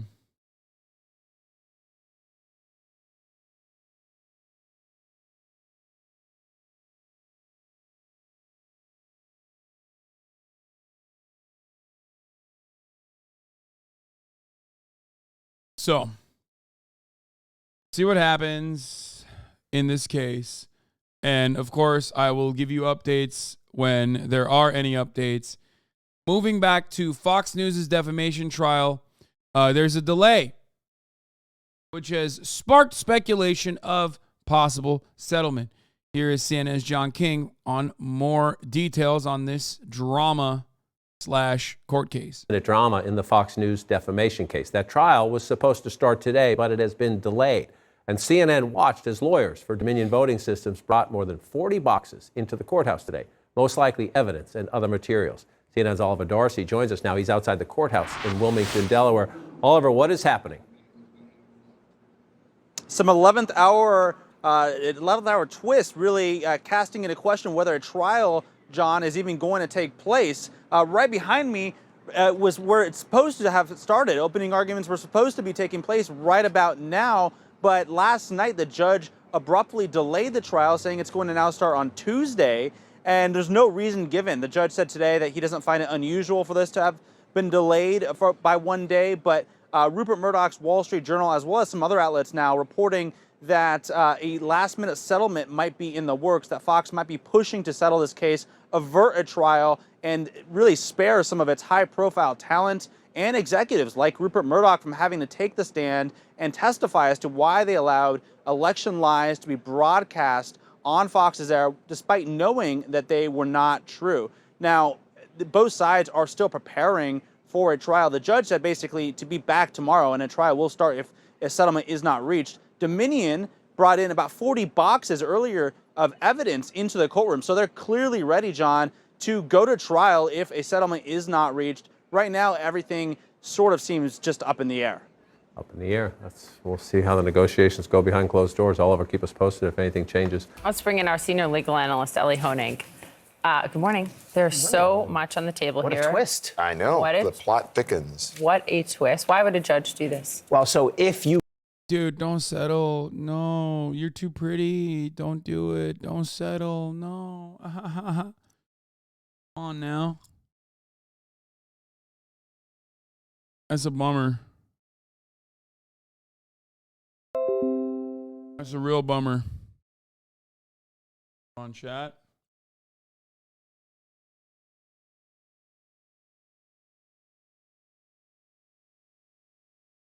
On.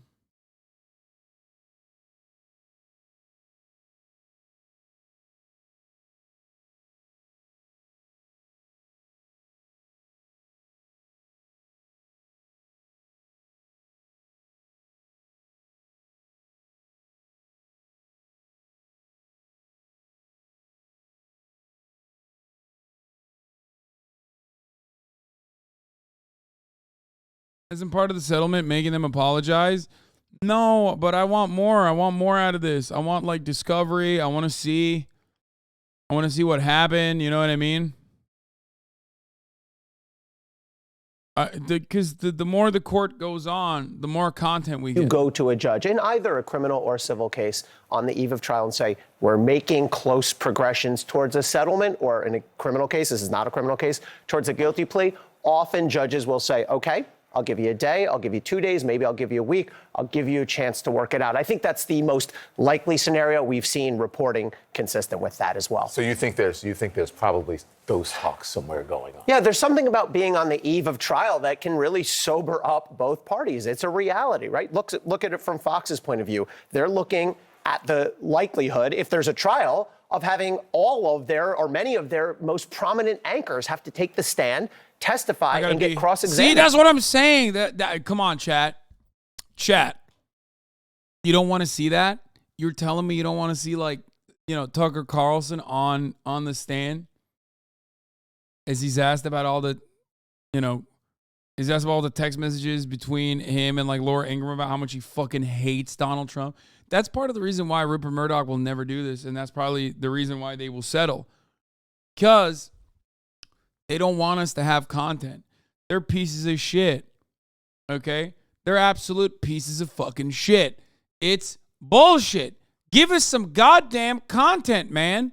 You've been giving us white supremacist content for the past however many years that Fox News has been around. Give us some content that like we like. You know what I mean?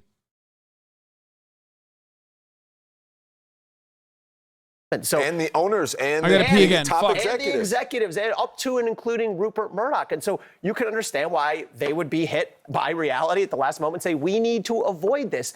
And, you know, another question is, why would Dominion be interested in potentially settling this? Because as we've discussed, I think Dominion has a very strong case here for defamation. But the fact of the matter is, nothing's sure when it comes to a jury. There's always risk when it comes to a jury trial. A jury's just 12 human beings. You never know what they're going to do. So if there is a settlement, help us understand, because it's beyond how much money they settle for, which I think gets a disproportionate amount of attention. Yeah, but how much is a lot of dough? I understand that. I think also the company has a lot of money. What I think is fascinating, if there is a settlement, is does it come with an admission of guilt, an apology, or an admission of wrongdoing? So there's a couple things that are in play here if there's a negotiation. First of all, of course, there's the amount. Parties will go back and forth on that. Second of all, will this be confidential? Usually settlements like this are confidential. We don't know the numbers unless we get it through reporting, but we wouldn't know it officially. But the parties are free to negotiate. This number will or will not be confidential. And then the parties can negotiate for any sort of admission of guilt, statement, acknowledgement, retraction, et cetera. But keep in mind, the judge here has already made a finding as a matter of law that Fox's statements about the 2020 election and about Dominion were false. So that is on the record. The only question at trial was going to be, is there actual malice? Did Fox know, or were they reckless about the falsity? So no matter what, Dominion has that finding of falsity. Okay, so then 1.6 billion, you're right, it's a lot of money, but Fox has deep pockets, right? Yes. And their viewers will probably not believe, you know, that they did anything wrong, that they were targeted, you know, so I'm not sure what it does to their credibility, right? Because it's kind of, you know what I'm talking about. The facts are out there, right? We've all seen the texts, they're all out there, and we have the finding from the judge about falsity. So then $1.6 billion, if they go to court and they win, are they likely to get that? And if they settle, how much money are we talking about? So I don't think there was any realistic chance of Dominion getting $1.6 billion in compensatory damages, meaning the amount we were damaged, the amount we have to be paid. I'm not going to lie. Like, they're so cooked.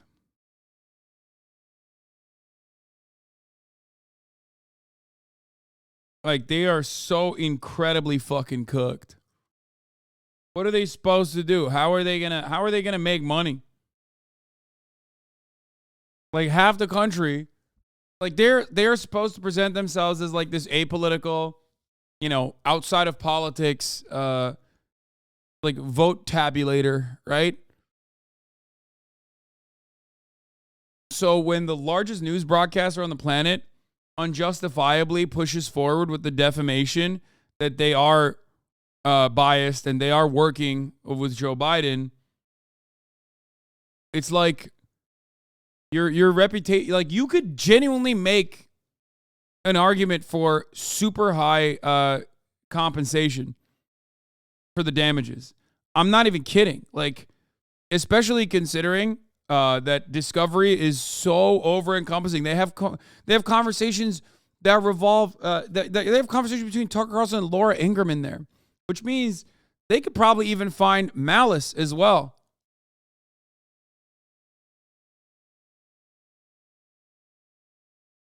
Like, I don't know. I just want them to destroy Fox News, honestly. It would be so fire. It's not going to happen, but it would be so sick if they did that. So, you know, let's see what happens. Paid back to get us back to zero. The entire company, by its own valuation, is worth anywhere from $30 to $80 million, but that's not even 10% of $1.6 billion. Yes, Dominion is worth it. So from Dominion's point of view, I think $1.6 billion was always a very optimistic ask. Now, keep in mind, though, they could also get punitive damages. And so if Fox is looking at this, they're saying, okay, Dominion's asking for $1.6 billion to compensate them, but also punitive damages on top. So again, you can see the high-end risk that Fox would be running at a trial here. Yeah. Don't go on vacation this weekend. Right, and then Fox also apologizing to that judge for not presenting. Well, they got in trouble with the judge on a couple big issues last week that could incentivize them too. Thank you, Ellie. Thanks. 2 new details on the stabbing death of. So this was an interesting story. From what I understand, the fucking Cash App guy was stabbed by someone who apparently knew him. But originally, that didn't stop everybody in the San Francisco area from running with the crime is rampant here narrative. It seems like it wasn't just like a random stabbing that occurred, but instead one that was premeditated. But, you know, like I said, that didn't stop people from cutting propaganda to claim that, you know, look at San Francisco. Look at how crazy crime is in San Francisco. People are getting stabbed nonstop. Cash App founder Bob Lee, who police say was murdered by another tech entrepreneur on a San Francisco street. New court documents allege a possible motive in the attack, and DeMarco Morgan has the story. Good morning, DeMarco. I mean, look at this. Okay, well, maybe breaking. Mission Local has learned the San Francisco police this morning traveled to Emeryville to make the arrest of April 4th killing of tech exec Bob Lee. The alleged killer also works in tech and purportedly newly, right? And meanwhile, motherfuckers were saying this. Our society seems to have become seriously complacent. 100 years ago in San Francisco, people were publicly hung for their crimes, often by vigilante groups that wanted to send a message. The hangings worked. Crime would plummet after a few of them, often many months at a time. Like, very sorry to hear that. Many people I know have been severely assaulted. Violent crime in San Francisco is horrific. And even if attackers are caught, they're often released immediately. That's not true. Okay? That's not true. It's just a fucking fanciful narrative that they just make up that like a person that stabbed another person is like immediately released from police custody is the most insane fucking thing. And yet people believe it for some reason. Oh my God. Anyway. Is the city taking stronger action to incarcerate repeat violent offenders? The only time when someone who is like violent but is released after being in police custody is when they are like an old white guy, or they are the guy who drove his car into a fucking BLM rally. Okay? Hate to say it, but that is the only time.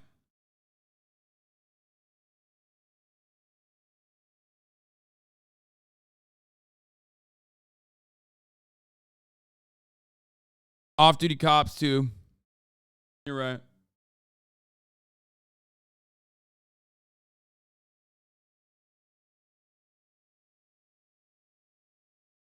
Anyway. Yeah, people were literally talking about, like, hanging motherfuckers from the gallows. Like, let's go find homeless people and brutalize them shit. You know what I mean? That type of shit. Meanwhile, it's a person who knows him. Rebecca, good morning to you. The new details are shocking in what has already proven to be a disturbing case. Prosecutors calling it a planned and deliberate attack. This morning, 38-year-old Nima Momini now behind bars for the stabbing death of tech exec and founder of Cash App, Bob Lee. Police say the two men knew each other and got into an argument shortly before the horrific attack. Stabbing not alert, responding control A1, your tech is A13, PD's around. Momini, who runs his own tech company, making his first court appearance Friday. He's seen in these sketches signaling a heart symbol with his hands to his family. His sister, Kazar, now at the center of the case, who prosecutors say was a friend of Lee. I'm Bob Lee, and I'm MobileCoin's freshly minted, not mine, that would be Bitcoin, Chief Product Officer. In the hours leading up to Lee's death, prosecutors say a friend who was drinking with Lee and Momini's sister earlier that evening witnessed a conversation where Momini had asked Lee if his sister had been doing drugs or anything inappropriate. Lee allegedly reassuring Momini nothing inappropriate happened. That night, police say Lee joined Momini and his sister at the Millennium Tower, where the two men later left together and drove off to a dark, secluded area in Momini's BMW around 2 a.m. Mr. Momini was driving. They ended up in the area of the stabbing, and that is where they exited the vehicle, and approximately 5 minutes later is when the stabbing took place. Police reviewing these images obtained by thedailymail.com showing Lee stumbling to an apartment building, then collapsing. Prosecutors say Momini stabbed Lee 3 times with a 4-inch kitchen knife, including 1 hit to the heart. Momini's sister saying in text messages later recovered from Lee's phone that morning, "Just want to make sure you're doing okay, because I know Nima came way down hard on you, and thank you for being such a classy man, handling it with class." Momini arrested 9 days after the attack on 1 count of murder, but investigators not ruling out other potential suspects. This case is not closed. So long as the investigation is open, it can always yield additional perpetrators. The suspect's arraignment has been postponed until next week. Guys? DeMarco, our thanks to you for your reporting. Well, hey there. Yes, we talked about the Kansas one already. We gave the update, chatters. Thank you for wanting me to stay up to date with like all the latest information and news, but we already covered it. Okay. We talked about the Supreme Court. Or not Kansas, Kansas City.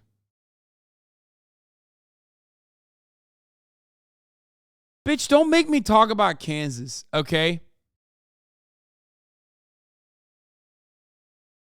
Don't make me talk about Kansas. Okay, the state. Don't act like shit's popping there. Last time I checked, okay? Last time I checked, we were talking about Kansas. You know what happened in Kansas? The Republican state legislature decided to do penis inspection day. Okay? So don't act like, oh man, this wasn't Kansas. Hey, chill. This is Missouri. This is Missouri. It's not Kansas. You better fucking watch out. Hey. I know. My bad. It is Missouri.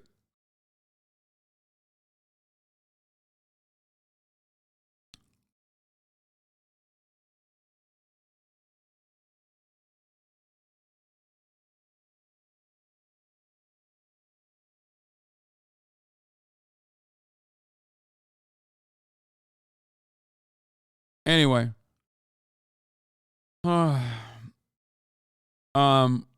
Let's watch the farm workers thing and then we'll get to, oh wait, before that, how Disney outsmarted Ron DeSantis. Legal did a fucking 23-minute video on this. I don't know if I want to watch it today. DeSantis is trying desperately to like win power over Disney. I kind of don't want to watch that today. I want to watch it later. Let's watch this. This is breaking news, some good news. Let's do some good news.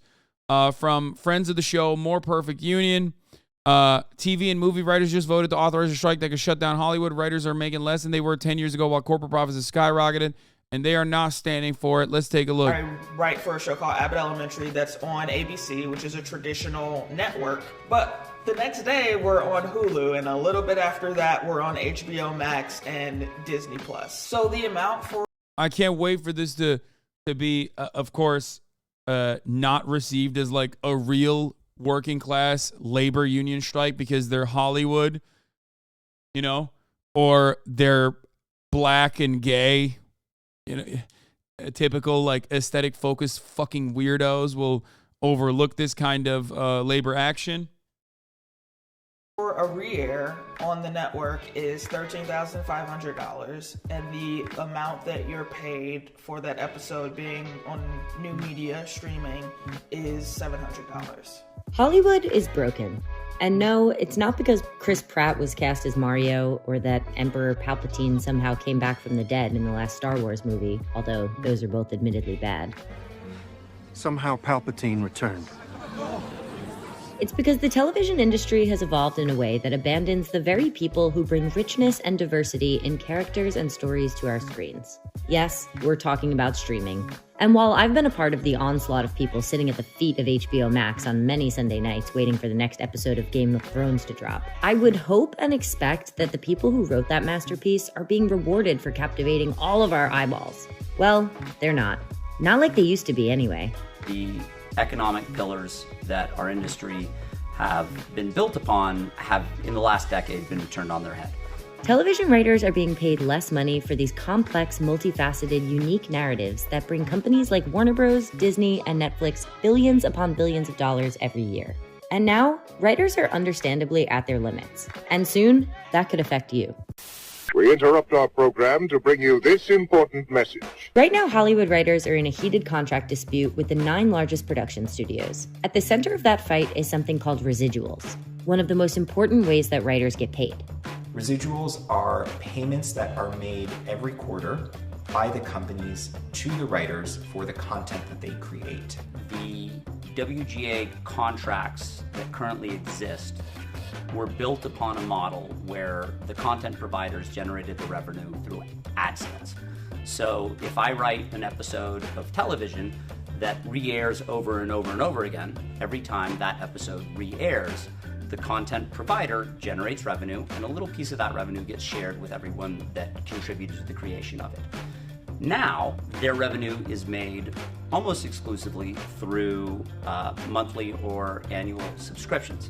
So there is no re-airing. People can watch what they want when they want, which means that we're not getting the same residuals that we once would have.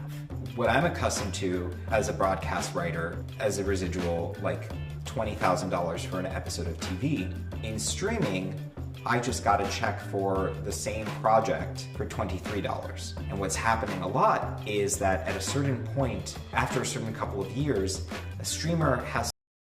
Isn't Will Neff a screenwriter for his day job? Does this affect him, or does he know anything about it personally? I mean, I think Will is Writers Guild, but he's not a screenwriter for his day job. What do you mean? He doesn't like write currently on a fucking TV show or a movie or something. What do you think? Like you think Will is just like writing for a TV show secretly, like as it stands? I do have a lot of writer friends who I do have writer friends who have written for TV shows that are in circulation that also end up going to a streamer. And yes, the residuals are cut very short. Unfortunately, because streamers are seen as a way for like larger corporations to maintain a higher percentage.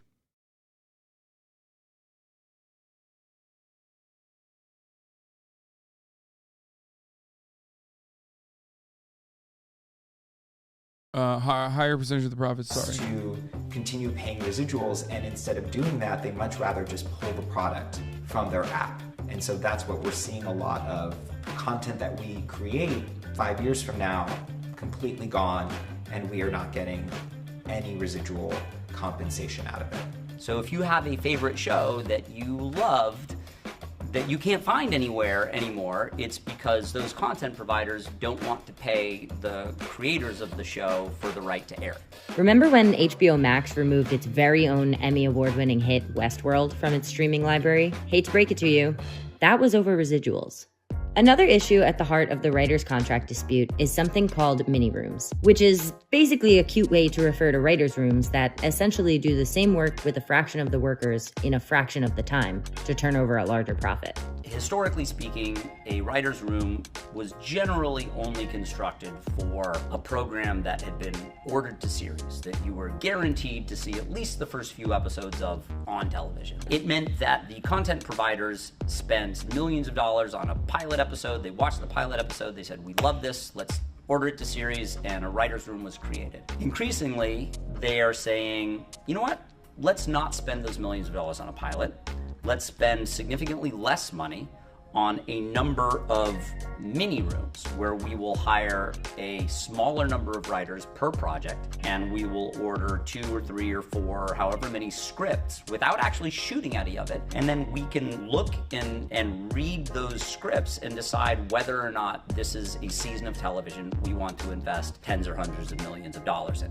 And what writers were seeing a lot of were the streamers were only going to pay weekly compensation to all writers regardless of level. So you could be a co-executive producer with 10 years of experience who might have sold some development, so you have a proven track record. You could be making the same as a staff writer who this is their very first job right out the gate. We should be able to say, hey, I'm making more money now than I was making 10 years ago, because that's how careers work in every industry. You don't work the same job for 10 years and make less money than you did when you first started doing it, and that's what's happening to us. It's fine if they want to hire us weekly on shows that have not been ordered to series yet, that they're just collecting scripts for. But we need to be compensated in the same way that we were compensated when we were writing shows that they were putting on the air. It's the same time and creative energy being put into those scripts. The fact that these content providers might be choosing not to make them doesn't mean that we're working less hard on them and that. Yeah, I mean, every single battle in entertainment that has been fought over the course of the past, 5 years have almost always and entirely revolved around streamers, because streamers are owned, like the streaming platforms are owned. I don't know, he just got here. They're owned by the companies themselves. They're owned usually by the major, the major publishers themselves. So it's a way for them to squeeze out more profit from the same works, the same IP.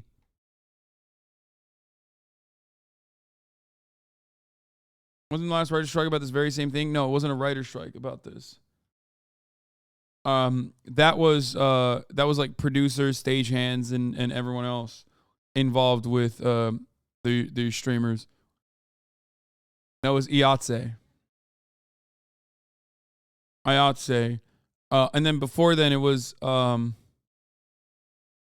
it wasn't producers. What was it?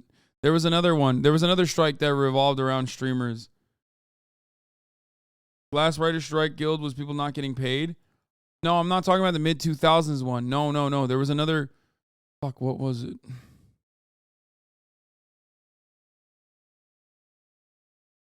No, the IATSE one is different. The IATSE one was about like producers and film set workers not getting paid. Like people.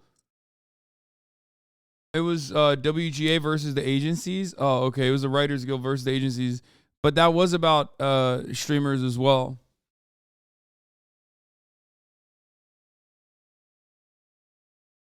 The writer's strike killed Heroes. What a disappointment of a TV show. I mean,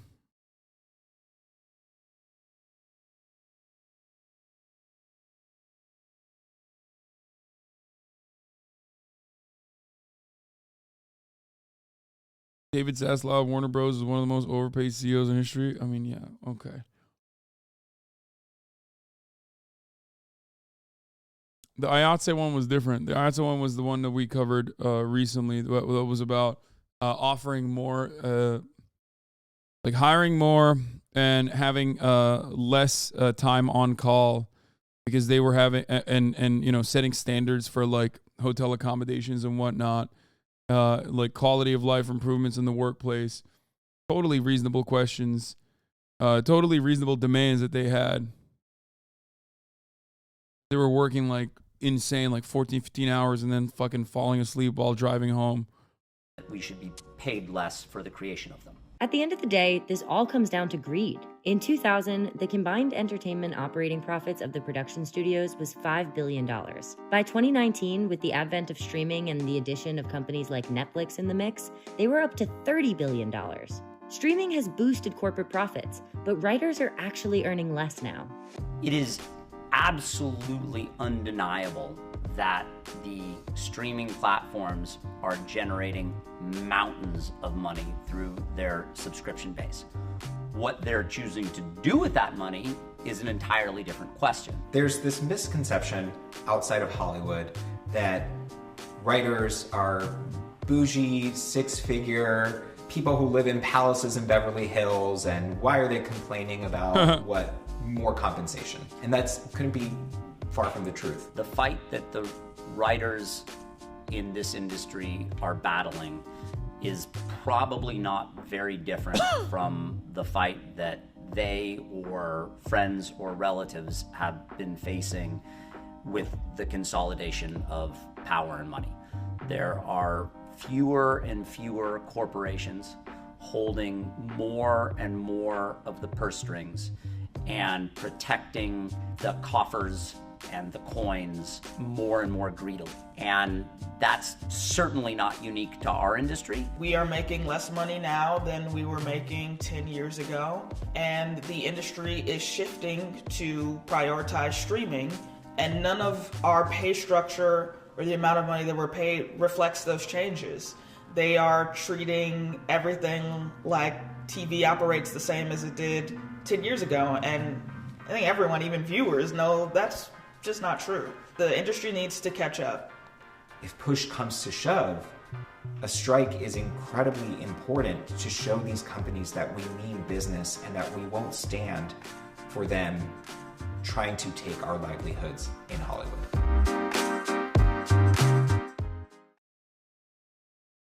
I found out my neighbor in my modest apartment building was a writer for a pretty famous show. They're definitely not getting paid six figures law, especially not anymore. There was a time and place in America where you could have like one commercial jingle and you could like get a fucking fat stack of cash off that shit. You know what I mean? Those times are long gone. Not like a real viable career any longer.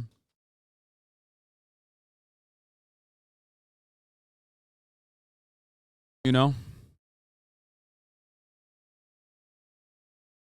If it's anything like previous writer strike, there will be an uptick in reality TV to fill the gap. So remember to boycott reality TV. Yeah, that's not going to happen. But yeah, there will probably be an uptick in reality TV. Someone in the chat was mentioning that HBO Max rebranding the Max right in time with a Discovery merger.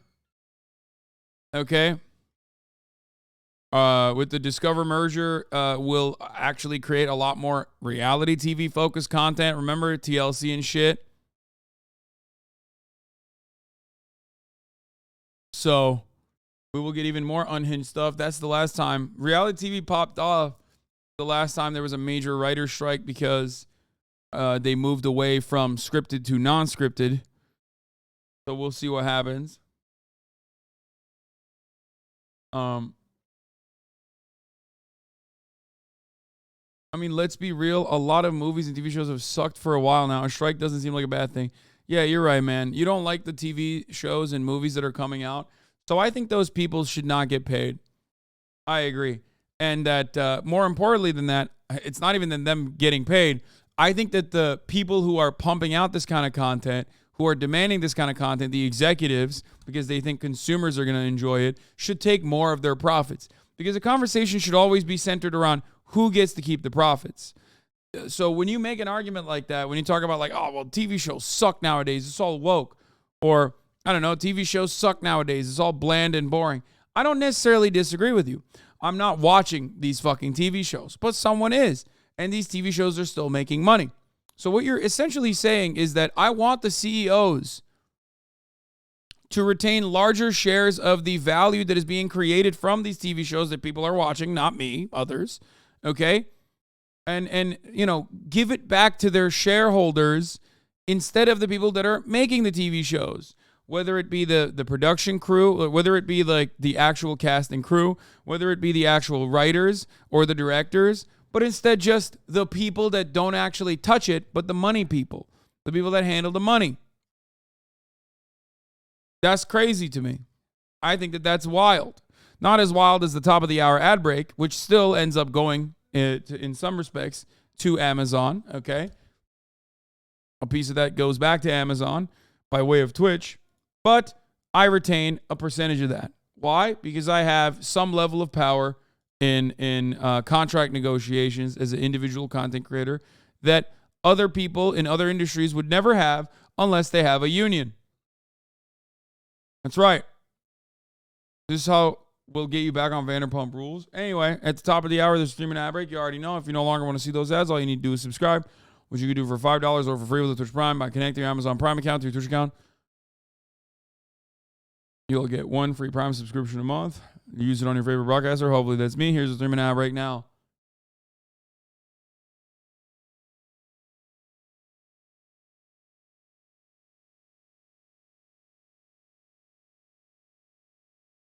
Yes, Cenat has been banned off Twitch, and we do not know why. I investigated it a little bit, but everyone was fucking around.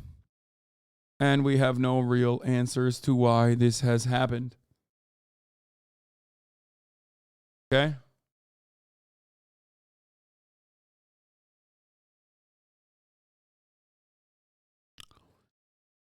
I don't care about this Kevin McCarthy thing. We talked about this. We talked about this.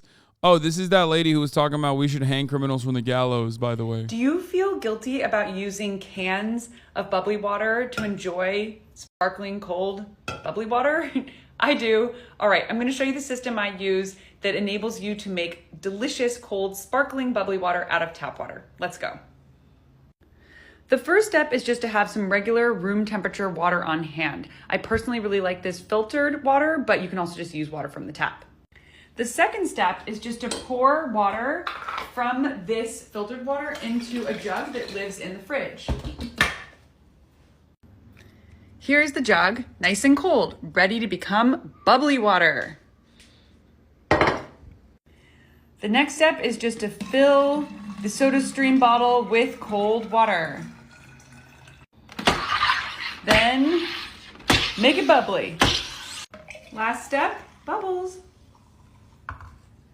Yummy. People say meritocracy is real and capitalism is actually the best possible system. And then this woman is like thriving in San Francisco. Okay? What is, like, come on now. She just described, like, yeah, she just basically described how to eat. Okay? Whenever I'm hungry, I like to do this very cool thing called yummies in my tummy. Like, she won't say that she's eating. Oh, she lives in New York. I thought she was like a San Francisco lady. I like to do this thing called yummy in my tummy time. That's right. Here, we'll go in. It's very easy, step by step. First, we go into the fridge. This is where a lot of the things that you can put in your mouth exist. That's right. You might recall the fridge from my previous video on how to make bubbly water. That's right. It keeps these things cool. She moved, lol, I hate her. I know so much about her by osmosis. I think the funniest part about it is that like cans are probably some of the more recyclable, like easily recyclable material out there in comparison to like plastic. So for her to be like genuinely upset about cans is pretty funny. It's literally like aggressively the most recyclable.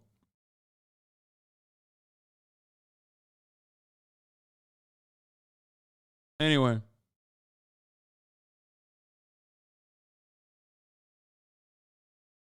Yeah, y'all drinking raw water, dude? Fucking lame. Okay, let's talk about the fucking psycho Ali Alexander, who you might remember from Stop the Steal, the Stop the Steal organizer. He has now been forced to apologize after being accused of asking teen boys for dick pics to a surprise to absolutely 0 people on the fucking planet. I mean, who would have guessed that the fucking weirdo Nazis are also pedophiles? Who? I mean, oh my God, I'm so shocked. It is so shocking. What is this? Secret police?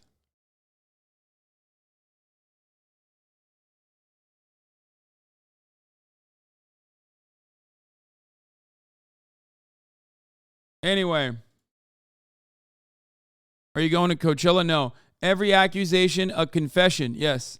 This is the every accusation, a confession part of the broadcast. Okay? A key figure in the pro-Trump Stop the Steal campaign has apologized after being accused of asking teenage boys for sexual pictures. Ali Alexander, I'm going to cover very little of him.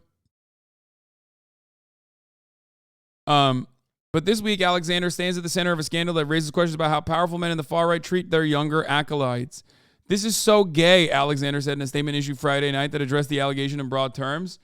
Well, you know, not really. Or I guess maybe. I mean, I guess it is technically, isn't it? Is it gay? I mean, it's more so pedophilia than gay. It's like you're a pedophile first and then gay second. Alexander, who has described himself as bisexual in the past, added that he was battling with the same-sex addiction. That's the problem. It's not the pedophilia. It's the homosexuality. Oh, that's what it is, dude. That's the bad part, huh? Are you fucking insane? This is absolutely, literally priests do the same shit. Priests will be like, yeah, the pedophile stuff is like excusable, but the homosexuality, we cannot. The church does not condone this. The budding online scandal is also roiled the pro-Trump and white supremacist America First movement. Just months after it reached new levels of notoriety after his leader, Nick Fuentes, dined with Donald Trump and rapper Kanye West at Mar-a-Lago. I apologize, he said, Ali Alexander said, for any inappropriate messages sent over the years. When I flirted or others have flirted with me, I flexed my credentials to drop corny pickup lines. Other times I've been careless and should have qualified those coming up to me. Those coming up to me's identities during the flirtation banter at the start. Alexander didn't respond to comments from the Daily Beast. In his statement, he also claimed he'd been targeted by false accusations and edited screenshots of his message, but declined opportunities to point out which accusers or screenshots aren't legitimate. Rumors about Alexander's sexual behavior towards younger men have circulated in conservative online circles since at least 2015, but they reached a new level last month after Milo Yiannopoulos, the controversial British provocateur, turned on Ali after Alexander and Fuentes pushed him out of a potentially lucrative position in West's nascent presidential campaign. Yiannopoulos started releasing video interviews and other evidence meant to prove that Alexander sexually propositioned both adult men in their 20s and at least 2 teenagers. Yiannopoulos, whose own career as a far-right pundit imploded in 2017 after remarks he had made downplaying the seriousness of pedophilia surface, claims he has more damaging videos to release about Alexander and Fuentes. Wow. I mean, let them fight.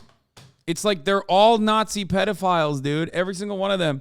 Ironically, of course, they claim that like being gay automatically makes you a pedophile, which, I mean, I guess technically both Ali and Yiannopoulos are, but they're pedophiles. That's different, okay? They're pedophiles first. The irony of these people constantly saying like, oh, if you're queer, you're a pedophile. No, man, that's just a you thing, I think.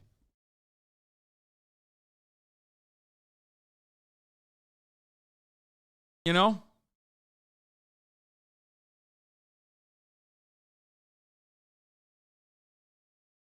Yiannopoulos claims he's releasing the video against Alexander because Alexander dropped Yiannopoulos' name to entice young men. One screenshot purports to show Alexander dangling the prospect of a meeting with Yiannopoulos to a teenage boy.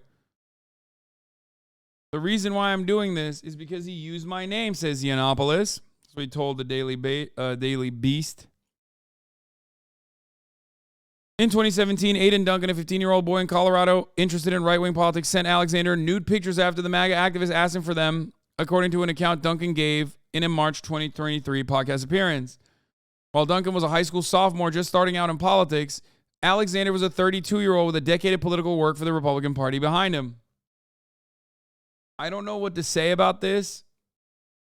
Okay, I don't know. Like, I truly don't know what to say about this. It's just like, I mean, we know it's the case. So many of these Nazi motherfuckers are just straight up pedophiles. Straight up. The pedocon theory is real, 100%. I just don't know why it's like allowed. What's up with that? Is the FBI just being like, yeah, these guys are informants, so it's fine? Like, what is it? Is that what it is? The Republican Party,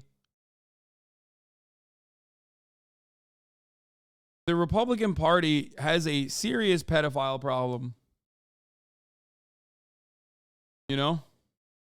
This kid went on to become a full-blown Nazi in the news, too. Young Colorado GOP activist identified as white nationalist. Groyper making anti-Semitic threats. Oh, this is the guy. Is this the guy? Aiden Duncan. On the Trump 2020 victory campaign field organizer, Region 4. Looks like someone has identified Smiley the Friend, a.k.a. Smiley the Fed, as Aiden Duncan from Loveland, Colorado. Duncan is a dedicated follower of white nationalist Nick Fuentes and was set to join January 6th rioter Anthime Gione, a.k.a. Baked Alaska, on a multi-state RV trip last week. Bro, I'm going to tell you this, okay? Every single one of these groypers, every single one of these fucking groypers is exactly like this. And then whenever one of them is outed in the media as being like a gay pedophile, they go, oh, that's not like us. That's a gay pedophile. We are different. We're so different. And it's like, no, you're not. You are him. Get the fuck out of these circles, man.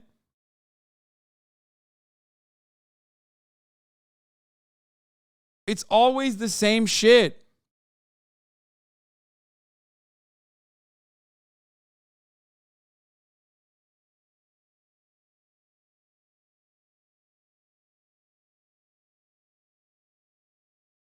Anyway, while Duncan was a high school sophomore just starting out in politics, he did that. You'll have me sharing my entire network with you, Alexander told Duncan, according to Snapchat screenshots, a review by the Daily Beast.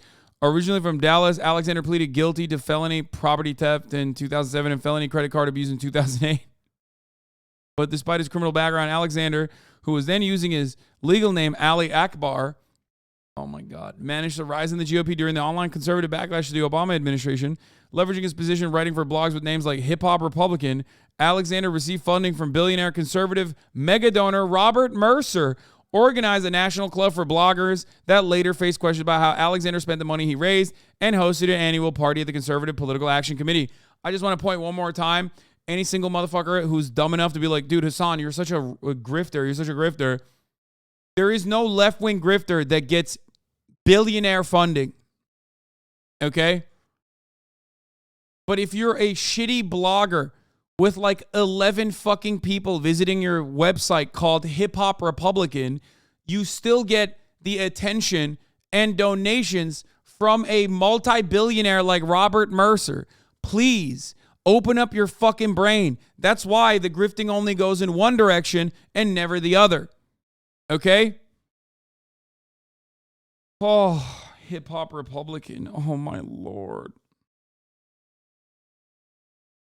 Bezos billionaire, you leftist, he fund you, baby boy. Yeah, dude. Jeff Bezos came to me and plucked me to give me billions of dollars for my zero circulation podcast. Are you fucking that stupid? You must be joking, right? There's no way someone could be that absolutely fucking brain broken and brain dead. No, dumbass. People voluntarily give me subscriptions, which Jeff Bezos takes a fucking fat chunk of. Okay? That's the point. That's the difference. Oh, you're joking. You're a 4-month subscriber. You already know. There's a difference between what Ali Alexander was doing, which is, I'm a brown guy, but I'll say the most racist, unhinged shit you've ever seen. Please give me money, sir. Versus Someone who has fucking like 66,000, 67,000 fucking subs.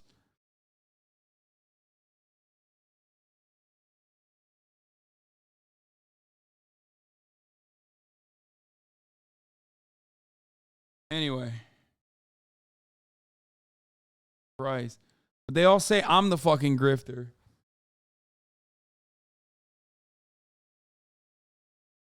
Yeah, so every leftist who is funded by their boss, yeah, exactly.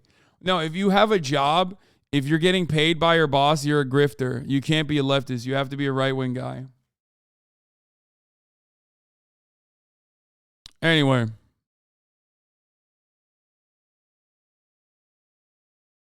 So yeah, he was using Milo Yiannopoulos. These guys are like the grossest fucking nerds too. How are you 15 years old and you're literally like, oh my God, I can't wait to meet Milo Yiannopoulos. Like, you're such a pathetic fucking loser, dude. Of course he became this like weird right-wing anti-Semitic white nationalist groiper who calls himself friend online. You know what I mean? It's not even remotely shocking to me. Oh my God, I hate every single person here.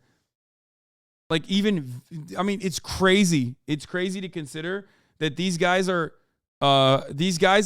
groomed by an even larger fucking demon, okay? They're groomed by an even larger fucking demon, and they're still in their adult lives. Understand something.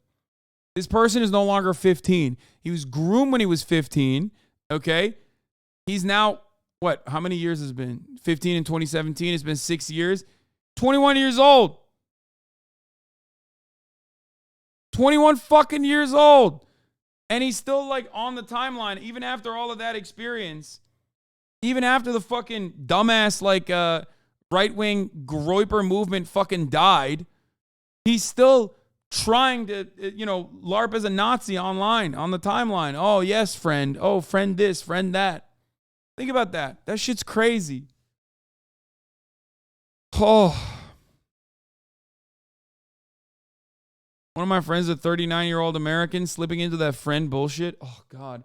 It's also like the weirdest, lamest fucking thing you could do to speak like someone with like a genuine, serious mental health issue. Like, not even mental health issue, like an intellectual disability.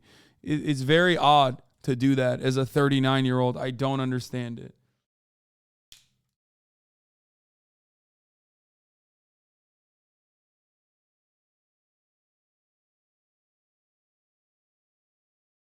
Speculated about whether the boy would be Alexander's arm candy and suggested he would have to be entertaining. Rolling with me, Alexander wrote, writing according to the message. Mostly, I'll have an entourage. Depends. Depends. If it's me babysitting you during the day, then no. I don't have kids. If it's something more entertaining, then maybe. All depends on what we're up to. No matter what, I'll let you meet Milo. There's probably 5 people I'll introduce to him. But who will be my arm candy? The one with me always in VIP in and out? Well, that's to be determined by the boy who plays his cards the most correct. Arm candy over babysitting, Alexander added, according to the screenshot.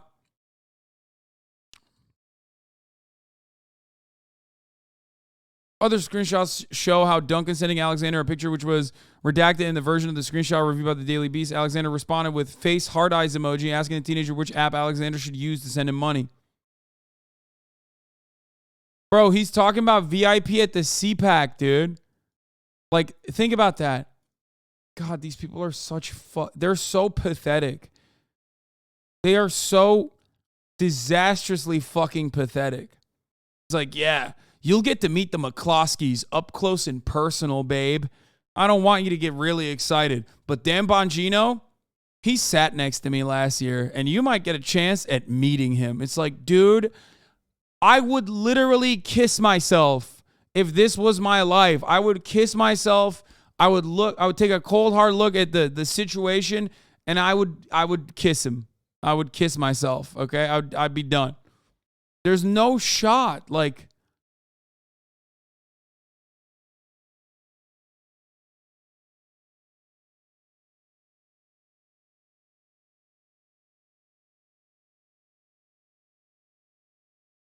They're so incredibly fucking cringe. an undated series of screenshots, and also criminal for the record. Like, it's just like, it's a weird situation because it's so gross and so criminal, but also to make matters worse, I guess, the cringe is so through the fucking roof when you think about the stakes that, like, it almost comes to the forefront. But yeah, still primarily criminal and should be acted on. But of course, half of these motherfuckers are already working with the federal government, so it won't. We all know the federal government loves pedophiles when they can use them as CIs and shit. So, make what you will with that information. If you're wondering, why haven't these criminal pedophiles been convicted of soliciting nudes from minors?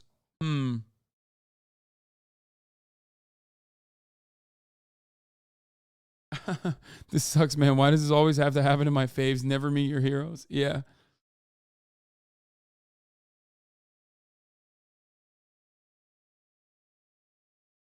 Boundaries are cool. Everything is secret and private, one rule read. We're family. Ew. He asked for secrecy and sort of a quid pro quo relationship between sexual availability and career opportunities. I mean, he basically wrote out the boundaries. Like, he was like, yeah, if you fucking send me a dick pic, like, you can advance, which is insane. Oh, it's like not just pedophilia, but it's incestuous pedophilia.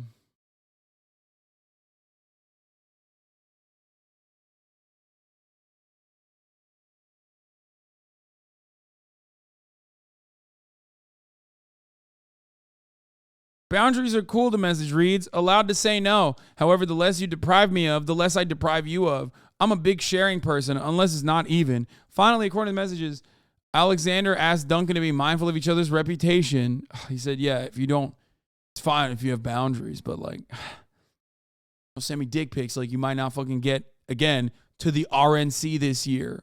Okay, that's what the stakes are. I just don't, like, how is this any different than, like, the alleged misconduct of like, what's his name? Bryan Singer or, Kevin Spacey.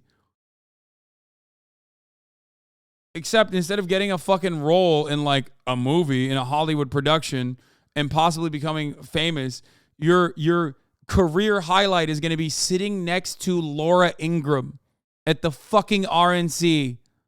Oh, my God. Oh, my God. Oh, my fucking God.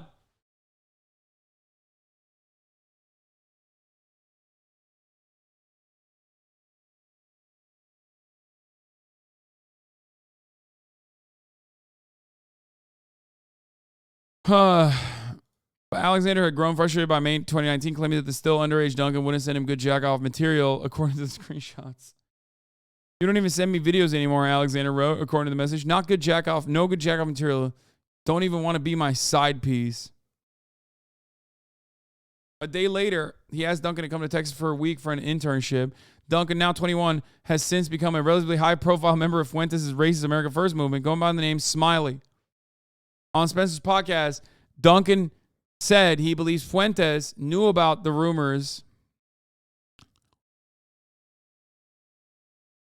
about Alexander's alleged solicitation of nude photos. I think Nick is 100% aware, Duncan said on the podcast. Last Thursday, Duncan posted a statement on Twitter about his communications with Alexander. When I was 15, I was naive and desperate. I thought I had no choice but to cooperate with inappropriate and humiliating requests if I wanted to make it in politics. I figured that was just the nature of the game. Okay, but like, one part of this that I don't understand, okay, is like, what? So you're still a Nazi, and you're basically saying, like, I wanted to do it for the love of the game. And it's really fucked up that Ali Alexander was, like, utilizing my ideological predisposition towards fascism for getting dick pics out of me as a minor. It's like, really? That's the argument here? Like, that's what you're frustrated about? It's like when those white supremacist women came out, like Faith Goldie and like Lauren Southern and them, they came out and were like, wow, it's really fucked up that the right-wing movement is mistreating us because we're not barefoot and pregnant in the kitchen. Yeah, no shit. What do you mean? Why would you ever get respect from an entire movement that you have reconfirmed your commitment to over and over again, that literally revolves around making sure that you stay in the fucking kitchen?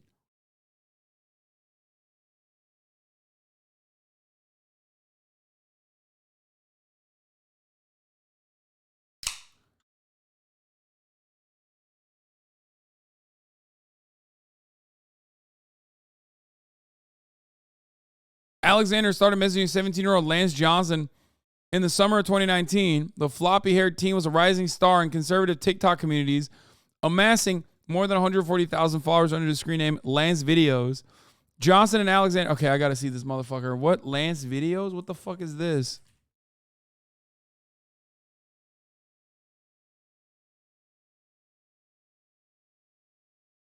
The account is gone.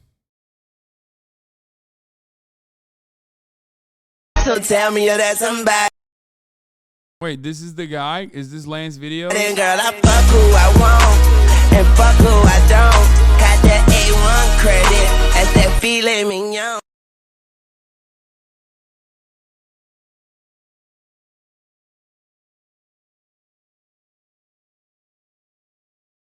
Doing an incognito or your algo will be so fucked. Wait, which one is it? I don't even know which one of these fucking twigs is the... So tell me you're that somebody, girl. The middle one? How the fuck am I supposed to know? On the right, here's his Twitter.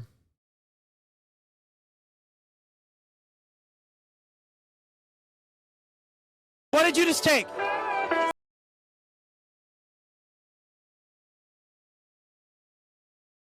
Lance used to work at Hobby Lobby. My honest reaction. She dated me for clout. She lied about me for clout. Who is this fucking... I mean, it seems like he's still very much active.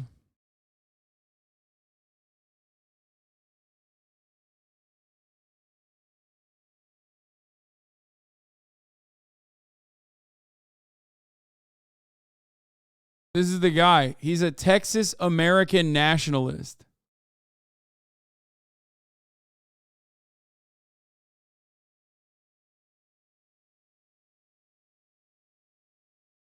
It seems like he's still very much active in the conservative movement, running around. My friend at the time had told me that he heard some weird rumors about him, Johnson told the Daily Beast. At first, I was kind of like, I don't know. I was 17. I just got into politics. Alexander moved oddly quickly towards discussing sex with a teenager, according to Johnston. In July 2019, in what Johnson claims was the night of the White House social media summit, where Trump feted Alexander and other conservatives as victims of online censorship, the 34-year-old Alexander used the eggplant emoji to ask the teenager, asked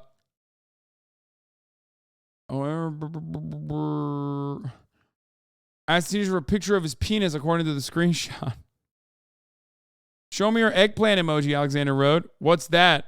Oh my God, dick, Alexander wrote back, according to the picture. Johnson says he refused and quickly blocked Alexander. Johnson took a screenshot of the exchange, but he was fearful of raising the issue more broadly on the far right.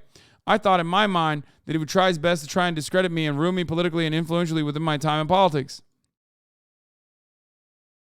Still a friend of Johnson's publicized the screenshot, which began circulating in conservative circles. Alexander took a video live streaming app to defend himself. You can have any conversation you want with someone who's 17. What?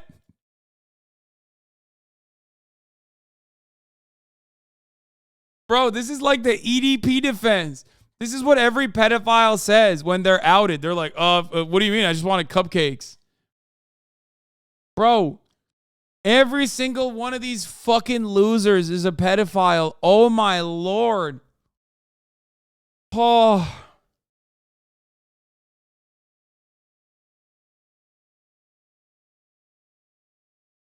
And then people say, Hasan, why don't you fucking debate these guys? Why in the ever-loving fuck do you think I should give any credence, any legitimacy, any fucking clout to a bunch of pedophile Nazis, man? I don't want to be around these motherfuckers. Wait, 17-year-old would be pedophilia? Average British commentary here. Thank you. Thank you for chiming in as a British person. Yes, it would be, as a matter of fact. Yes, that is still a minor. Yes, if you want to hit me with the actually it's ephebophilia, okay, it's pedophilia by a different name. Okay, there you go. Is that really the semantics argument you want to have? Is that it's pedophilia by a different name? Is that really, truly what you want to have here? Is that what you want to say? Well, no, technically it's not pedophilia. It's a little bit of pedophilia. It's like pedophilia, but like lesser of pedophilia. It's pedophilia with extra steps. Yes, very nice. No, man. He got your ass with that? No, he didn't. It's just a bit of nonsense.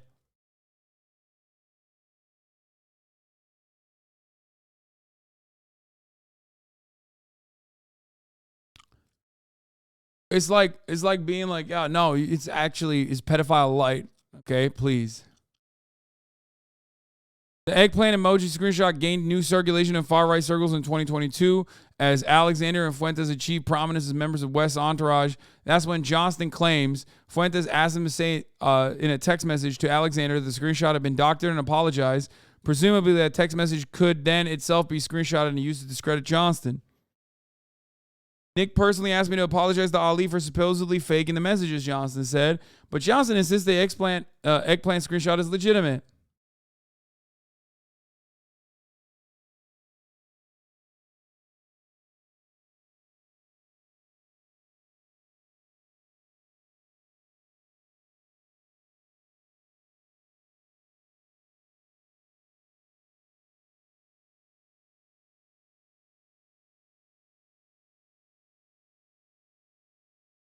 I think maybe he just asked based on regional law. Some places allow sex over 16, but will be highly contentious until much later with a 35-year-old.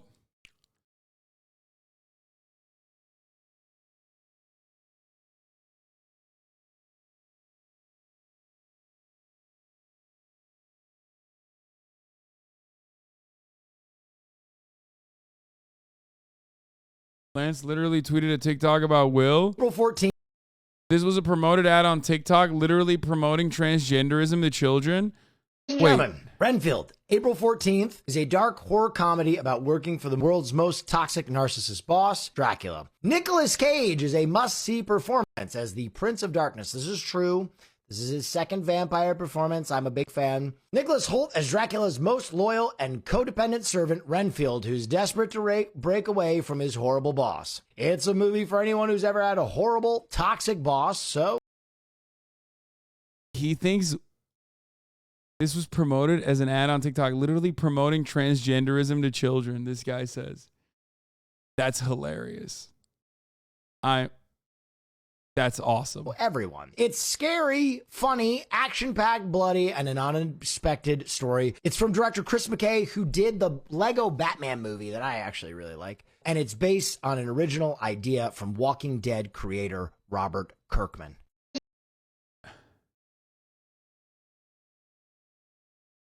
I don't know what to say other than Austin is so bad at doing makeup. Like, it's insane how bad Austin is at doing makeup. I know that's not supposed to be the main takeaway from this, but goddamn, it's hard not to have that be the main takeaway. He is so horrible.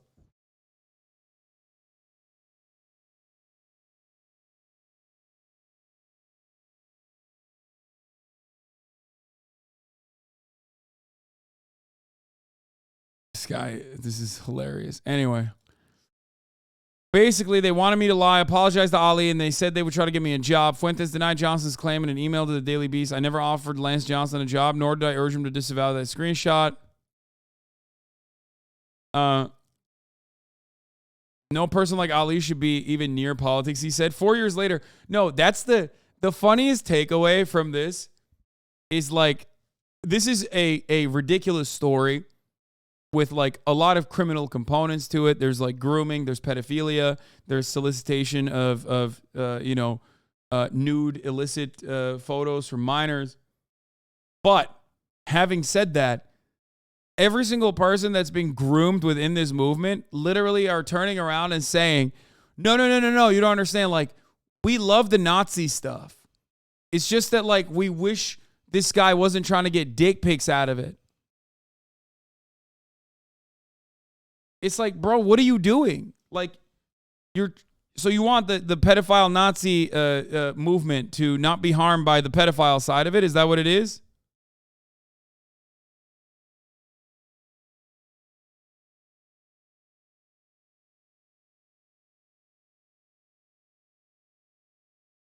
It's about ethics and neo-Nazism. Yeah.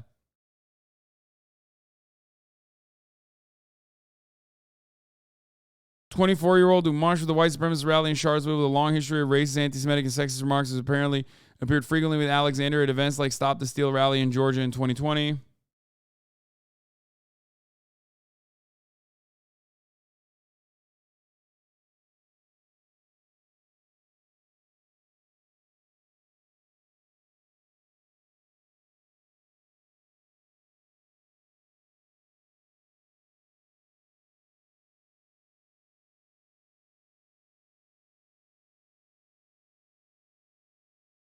Wait, hold on.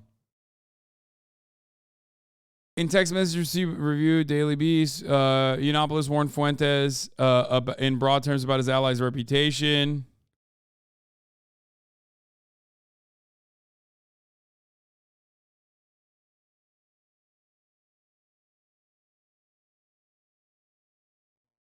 God damn it. Okay.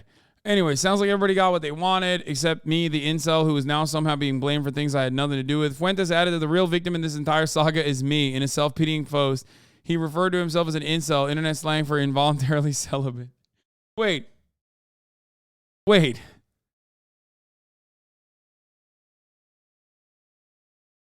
He's saying that, like, in a sea of, like a bunch of people got groomed when they were children. And he's more pressed about how, like, what? He's the real victim? Like, what the fuck?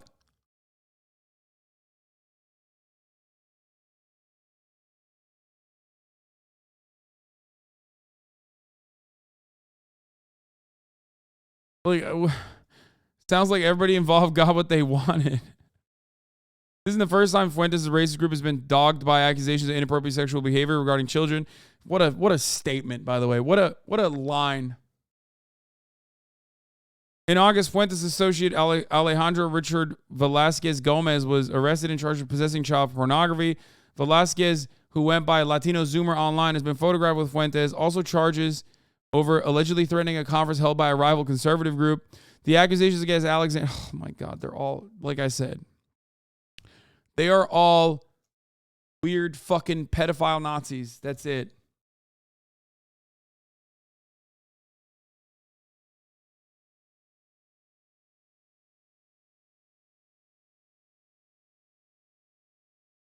Asked by someone on the stream whether he wanted to perform karaoke, Alexander demurred. I'm in the middle of a scandal. Alexander said at one point, I can't do karaoke. I'm in the middle of a scandal that I'm going to survive. I mean, real fucking villain energy, real main character energy. I don't know, man. They're so weird. They're so weird and gross. What the fuck are they doing? Ugh. These are the people who are constantly fucking slinging shit, constantly claiming that the right is actually they're constantly slinging shit and claiming that, like, if you're gay or if you're trans, you're automatically a groomer. Meanwhile, they're doing, like, actual grooming and it seems like it's not even a fucking big deal for them. What the fuck? Oh. Anyway, farm workers. Let's get to that. So bummed. And the award. We got the Menace as well. But before then, here is Philion's Balenciaga video.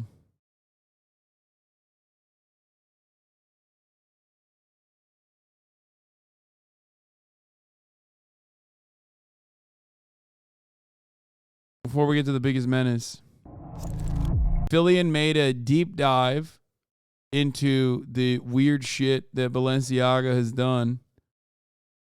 You okay, man?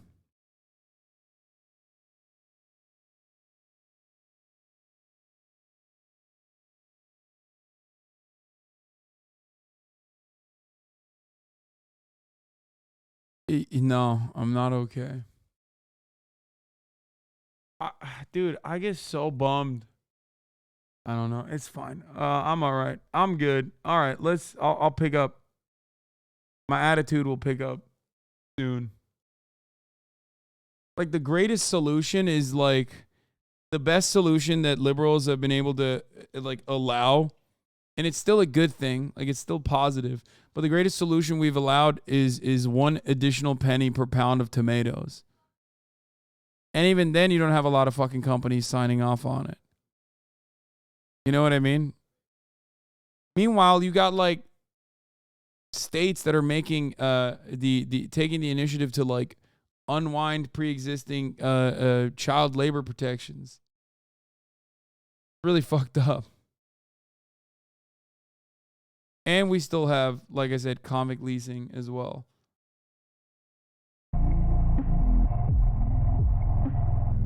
Okay, Carl, show us. I didn't check the math, but the article says it somehow has the 71% increase in wages. Yeah, that's how little they get paid. That's the point. The coalition said that a penny more for each bucket would raise their pay rate 77 cents, handing the workers a hefty 71% increase in wages.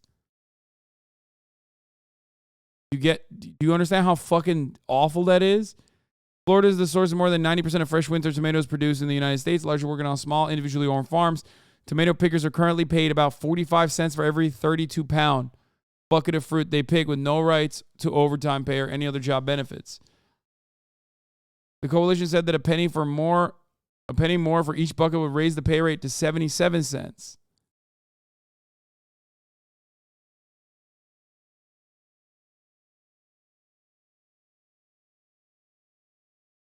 Tell me about my mom was a migrant worker as a kid, and so was her family, and she doesn't even see that she was exploited and that things have changed marginally. What?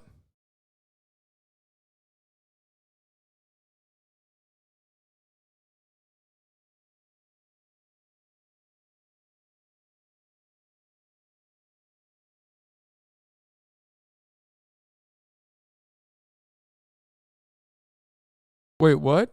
Sorry to dump this, but that one clip you showed on the front line is an amazing documentary, and the subject is called Rape in the Fields.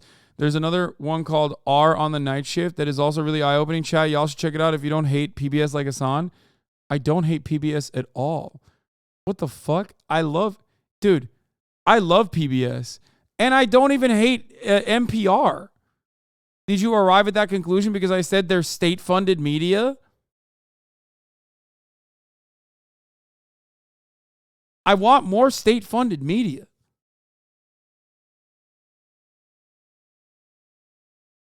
That's the weirdest fucking conclusion. It's just a joke, baby. Love you. Oh, okay.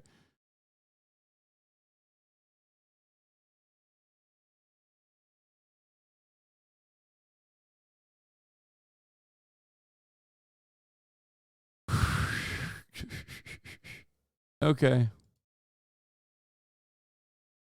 Some of that grumpy look. No. Yeah, let's go. Come on, Carl. You can do it. Yes, don't you dare talk to me. I'm an Aryan Übermensch, too obsessed with the image of myself to be involved with anyone or anything that doesn't fit my stylized image of the world. Wait.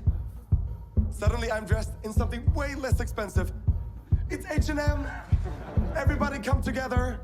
You can too be a part of this happy, smiling group of mixed skin colors for not that much money. Hashtag friendship, hashtag everyone's equal, hashtag happy life, hashtag stop climate change. Oh no. I am so sorry, darling. I didn't see that it was Balenciaga you're wearing. We are strong and tough and unapproachable. Show me that Balenciaga look. Oh, No, this is not satire. I swear to God.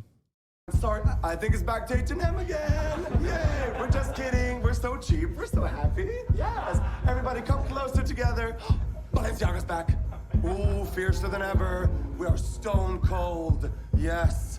Oh my God, get away from us. Balenciaga is one of the world's most famous luxury fashion brands, known for its hefty price tags, cutting-edge designs, and disruptive avant-garde approach. The brand dominated celebrity culture, runways, and the future of fashion as a whole, until news flooded the internet of Balenciaga's own publication depicting satanic imagery and alluding to child exploitation in various design campaigns. Is there a cabal of elites who operate under the caring umbrella to manipulate people into buying the devil's drip? Or is this just a quick story pushed by reactionary news sources, networks, and social media? As is the case with every single fucking fashion brand or anything that is like even tangentially revolved around the art world, it's a bit of both. The answer is somewhere in the middle. Always. There is no good and evil. Except this campaign is so fire. I can't. It's, oh God, I love. This is the only time I've defended AI art. Okay, I think only it's Balenciaga, and those too weak to seek it. To understand fashion, you must familiarize yourself with its three tiers. There is mass market, where inexpensive materials are compiled to create affordable designs for a broad range of customers. Think Target, Walmart, and even Amazon. Pret-a-porter, or ready-to-wear, which is self-explanatory. Pre-manufactured clothing that's sold finished like a pair of jeans from the mall. And the most infamous and least obtainable, haute couture, or high dressmaking in French, combines the basic ingredients of fashion: silhouette, proportions, color, texture, layering, among others, to conceive something never before seen and perfectly fitted. Technically speaking, haute couture clothing must adhere to certain guidelines in order for it to qualify for this label. However, the term has been used by elite fashion houses to describe their clothing as a step above competition. Fashion houses such as Dior, Chanel, Givenchy, Saint Laurent, and Balenciaga all have one thing in common. Their clothing is seen as more than just an expensive trend. It's seen as art. Whether you agree with this or not, it doesn't matter. You're not their audience. There's an inherent classism in high fashion because the barrier to entry is absurd. They simply don't charge what it costs to make, they charge what people are willing to pay. Luxury brands often spend more on packaging, rent, marketing, shipping, designing, and research because diminishing returns between quality and price already exist. If done right, every detail from the start of production to the finished piece is accounted for and done with purpose. Some even argue that high fashion is less controversial than fast fashion due to the fact that affordable clothing is oftentimes mass-produced, sometimes through cheap or even slave labor, while high fashion is regulated, uses higher quality materials, and is designed by expert craftsmen. Or maybe that's just what they want consumers to believe. A vast majority of the world uses clothing strictly as utility, to cover themselves, to keep warm. Most people don't care about style beyond fitting in or following the status quo. High fashion comes with a privilege and can play on one's need to be part of a group or deviate from it entirely. Then you have companies like Zara, the #1 enemy of high fashion, who relentlessly steal silhouettes and use cheap materials to earn insane profits. It should be noted that expensive brands are not above this either. Stealing designs is just a problem that will most likely never get solved. Damn, okay, Philion, this is like surprisingly, I mean, it's like it's only scratching the surface, but also surprisingly knowledgeable. I would not expect this from like a YouTuber who's not specifically focused in like fashion. Actually very good. Solved. In some way, high fashion will always be different from fast fashion because it invokes some sort of feeling, giving meaning to a consumer, or at least that's what they often strive for. Sometimes the artistry gets lost in translation, and high fashion brands stretch the absurd themes for the sole purpose of being different or original. And if you have to try this hard to be different, Are you even any different at all? This mentality ended up leaving Balenciaga, its parent company Kering, as well as anyone else involved in the brand with a ton of questions from the public that they couldn't answer. Their response? Half-baked apologies and a hard reset. Whether the accusations are true or not, there is plenty of information floating around the internet that, once pieced together, provides a sufficient explanation. Balenciaga's origins began with one man, Cristobal Balenciaga Ezeguirre, the king of fashion. At the age of 12 in 1907, Cristobal was an apprentice for a tailor until the foremost noblewoman in his... My sister's boyfriend's pretty high up in a skater fashion brand, and they purchased the same hoodies, Louis Vuitton and Gucci, and sell it for $200 instead of $850 minimum law. Yeah, except $200 for a hoodie is also fucking insane. But yes, a lot of these... You need my phone?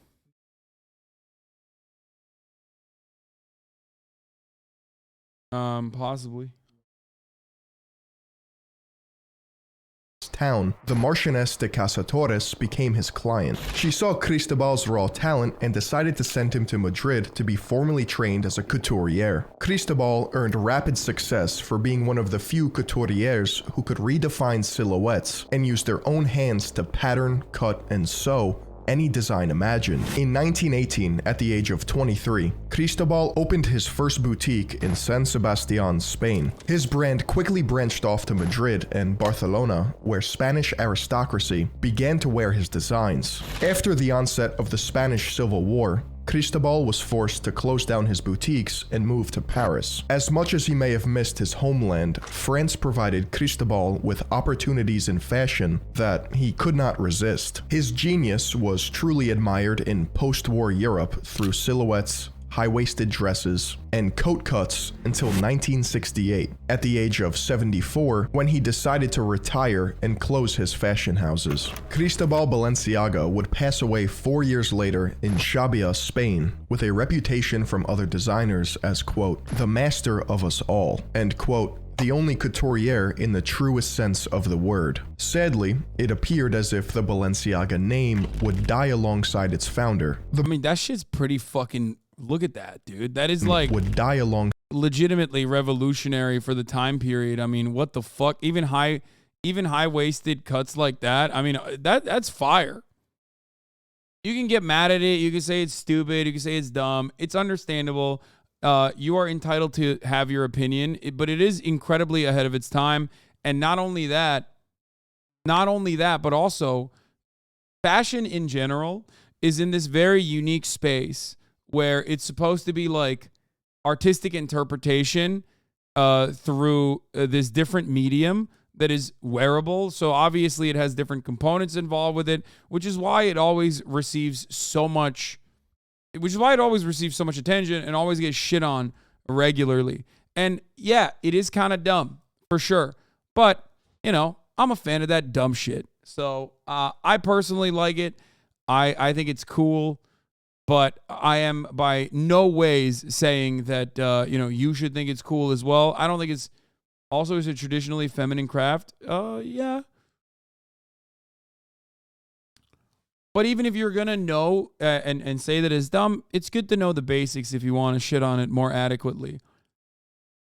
The brand was reignited in 1986 when Jacques Canquier of Jacques Bogart bought the Balenciaga company. Under new management, the Balenciaga name actively kept up with the latest fashion trends, with the brand's products and accessories being highly sought after by consumers. In 2001, Balenciaga would be bought again by the Gucci Group under the management of Pinot Prétend Réduit, or PPR, for an undisclosed sum. PPR had started as a timber trading company in France, but at some point transitioned to luxury goods by acquiring companies such as Bottega Veneta, Gucci, Alexander McQueen, and Yves Saint Laurent. PPR, a now multinational conglomerate named Kering, saw promise in the Balenciaga name, setting it on a path of success that was only recently stifled. With their creative director being known for his provocative trolling and statements with his clothing, the brand is constantly at the forefront of pop culture. Balenciaga was sure to make new waves in modern fashion by pushing the boundaries of avant-garde clothing and an understanding of meme culture mixed with performance its art, but it was only a matter of time something sinister would wash up. Yes, they 100% are all still owned by like the same conglomerates. A lot of these fashion houses are owned by like 3 or 4 major conglomerates, Louis Vuitton being one of the biggest ones. It's the same as even cars. When you think about like all the way from a Volkswagen to a Audi to all the way to Lamborghini, they are all under the Volkswagen Auto Group, right? Every single part of LVMH and Kering, all matter of vehicles. Oh, Porsche as well, obviously. I can't believe I forgot that. All matter of things that you consume, all matter of commodities that you purchase are always going to be owned by pretty much the same fucking like 3 or 4 companies that dominate every single industry. They are all oligopolies for the most part. Bringing the latest in contemporary fashion with form and technique, this new house of Balenciaga had solidified a name for itself among the elite as Cristobal once did, claiming to deliver, quote, unprecedented interactions with the expanding digital realm, material developments. Oh yeah, they did this on Twitch. I remember this was like, wasn't this like a Twitch bounty? Social responsibilities. How did they do that so seriously looking like that? Brother, it is not for you. Okay? It's not. It's just like, I don't know how to describe it. It's like, what's a good way to describe it? Like, well, especially Balenciaga has so much shit too, like awful garbage shit and some great pieces. I will admit, but just an absolute nonsensical amount of like shock factor, shock value, supposedly haute couture clothing that is readily available for mass consumption. But fashion is not necessary for survival. Yeah, no shit. You're on Twitch. What element of your consumption is necessary for survival? The fuck do you mean? No one is making this argument. It would sure be really embarrassing for the guy who made this argument that you made up in your mind, but you know, that's not the case.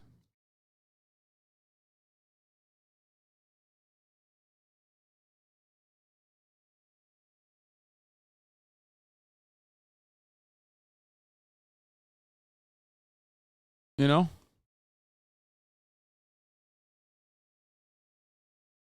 Bro is literally on Twitch asking about something being taken seriously. I know, literally. Like, he probably thinks that he needs a $5 subscription because otherwise he's going to die if he sees the ads at the top of the hour. You know what I mean? Because at the top of the hour, there is a 3-minute ad break. Okay? Which is the best way that you can, you know, spend $5, I would say, by subscribing and avoiding the top of the hour ad breaks. Or by getting gifted a sub if you're lucky. Here's the 3-minute ad break now. Balenciaga Harry. Hopes of staying at the forefront of modernity. If you have ever-increasing original ideas and designs, Dynamic Jab there is 13, bound to be criticism and subs. pushback. Yet a revolutionary or unique product or trend was not Balenciaga's problem. In one of the luxury house's latest campaigns, published on November 16th, 2022, titled Balenciaga Gift Shop, children were pictured holding teddy bear handbags, wearing supposed BDSM gear. The children can also be seen in questionable poses and amid wine glasses, which social media ran with as child exploitation or endangerment. This collection was captured by famous photographer Gabriele Galimberti, whose most notable collection, Toy Stories, resembled the style used in the Balenciaga campaign. According to media sources, Galimberti was told by Balenciaga representatives to use his Toy Stories approach, but they would provide the punk items. Besides child exploitation, as if that wasn't damning enough, Balenciaga's campaigns were thought to contain satanic imagery. Through evidence such as a child's drawing with what looks like to be the devil, a black hoodie neatly placed resembling cult attire, as well as... No, that's so lame because people said that because they're conspiracy there are conspiracy LGBTQ haters? No, 100%. But it's still fucking weird. Like, you should not use children for shock value. That's it. That's like, it's so odd. And if you recall at the time, I covered this story as well, parsing through the nonsensical, like, ultra-Christian fundamentalist schizos claiming that, like, all matter of art was actually pedophilic or whatever. But, and the children were literally working, the children were working. The children yearn for the mines again. No, the children were the kids of the people that work at Balenciaga, which doesn't matter. Like, it does. It's just like weird and gross, and absolutely should not be anywhere near this kind of project when you are simply trying to come across as edgy and unique. Do you understand what I mean? Like, that's it. That's it. The children yearn for the drip. I don't see any pedophilia in it, though. No, but like the punk BDSM aesthetic, especially as the kids were like holding on to it, were a strange choice, and they did it deliberately. They did it by design. The reason why they made the kids do this ad campaign was so that it would get this kind of shock value. You know what I mean? The most compelling clue, a roll of yellow Balenciaga tape depicting two A's, which spells ball. Ball was an ancient word used in the Levant to describe an owner or lord. But in its yeah, I don't really care about like the satanic imagery associated with the children. That stuff is just like, yeah, that's nonsensical. I'm sure they put it deliberately, but no. Even if they put it fucking deliberately, who gives a shit? Like, they're just insane. You know what I mean? The people that are like, oh no, they're definitely satanic. Those people are fucking crazy. Okay? Why don't you care about it? That's not weird to you. Why don't I care about what? Satanic panic? Did you actually seriously come in here and say, why don't you care about the satanic? Because what? Do you want me to take like weird fairy tales seriously? Like, I don't understand. No, they're putting, at what point do you let go of the cynicism? Let go of the cynicism and believe what exactly? That these guys are like legitimately working at the behest of Satan? Chatter. You need to be deplatformed, not Kai. True. For not taking the issue of Satan seriously.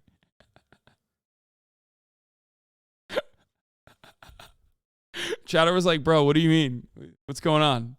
These guys clearly work for Satan. Hello?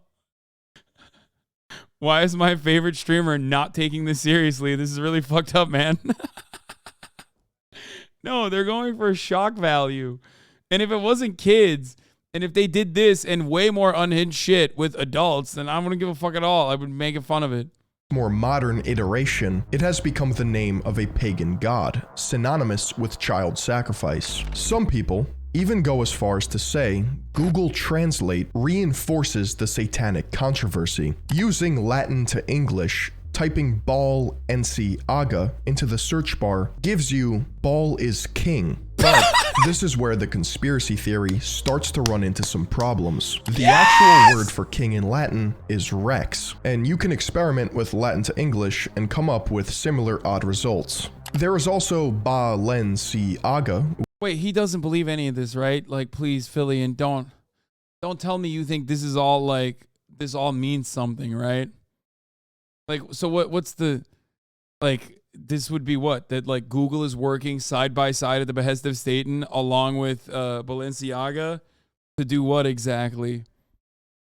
No, he's explaining which translates to do what you want. But does anyone believe Google Translate even remotely works, let alone for Latin? Try using Google Translate to have a conversation with someone who speaks a different language, and you will find out soon enough it falls apart. For example, if you type in "stop hair loss," you get today's video is sponsored by Keeps. Oh, Keeps is a fucking Intercept, debated, dude. K-E-E-P-S. That's a good ass debate. That's crazy.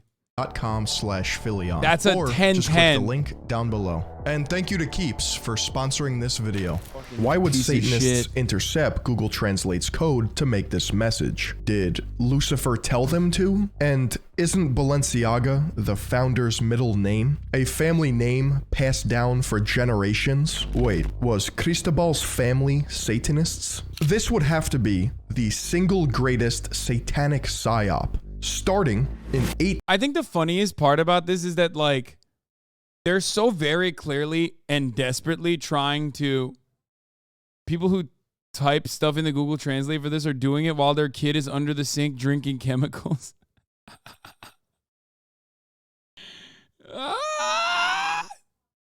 Dude, they're so very desperately trying to appear edgy and different. It's no different than, like, what was the pants that they just fucking sold recently that I saw that were like, they looked like it went through a shredder where the entire ass of the fucking pants was just like wide open. You guys have probably seen it. It was like deconstructive denim or whatever they were calling it. Like, it is in the same vein as like trying so extra hard to be extra and in many respects falling short. Because it's like just for a like a brief moment of attention. It's like a kid yelling in the fucking corner when he's put in timeout. 1895 and finally coming to fruition in 2023 with the fall of Google Translate. The sad reality is, you don't need a child murdering God if it's already confirmed that we live in a hellish society by the fact that Balenciaga's sincere apology was posted as an Instagram story. And at this point, the ultimate power move would have been to never apologize. But this is what they had to say. We sincerely apologize for any offense our holiday campaign may have caused. Our plush bear bags should not have been featured with children in this campaign. We have immediately removed the campaign from all platforms. It should be noted that Balenciaga is apologizing for depicting the bags with children, not the bags themselves. Oftentimes on social media, silence is immediately equated to guilt, and by the time they responded, the damage was already done. Balenciaga headquarters was in full crisis management mode until another disaster struck. A campaign focused on an office theme, highlighting Balenciaga's garderobe line and a new era for the brand, was projected to launch in spring of 2023, which was in collaboration with Adidas. At first glance, nothing seemed out of the ordinary with this campaign, but the internet was hesitant to trust the multi-billion-dollar company after their previous oversight. It should be noted that photography sets are controlled environments where everything on the scene is purposeful, especially at this caliber. In what resembles a deliberate act by the studio and crews involved, Balenciaga's garderobe campaign included a photo with a page from a Supreme Court ruling of United States v. Williams. Adidas equals all day I dream about Satan.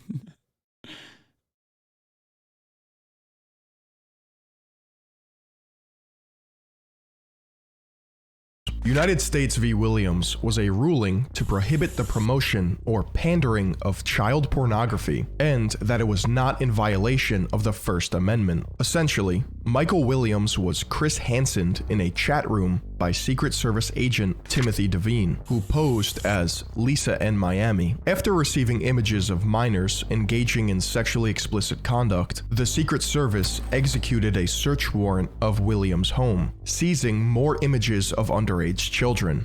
Why would Balenciaga purposely place this in one of their campaigns? What were they trying to insinuate? In the background of an image from the same campaign, observant viewers found more features. A pair of strange art books, Matthew Barney's The Cremaster Cycle and Michael Borman's As Sweet as It Gets. The first book describes visuals from Barney's 5-part film series of the same name. The films were created purposefully out of order because Matt Barney, quite frankly, doesn't give a shit. The man makes 5 experimental movies with little little to no dialogue, ends up being hailed the most important American artist of his generation by the New York Times, and refuses to elaborate. However, there are two sides of the aisle. One side believes the films are bizarre, filled with nightmarish creatures and obscure sexual references, while others believe it to be an utter masterpiece. Why don't you decide?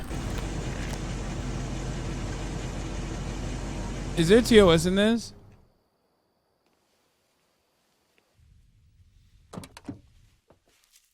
Goodbye now,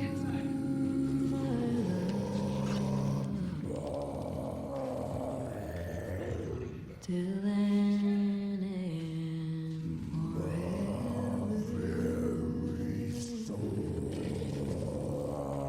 There's certainly overlap between Balenciaga and the Cremaster cycle. Both play with avant-garde fashion, as well as strange environments, to convey a sense of outlandish futurism, not too far off from one of their runways. The second book, published in 2014, combines more than 100 pieces. Yeah, the only fucking two weird things in two separate campaigns. Using kids with the punk but punk / BDSM aesthetic is weird, odd. They shouldn't have done that. And then the second one was the fucking very clearly placed Supreme Court decision. Other than that, the rest of it is just art shit. In my opinion, as I gave you my assessment last time this happened, or last time this was like popping off, it's like 75 to 80% like freaks that are losing their minds. And 25% them being fucking gross weirdos because they think it's cutting edge and edgy. Okay? Ball is art. Hasan 2023? No. But all art is, like, most art is about being cutting edge and being considered degenerate and perverse. It's just reflected on our contemporary values and I guess breaking through our current and contemporary understanding. Will there be missteps in that situation? Absolutely. Okay, but that's how it works. Motherfuckers are acting like you're a 17th century peasant being like, me lord, I saw in the courthouse. They're drawing things that are not simple tapestries. It's the work of the devil.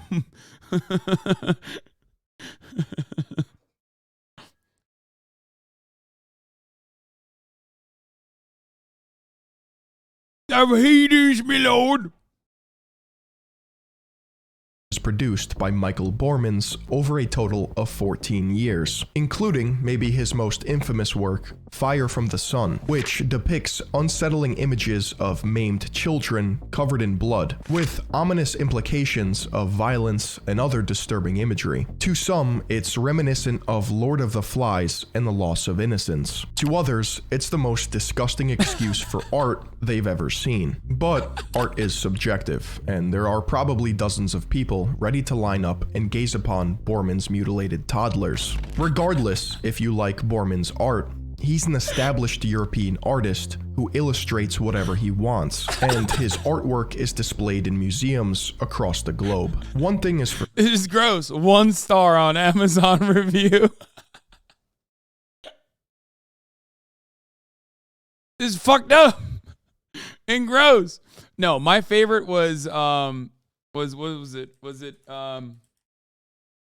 My favorite out of all of the shit that we saw, the one that basically devolved into the very famous Goya painting of Saturn devouring his son. When I reached the point of Twitter schizo threads, when we reached the point of Twitter schizo threads where we finally arrived at Goya and Saturn devouring his son being mentioned as pedophilic and satanic, I was like, oh, okay, like we're good. I reached my limit of like, I can't even look at this any longer. This is fucking ridiculous. If only my mother was here watching me fucking parse through all of this shit, she would probably have a good laugh. Okay? Like, devouring his son? So basically, he's eating a Stop. Please. Please. Don't even make this as a joke, please. Because people do actually fucking take it super seriously. There are people who are legitimately like, don't tell Joe Rogan about this painting. Yeah. Oh my God.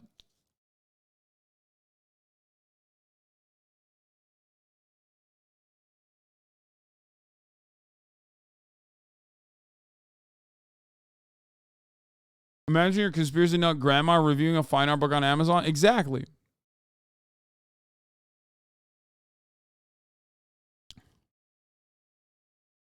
Okay, stop. I know we all like LARPing as weird schizo posting right-wing freaks.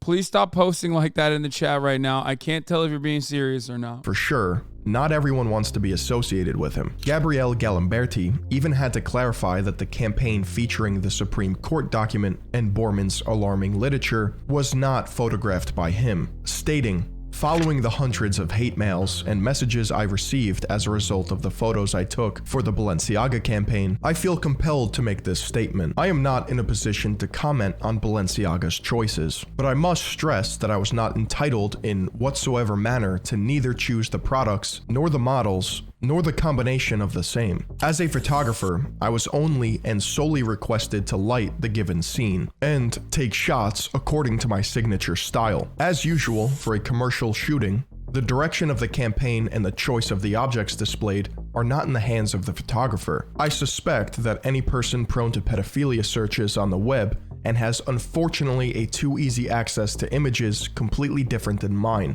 absolutely explicit in their awful content. Lynchings like these are addressed against wrong targets and to distract from the real problem and criminals. Also, I have no connection with the photo where a Supreme Court document appears. That one was taken in another set by other people and was falsely associated with my photos. Separate. Gabrielle. It was two separate, completely unrelated ad campaigns that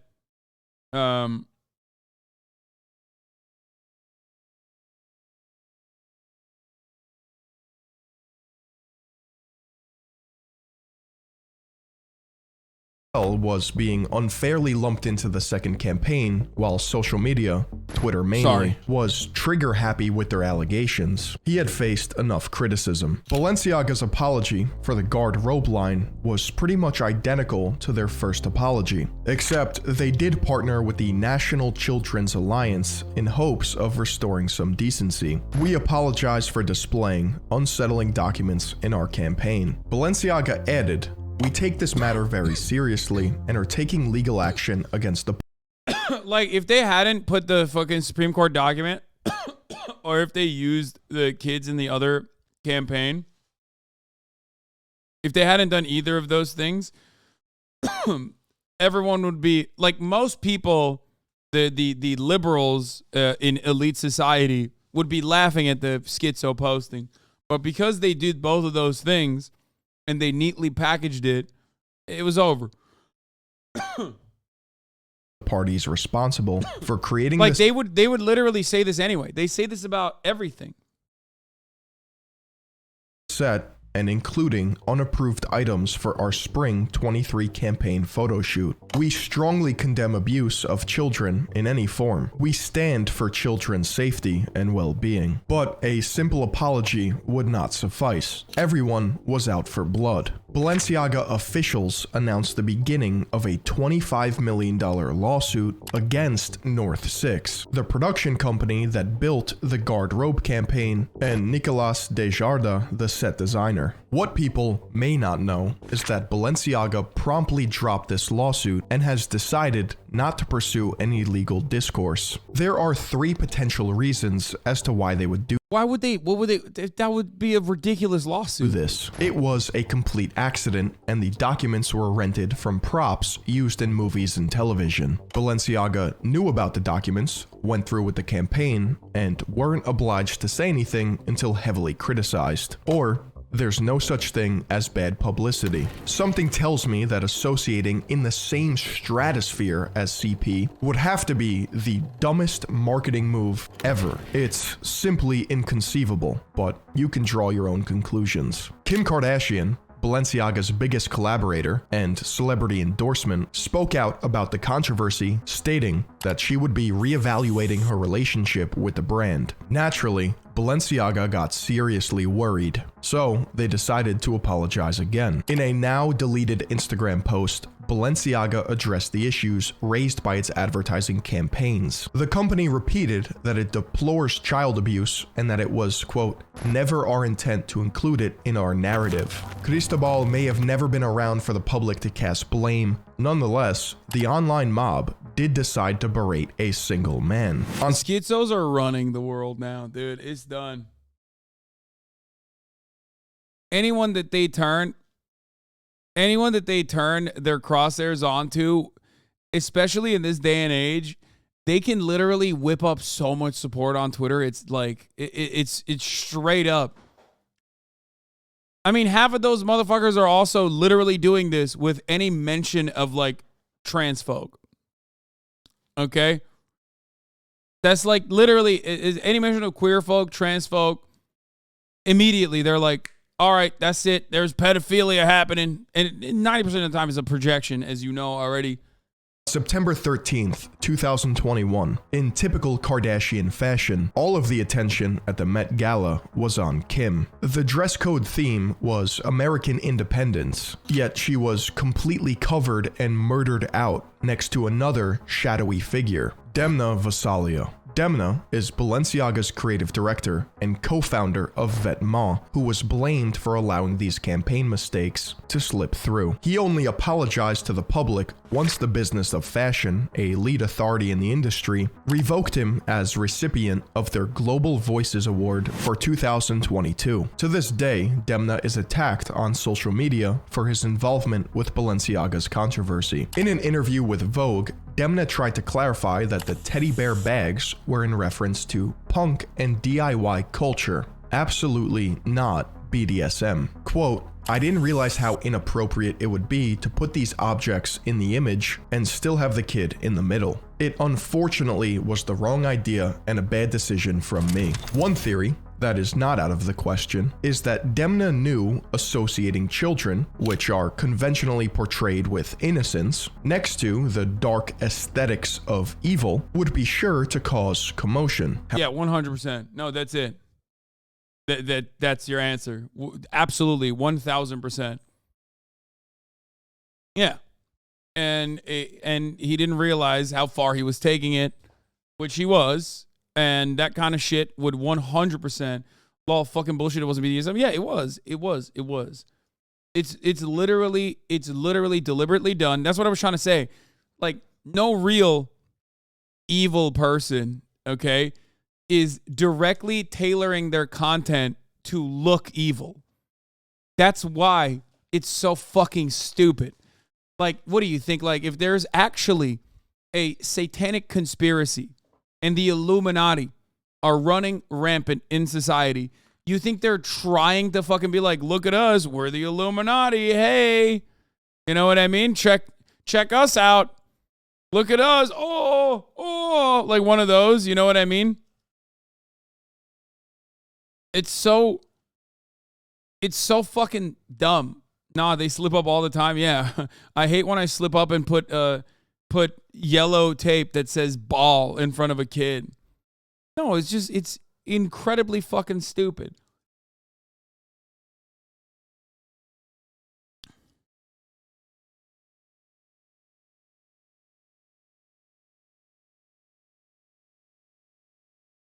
However, this slippery slope of association led people to connect everything in proximity to it, whether it made sense or not. Either way, Demna apologized, so it's only right that internet detectives would move on to more individuals to barrage, whether they were guilty or not. Online theories surrounding Balenciaga spawned from Reddit, Twitter, and 4chan, gained a ton of attention, but mistakenly provided incorrect information. Oh yes, this was the thread.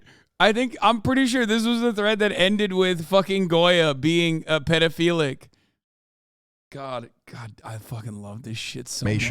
Regarding a renowned model and stylist, Lada Valkova. Lada was a former stylist for Balenciaga and co-founder of the famous 2014 streetwear collective Vêtements.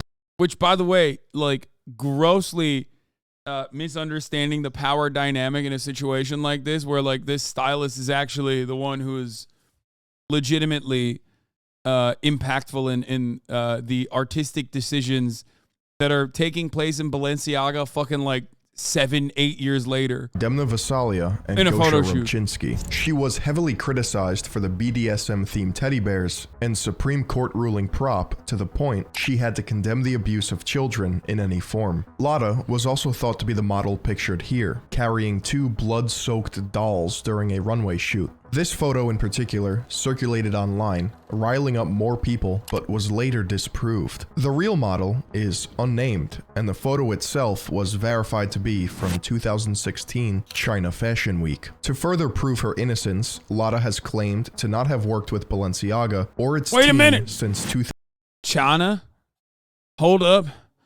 They're the devil, brother. They're doing devil work. 2017. This did not stop Jake Shields, a former UFC fighter, from posting her occult-themed artwork on Twitter. Since Shields had the wrong identity of Lada to begin with, it's possible the photos he obtained from her Instagram are fake. But it's also conceivable that she's deleted any possible... Also, no, man. Jake Shields is like an insane person. Jake Shields is the... possibly the best human embodiment of CTE. He is literally just walking, talking CTE. Rarely ever talking, okay? This man is just brain damage. An absolute psychopath. Come on now. Images that could incriminate her. Though edgy artists exist and the internet seems to forget that. Lada's dark shit posting. Remember when fucking, what do you call it? Jake Shields was like, remember when Jake Shields was fantasizing about literally, it's like hard for me to even say this out loud, but when he was fantasizing about doing stuff to Greta Thunberg, is just her aesthetic. However, the biggest worry for her detractors were the photos including children, social media posts with blood, as well as her relationship with the third and final co-founder of Vêtements, Gosha Rubchinsky. In 2018, Gosha was accused of pressuring a 16-year-old model into sending him explicit pictures. He like Gosha Rubchinsky is the Ali Alexander of the fashion world, in a field where there are many Ali Alexanders, by the way. Denied the claims and said that the messages were manipulated in order to make him malicious, and that he was just asking for pictures for a particular runway shoot. Nothing has come of these allegations since. It may be true that Lada and/or Gosha influenced Balenciaga's decisions when they worked there, but shouldn't be to blame for incidents that happened years later. Artists like Lada love shock value whether they know it or not, oftentimes forming a niche audience that appreciates their work. Additionally, fringe artists revel in the idea of people being mad at them for something as surface level as provocative social media posts. What may be satanic and horrifying to some just goes hard for others. When this artistry or provocation bleeds into traditional, naive channels of information, they're met with torches and pitchforks. But this is not the first time a worldwide fashion brand has been accused of child exploitation. If you grew up during the 80s and 90s, the allegations surrounding Calvin Klein can be seen as eerily familiar. In 1980, Calvin Klein decided he needed a new model with a modern spirit to be the face of his upcoming Calvin Klein jean campaign. Calvin's interests led him to choose 15-year-old Brooke Shields. The secret of life lies hidden in the genetic code. Genes are fundamental in determining the characteristics of an individual and passing on these characteristics to succeeding generations. It's very weird that like nowadays people literally harken, like Nazi accounts will harken back to like Brooke Shields, when she was fucking 15 years old and was like hyper exploited by not only the fashion industry, but just like Hollywood in general. Occasionally, certain conditions produce a structural change in the gene, which will bring about the process of evolution. This may occur in one or more of the following ways. Firstly, by selective mating, in which a single gene type proves superior in transmitting its genes to future generations. Secondly, by gene drift, in which certain genes may fade away while other genes persist. And finally, by natural selection, which filters out those genes better equipped than others to endure in the environment. This may result in the origin of an entirely new species, which brings us to Calvin's and the survival of the fittest. Calvin Klein genes. Predictably, a lot of people Thank took you, issue Anonymous, with the for taking the subs. sexualization of a 15-year-old, but Brooke claims that there were no problems and that Calvin treated her well on set. Anonymous Nowadays, with another looking 10 back gifted on the subs. situation, Brooke covers the controversy stating, quote, "I can understand it now, where it's coming from. But for some reason, and maybe it's just protection, I'm not mad at it. It afforded me a lot. After all," she says, quote, "sex sells. Sex has been selling since the dawn of time, and it still does." This statement highlights that she's aware that she's been sexualized underage because she was compensated and her career took off. I guess, depending on how much money you're paid, you can be groomed into believing it was par for the course. Brooke Shields wasn't the only controversial choice made by Calvin Klein back in the day. Bro, people get so confused when they see like content from the 80s. You just saw that piece of footage, right? And you're like, what the fuck? That's crazy. Literally every single fucking rock and roll celebrity, every single artist from that time frame and even earlier on has made songs about having sex with like 14-year-old girls. Okay? Like literally. It's just, it is so insane to even think about now. But like they very openly talked about it. Kid Rock, as we talked about, okay? Kid Rock literally has a song called Jailbait that was in the soundtrack of the movie Osmosis Jones, man. Like, in a fucking kids movie.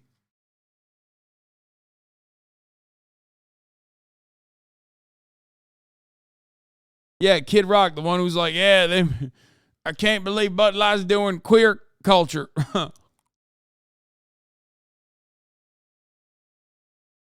12 years after her campaign with Calvin Klein, Kate Moss and Mark Wahlberg were pictured in an infamous advertisement. The controversy began due to the fact Kate was 17 at the time, posing topless on top of the 21-year-old Wahlberg. Now that could definitely come between me and my Calvins. Do you have Calvin Klein underwear on? Identifying her actual age on the internet. Mark Wahlberg was how many years removed from a hate crime at that point, by the way? I think, 4? For the record. Like, no, yeah, Mark Wahlberg at that point was like 5 years removed from going to jail for a hate crime against a Vietnamese man, a bunch of black people as well, but the worst offense being a Vietnamese man that he beat up so badly that he blinded him.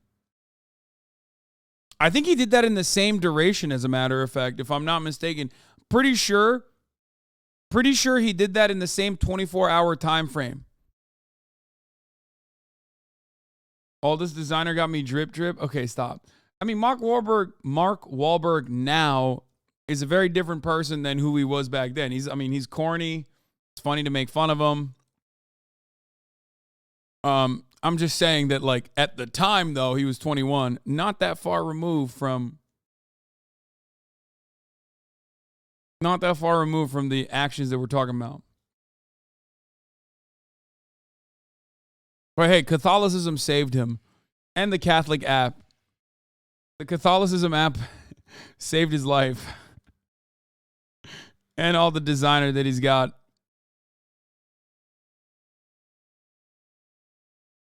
I love other people. I love that you guys also are familiar with Mark Wahlberg memes and are dropping it in the chat.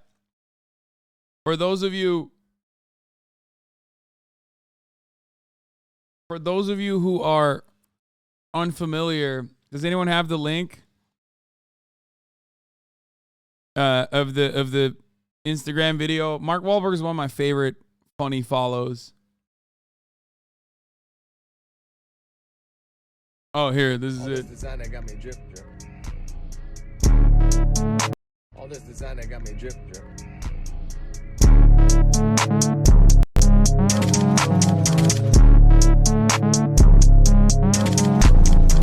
Okay, they made this edit cooler, okay?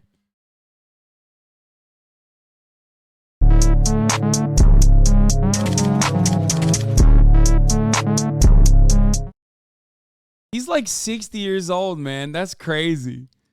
Wild state of affairs.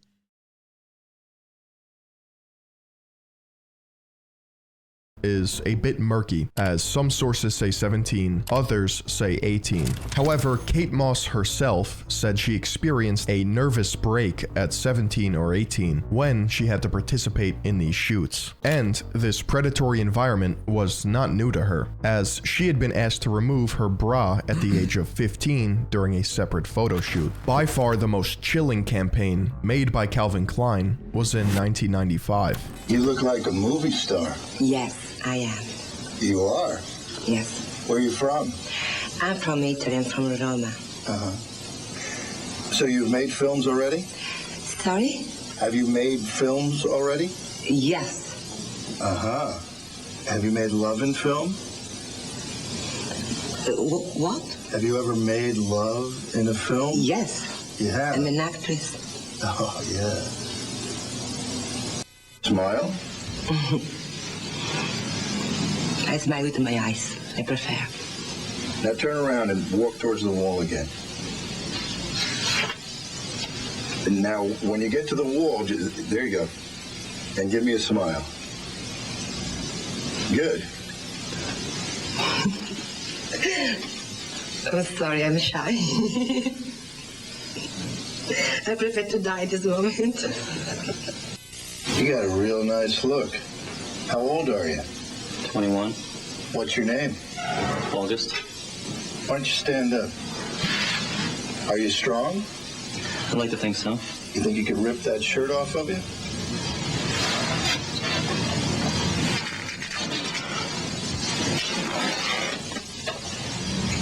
It's a nice body.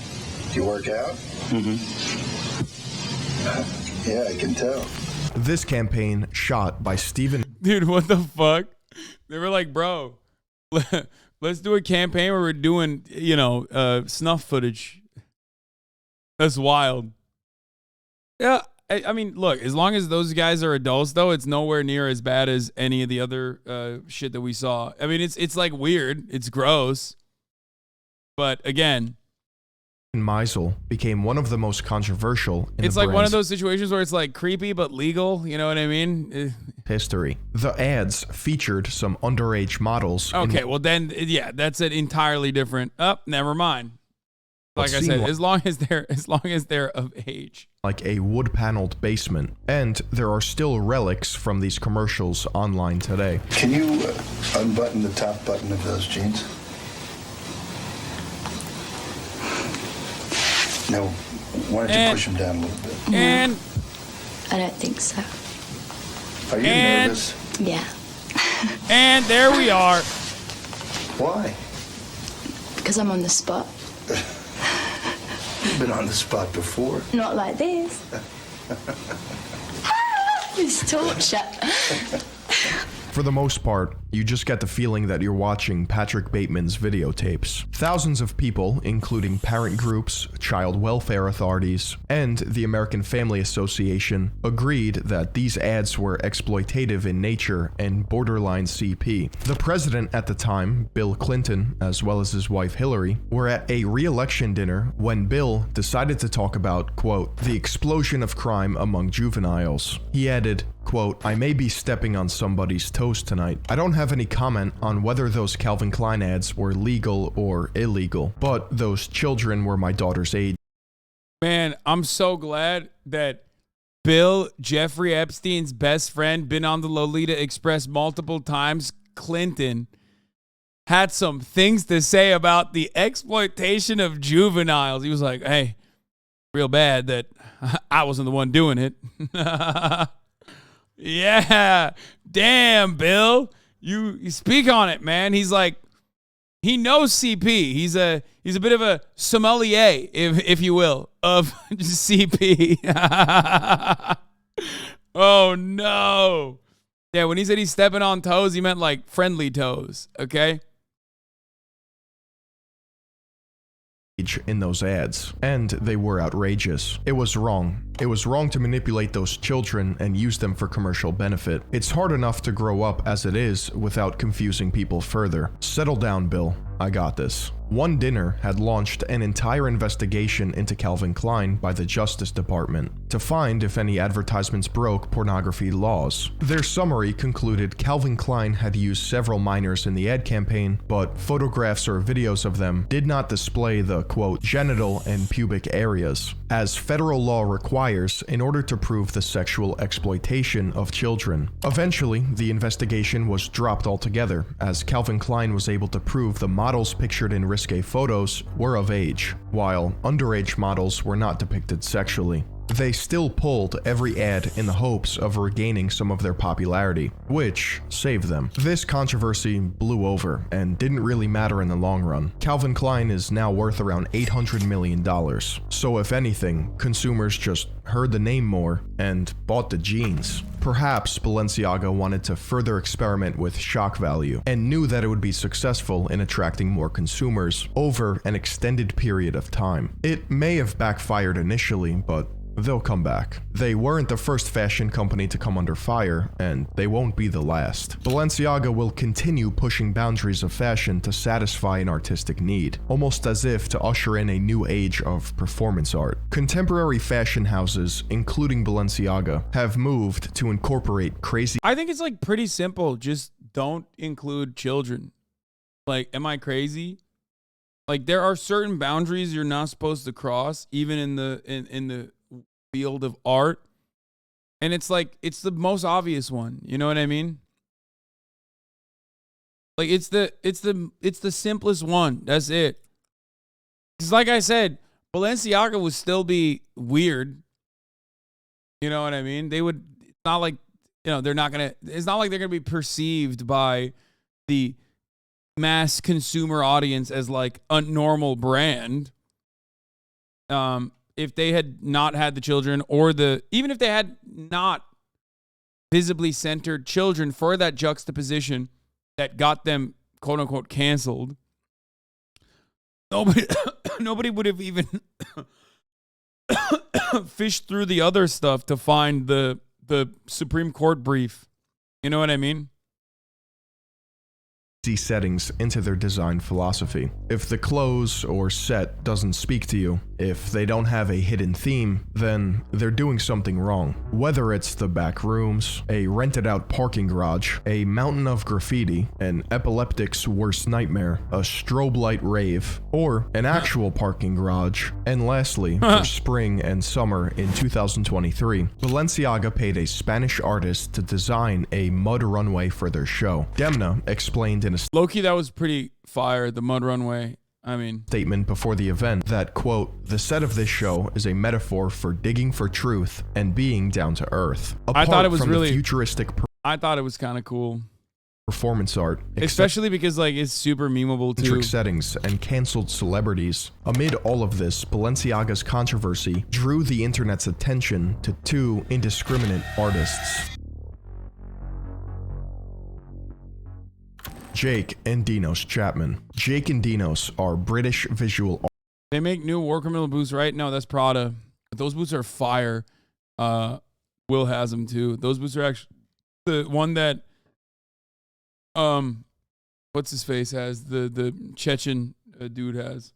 Artists who deliberately create shocking imagery that tend to land them in trouble from time to time. The Chapmans were linked to Balenciaga through a corporate family tree. It begins with Francois Henry Penault, the CEO of Kering. Besides Balenciaga, Kering also owns a company called Group Artemis, which is the parent company of Christie's. Christie's is an art auction house where you can browse the world's finest art, and if you browse long enough, you may stumble upon Jake Endino's disturbing art. There's Fuckface the Zygotic, the Four-Headed Cockroach Kid, Forehead Platinum Joey, Two-Faced Cunt, or maybe you wanted Fuckface in bronze. Doggy. There's no hearing anyone out. This should be illegal. There's plenty more unsettling art made by Jake and Dinos, but I wouldn't waste your time. Yo! Yo! Okay, that's criminal. That's got to be criminal. If that's not a crime, it should be a crime, right? Okay, well, remember when I said artistic interpretation, you know, people are trying to push boundaries? No! Jail! Dude, British people are wild for this one, okay? I can't believe I'm saying this. That's new crime unlocked. Should be a crime if it's not right now. It should be a crime in the future, I think. Looking at it, you'll probably end up on an FBI watch list if you aren't already. Bro, who buys that? Who are they making this for? Like, Jeffrey Epstein? They have one client, it is Jeffrey Epstein. No, seriously. Who the fuck would buy that, dude? That is so psychotic. What beans on toast for breakfast does to a motherfucker. No, literally. Like, I guess in a way it's like clever, you know what I mean? Because all these fucking like billionaire pedophiles they're the only ones who could buy that shit anyway. You know what I mean? They're like, yeah, Prince Andrews and Jeffrey Epstein and everyone that's like traveled on the Lydia Express more than 10 times has purchased one of our exclusive pieces. It's very nice.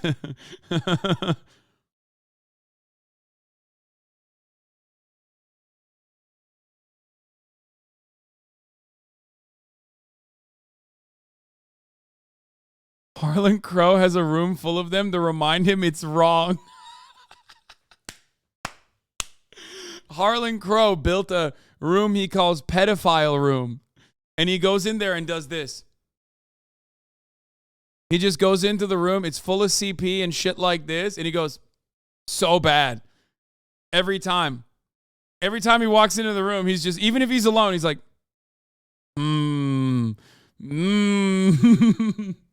It's right next to the Hitler room. Yeah, to remind myself how much I dislike it.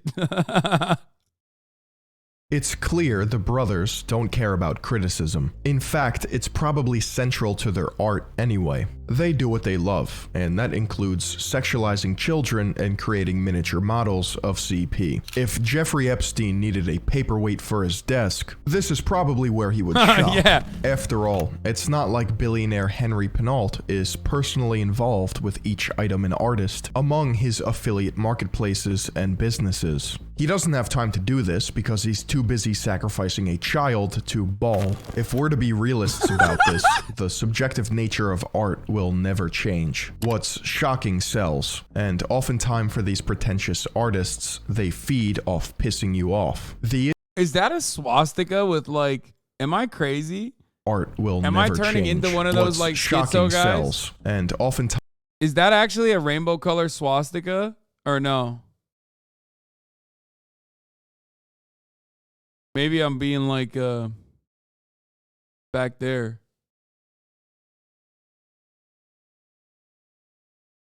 Nah, they made art with Hitler's watercolors.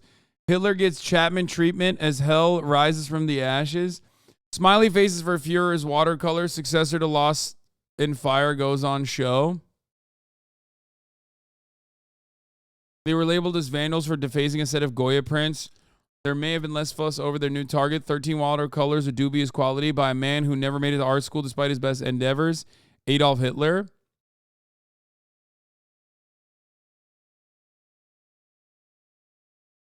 The work is entitled, If Hitler Had Been a Hippie, How Happy Would We Be? Oh, this is so, it's so basic. I mean, I don't fucking know. It just feels, it's so basic. Chae-Young would wear the fuck out of that. Okay, chill. I mean, defacing Goya is cringe, but I guess defacing Adolf Hitler is like not as cringe, but also like it's just like, I don't know.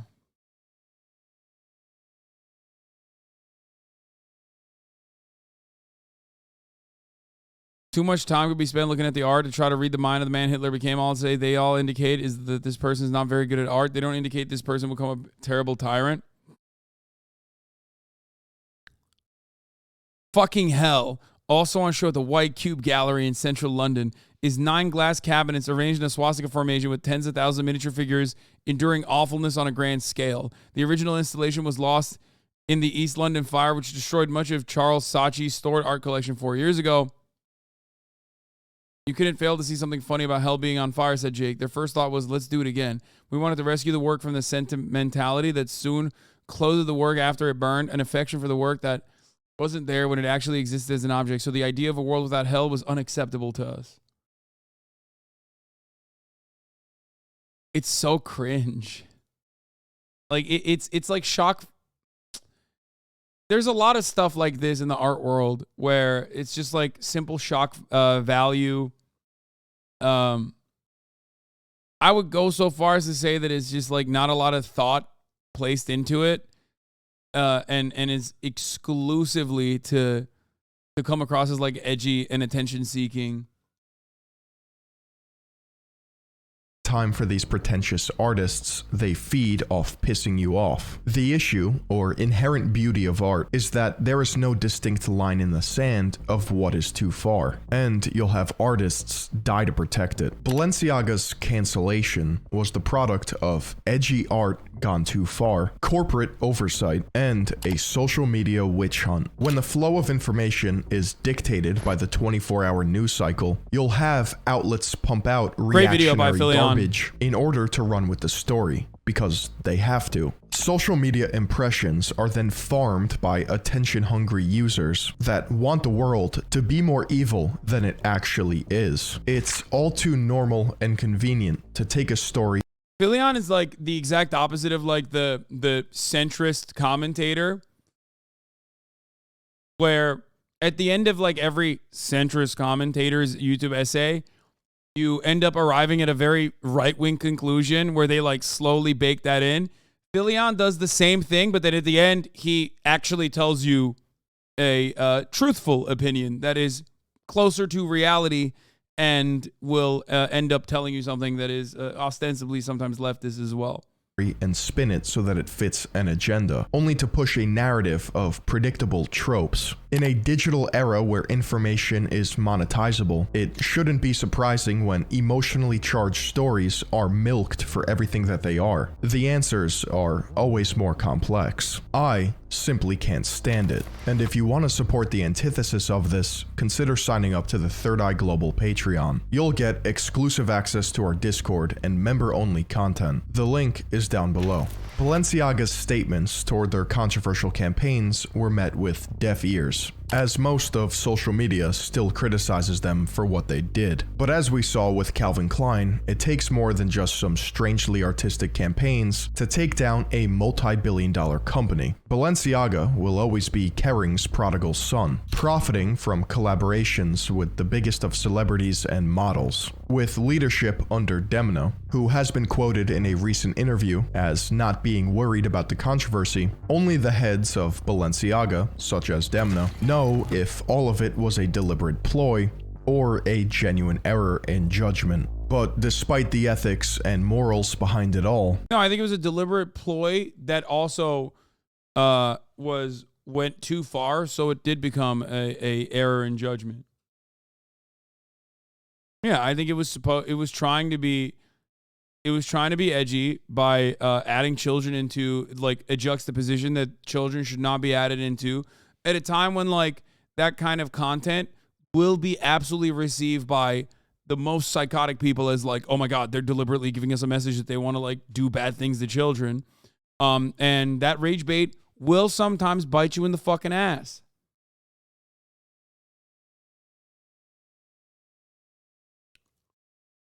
Yeah, they wanted to be edgy and got themselves cut. Exactly. That's what I think. The uproar that shock value provides will never cease to be fashionable. Demno, who has a genius-level understanding of mimetic culture, is responsible for propelling Balenciaga into the stratosphere, and something tells me he's not quite done with the brand yet.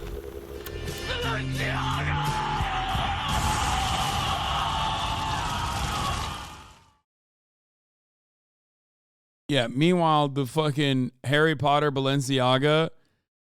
The Harry Potter Balenciaga videos, if they are an ad campaign, they're fucking brilliant. Because holy shit. Holy fucking shit, dude.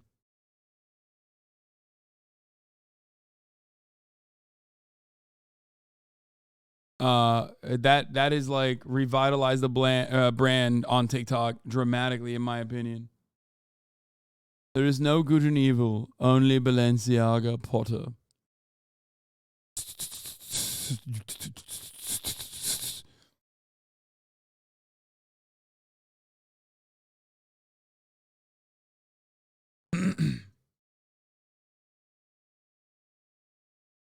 All right, let's do it. The PR campaign. We ruined an award show. Let's take a look at Nico Omalana and Gideon's last video. The final sequence, titled "We Ruined an Award Show." Award goes to Barry Scott.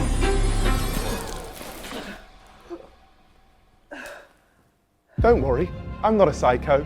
This lady is an actor, and I've set up a whole fake award show to prank one man. And if you're wondering why I'm doing this, well, this is a series where I've done some crazy things with America's biggest prankster, Gideon. We have both set each other 4 unbearable challenges to see who will follow through and who will fold. And we're doing all of this to answer the question, who is the biggest menace? And the winner is...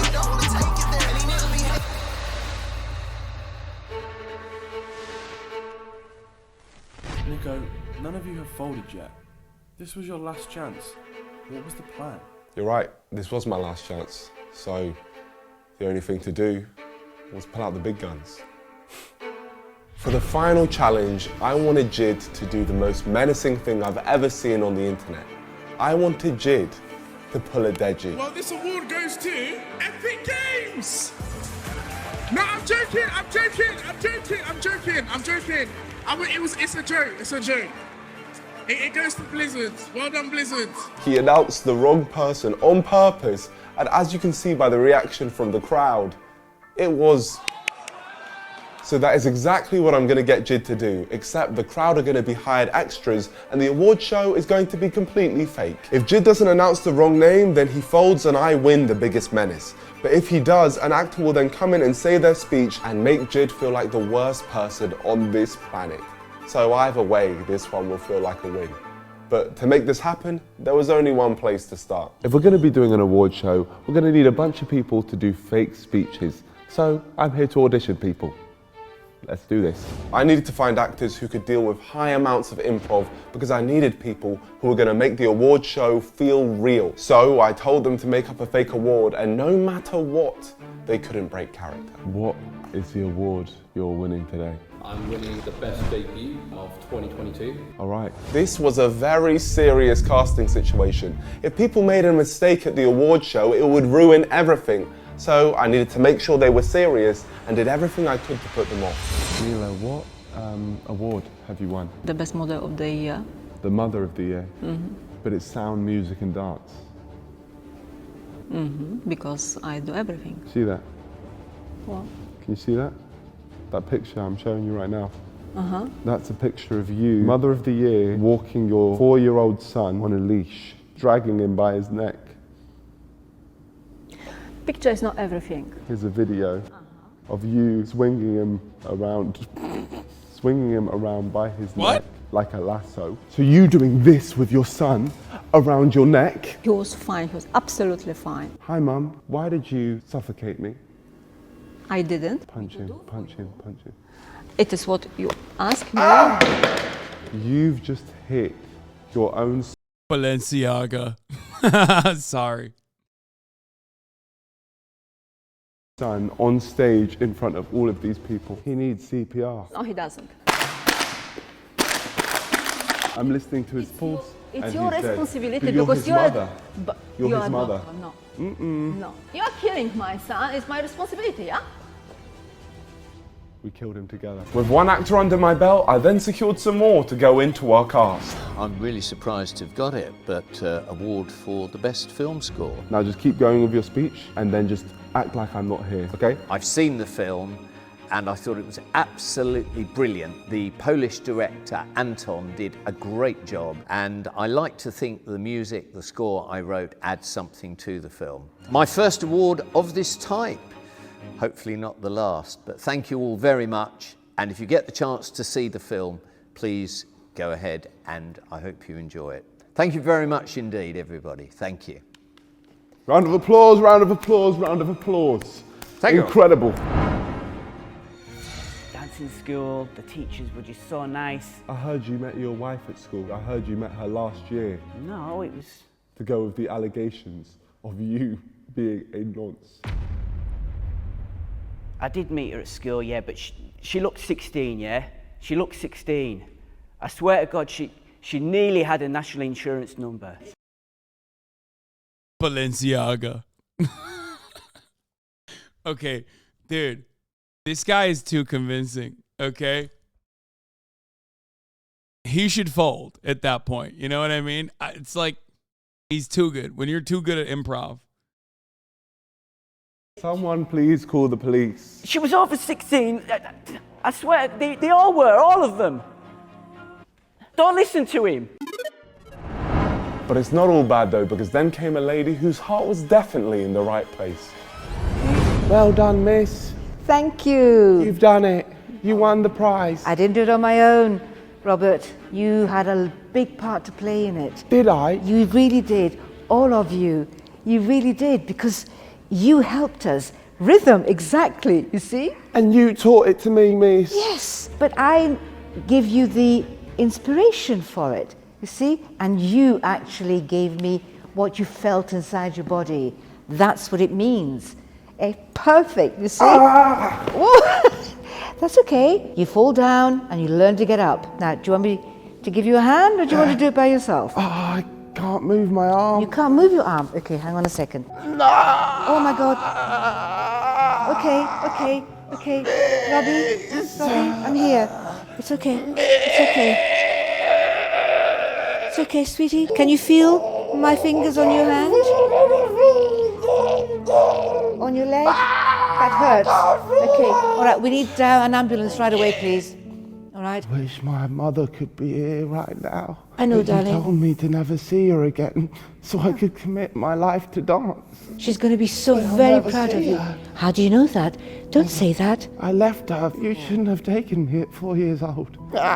No, it's okay. Hey, breathe slowly. Breathe.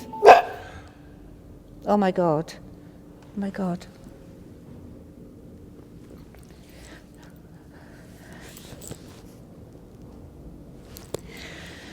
Is the ambulance on its way? It's okay, kids, don't worry. All right, everything's under control. Just follow this nice gentleman, right? Get a glass of water, and I'll be out shortly to explain everything to you. Just don't worry, all right? Under control. Okay. Yes, you will be wonderful. All right, see you soon. Maybe you should keep doing your speech now. What speech? For the award. But you're dead. Yeah. The show must go on. Okay, this award is in Robbie's honor, and as much as it is in Robbie's honor, it's also in you, all of you. Thank you so much. And scene. honestly incredible. Wow. Oscar is needed immediately. Wow. Cynthia, thank you. Thank you. Okay, all right. I'm enjoying this. Yes, so no, that was incredible. Some of these actors had really impressed me with their improv skills, but none of them were quite there for the most important role, making Jid feel like the worst person on earth after they accepted their award. Until I met Anthony. We're doing an award show, and we need an emotional speech from you. Thank you for this award, because I really didn't think they'll notice it. Everyone just looks at my disability. I want to thank my parents, obviously my mum for always being there for me. I just hope I can inspire people, really, so thank you. That is amazing. That is going to make him feel awful. My friend, see you Monday. We are going to prank Gideon, and it's going to be sick. So we had all our cast in place. We just needed to set up the fake award show. We decided to call it the Sound, Music and Dance Awards, aka the SMD Awards, aka the Suck My Dick Awards. And we had the perfect location. So right here is the yacht club, which is where we're gonna be doing this award show. Now Gideon is gonna think that this is a completely legitimate award show, but in reality, we're setting the whole thing up. And the reason we're here right now is to do a nice little rehearsal, just to make sure we've got everything right. Oh my gosh. This is great. Oh my God. Yeah, there's no way he's not gonna fall for this. We had our venue, the script was written, the decorations were in place. We had Lad Bible helping us out to make it even more legit. Everything was ready. So it's time to run you guys through this. Jid and I would be welcomed by the event organizer and led across the bridge to the yacht club where the event is taking place. We would then get a nice little interview by Lad Bible and then... No way he thinks it's real during this competition. Why wouldn't he? They went to real events. They went to real venues. Like, it's not like the wrestling event was fake. Like, there were numerous parts of the pranks that actually went to like real venues and shit. And head up to the main stage where our presenter Joe would open up the show. Our extras. Like, he made him run into a real cricket game. You know what I mean? Like, he ran onto. They actually disrupted. We didn't even watch that one. They actually disrupted the top of the hour ad break, which was real.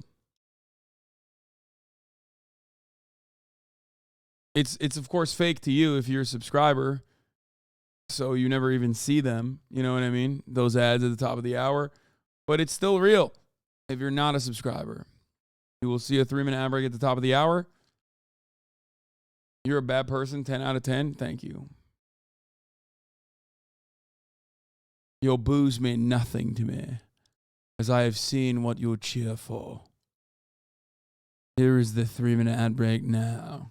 We're already in place, along with Anthony, who is ready to make Jid's life hell. Bearing in mind, Jid will think this whole thing is live, so no matter what he does, will be on the internet forever. So with all that being said, now it's time to meet Gideon. Let's go! Okay! Big up! Gideon's en route, and this is, I feel like, the last chance to get him.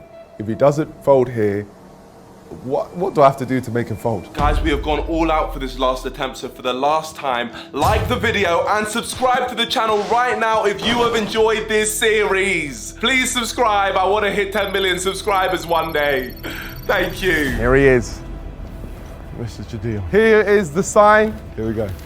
Get Gideon to announce the wrong name at an award show. Wow. So who am I announcing? I don't know who you're going to be announcing, but they're just going to give you the slip and they don't know. No one knows. You're just going to have to read the wrong name. And then once you read the name... Oh, so this is like legit. Legit. The moment you read the wrong name, you need to sit back down and then you need to let them have their speech.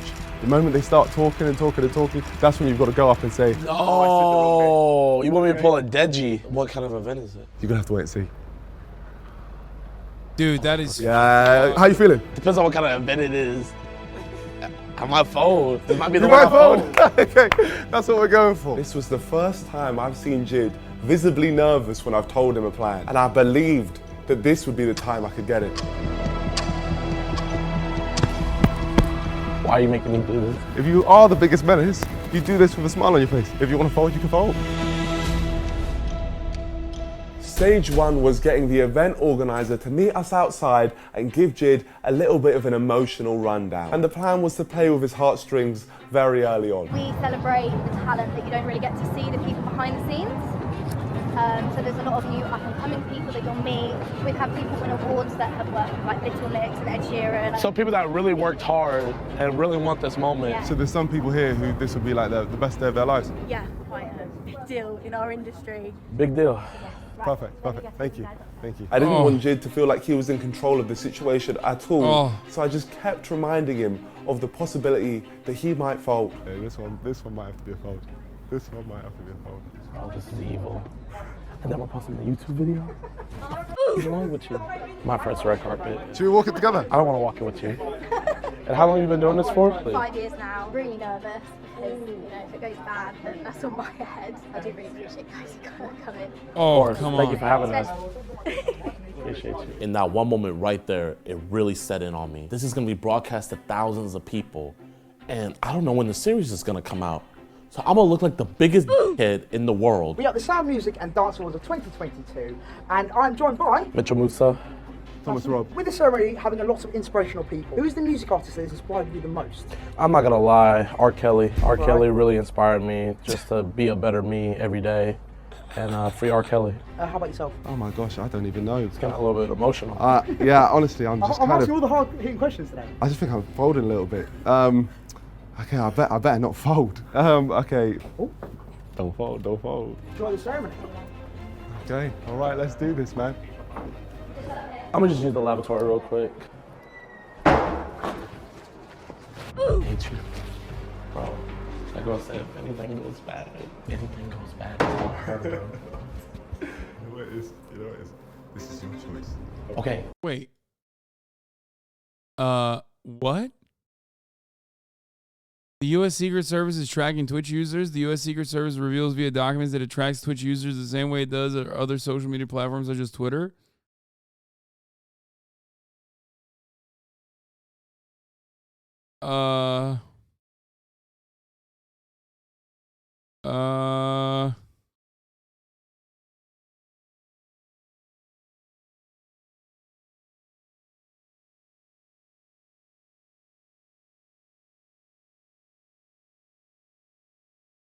The U.S. Secret Service reportedly stated that it's keeping track of certain Twitch users as it does on Facebook and Twitter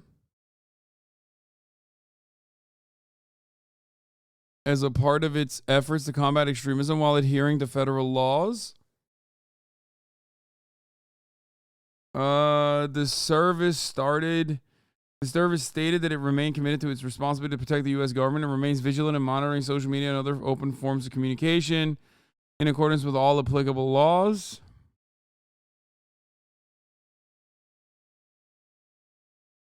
At the time of writing, no Twitch users have been publicly investigated or arrested by the Secret Service.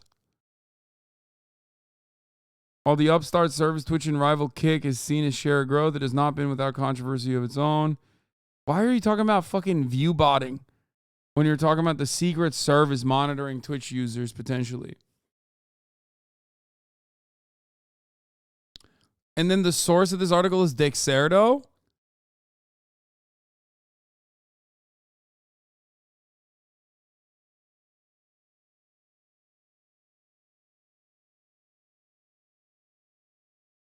Documents acquired from the U.S. Secret Service have revealed that it's tracking users on websites like OnlyFans and Twitch, as well as more popular sites like Facebook. What?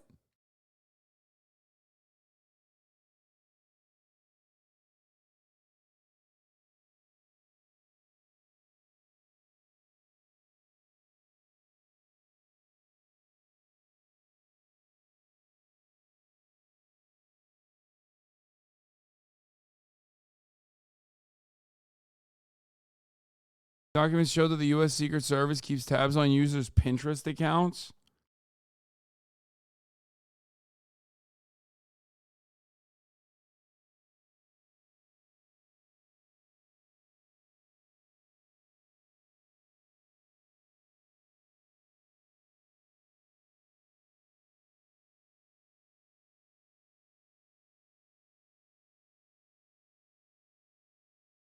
What the fuck?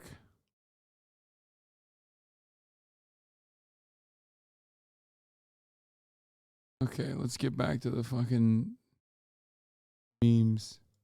Can we make like a slight adjustment? Can I say it and then be like, oh wait, my bad. Then when I don't have to sit back. No, you gotta sit down. You gotta sit down. I have to sit You have to sit down. Bro. Jid was panicking so much, he was literally begging me to change his challenge in a bathroom, literally 10 minutes before it was gonna happen. I haven't seen this side of him before. Okay. You got this? I don't know yet.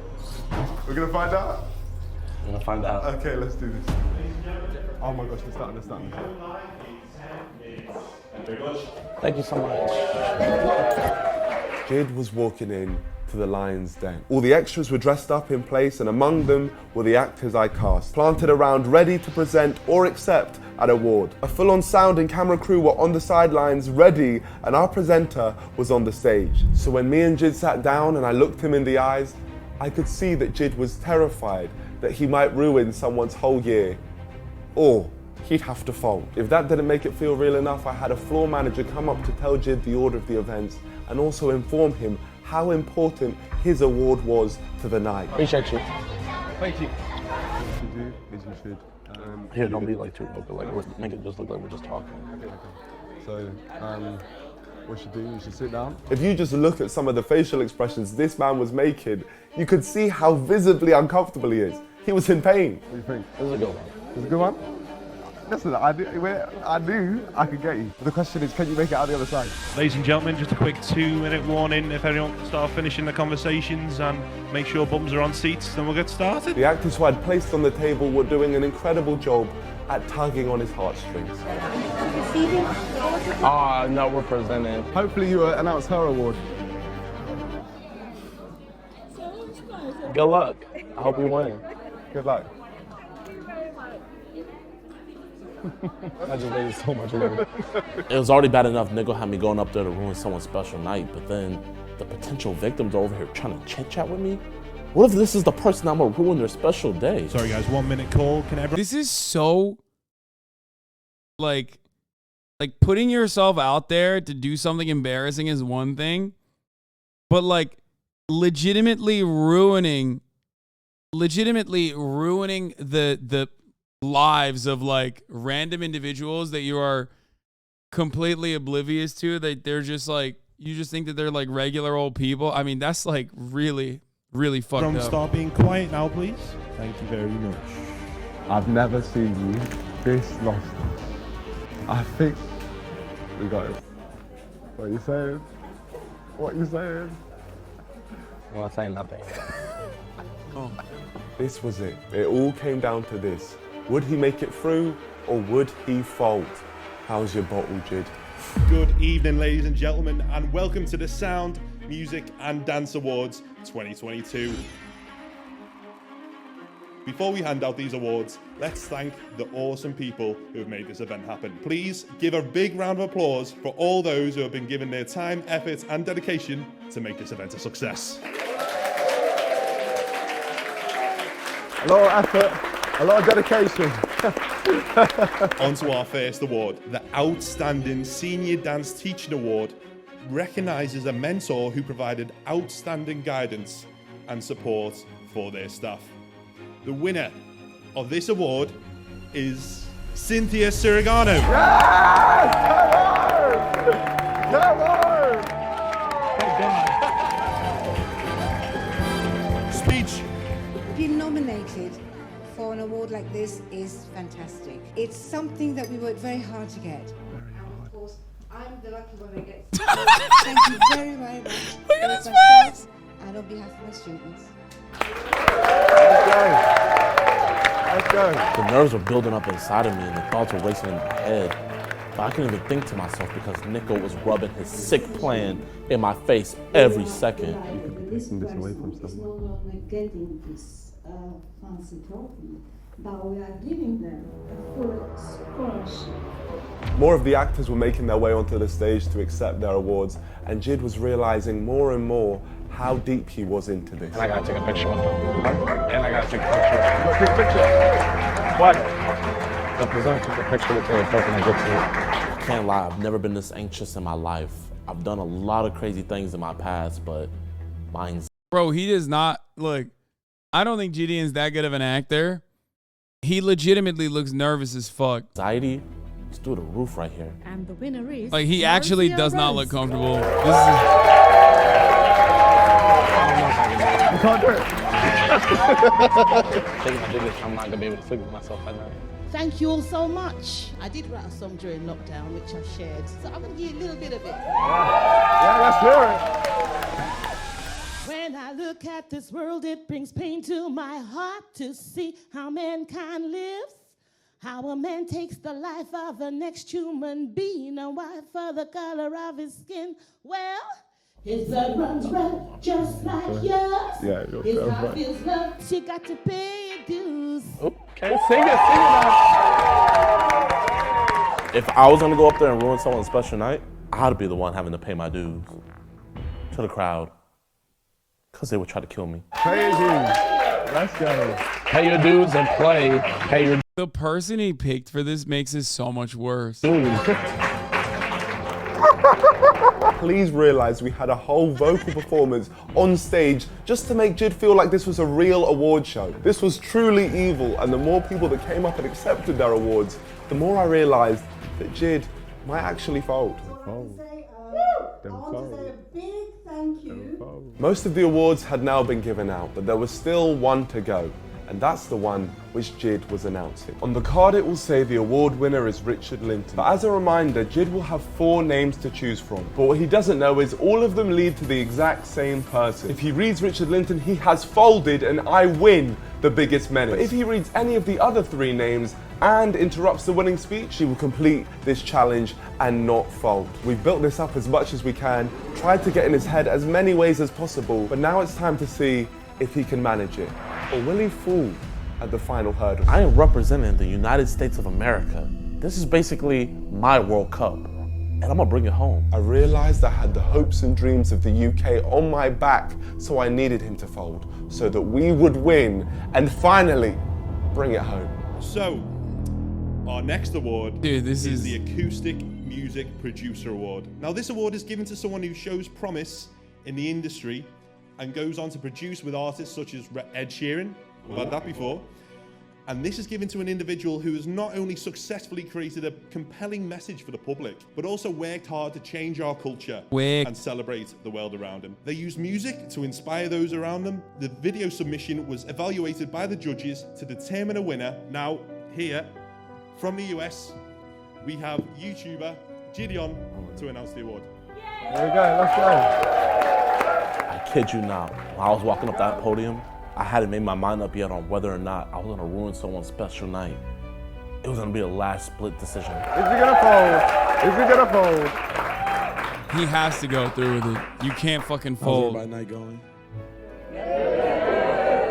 My heart was racing. It was now or never. I had no idea what I was about to do. But what I did know was I was bricks. But today I'm gonna be presenting the Acoustic Music Producer Award. So, yeah, congratulations to whoever wins. I wish I had like a speech. Bro, he didn't even have a fucking joke. Dude, he did not even have a fucking joke for that moment. Like, he just straight up said, oh yeah, oh, what's up guys? Speech, man, I like everybody else. A little bit more fun. And the winner is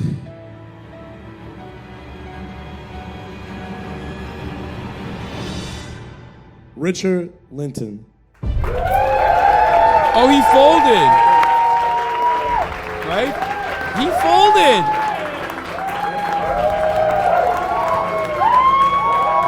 In that moment, I was convinced that I had just won the biggest menace, and all I needed was Jid to give me the confirmation.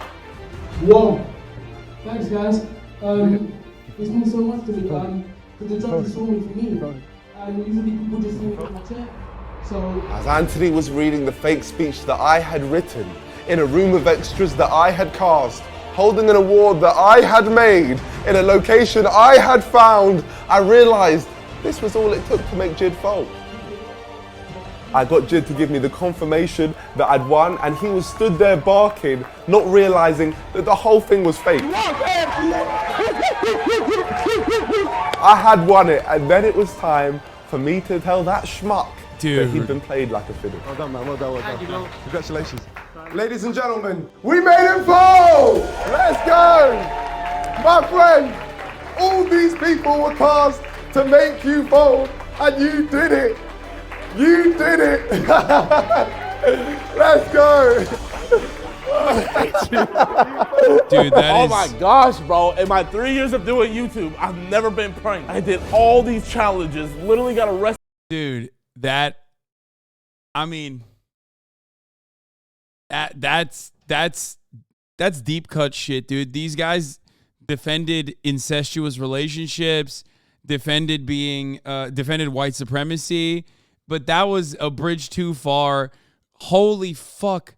Nico is a actual supervillain for putting him up to the task and doing so much emotional, psychological warfare as he like geared him up towards, like, the fact that he had the wrong guy be the guy in a fucking wheelchair, like, that is literally, dude, that is the extra oomph that he didn't even need apparently, and he still put it in.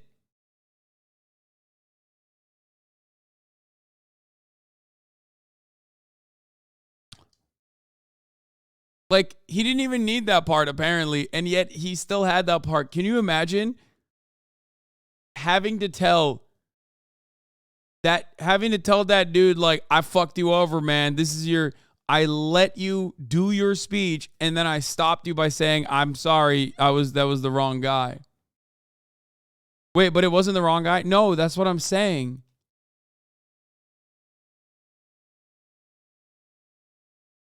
Arrested for an entire day, and this man plays on my empathy for Win the Biggest Menace. You son of a bitch. Bravo. Oh my gosh, you couldn't do it! I know y'all were winning any award. No,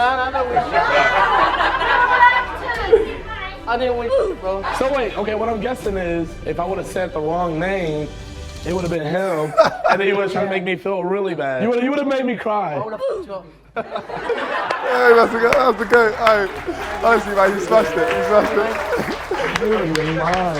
Oh, I'm gonna break down. We got him to fold. We got it! After all of those attempts to make him fold, we finally managed to do it. And honestly, I've just enjoyed this series so much.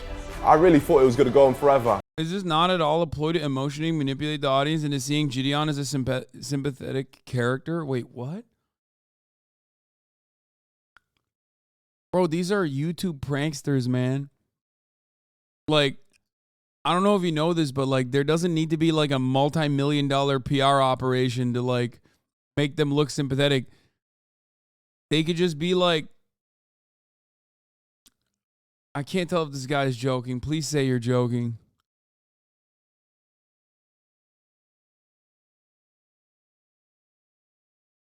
Like, even if they were gigantic pieces of shit, it still wouldn't change anything. You know what I mean? That's crazy. Please, you're joking, right? Just say you're joking. It's been an honor to share the ring with you, Jid. Ladies and gentlemen, this right here, Gideon, special man, but today you folded. Bro, I got a lot to learn, bro. You're the biggest menace. We got my friend. Yes! You're the biggest menace, bro. Yeah, you're the biggest menace. Incest in course. Black power. I love this. We got it! Honestly, guys, we really hope you enjoyed it. That was crazy. A lot of effort from both ourselves and everyone behind the scenes. We literally traveled the entire world, spent hundreds of hours just working on this to give you guys a dope collab because we just wanted... We're weirdos, to be honest. Yeah. So please subscribe to both of our channels and follow us both on Instagram. And if you do, you're in with a chance of winning 5 PS5s signed by both of us. And okay, bro, I follow both of you guys on Instagram, and I fucking liked all the videos and subscribed to both the channels. I'm getting a PS5, baby. Custom. So it's sick. That PS5 is mine, dude. Hope you guys enjoyed. Thanks for joining the journey. That was really good. Very, very high effort. Respect. That was really fucking To good, celebrate man. our win of the biggest Menace, we are re-releasing the Menace hoodies and t-shirts for 1 week only. You do not want to miss out on this. Make sure you buy one. And make sure you click the screen right now and watch the whole Menace series on the playlist. Really hope you enjoyed it, guys. Peace out. I love that, dude. When YouTubers make high effort shit, it's great. And it doesn't like fall flat on its face. I mean, some might say it does, or some might say it did, but I don't agree. I think it was great.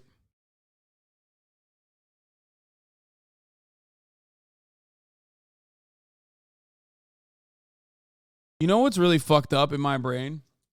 When I was watching that, in my mind, I was going, I hope he doesn't fold, because I want to really see, like, I want to really see him try to attempt to stop him.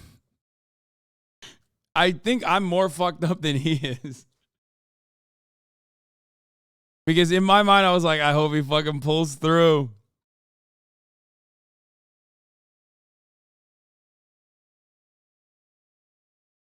Yeah, and also because he failed America, which is pretty fucked up. Anyway, I'm going to have dinner with my family now. My brother and my mom are here. So I'm going to hit that last 3-minute ad break. Okay. But we're back. We're back, baby. I'm going to be late tomorrow, by the way, for the record. I'm going to be late to the broadcast tomorrow because I'm doing a super secret YouTube video with a major YouTuber. It involves Riz, is all I'm going to say, and nothing else. Don't know how long that shoot will take, but it's early, so I might not even be late for the show. I might not even be late for the stream, to be honest. But we'll see. Anyway, love you guys, and I'll see you tomorrow. Peace. To the topic just begun. There he is again, Hasan is streaming. Hasan is streaming. There he is again, Hasan is streaming. Hasan is streaming.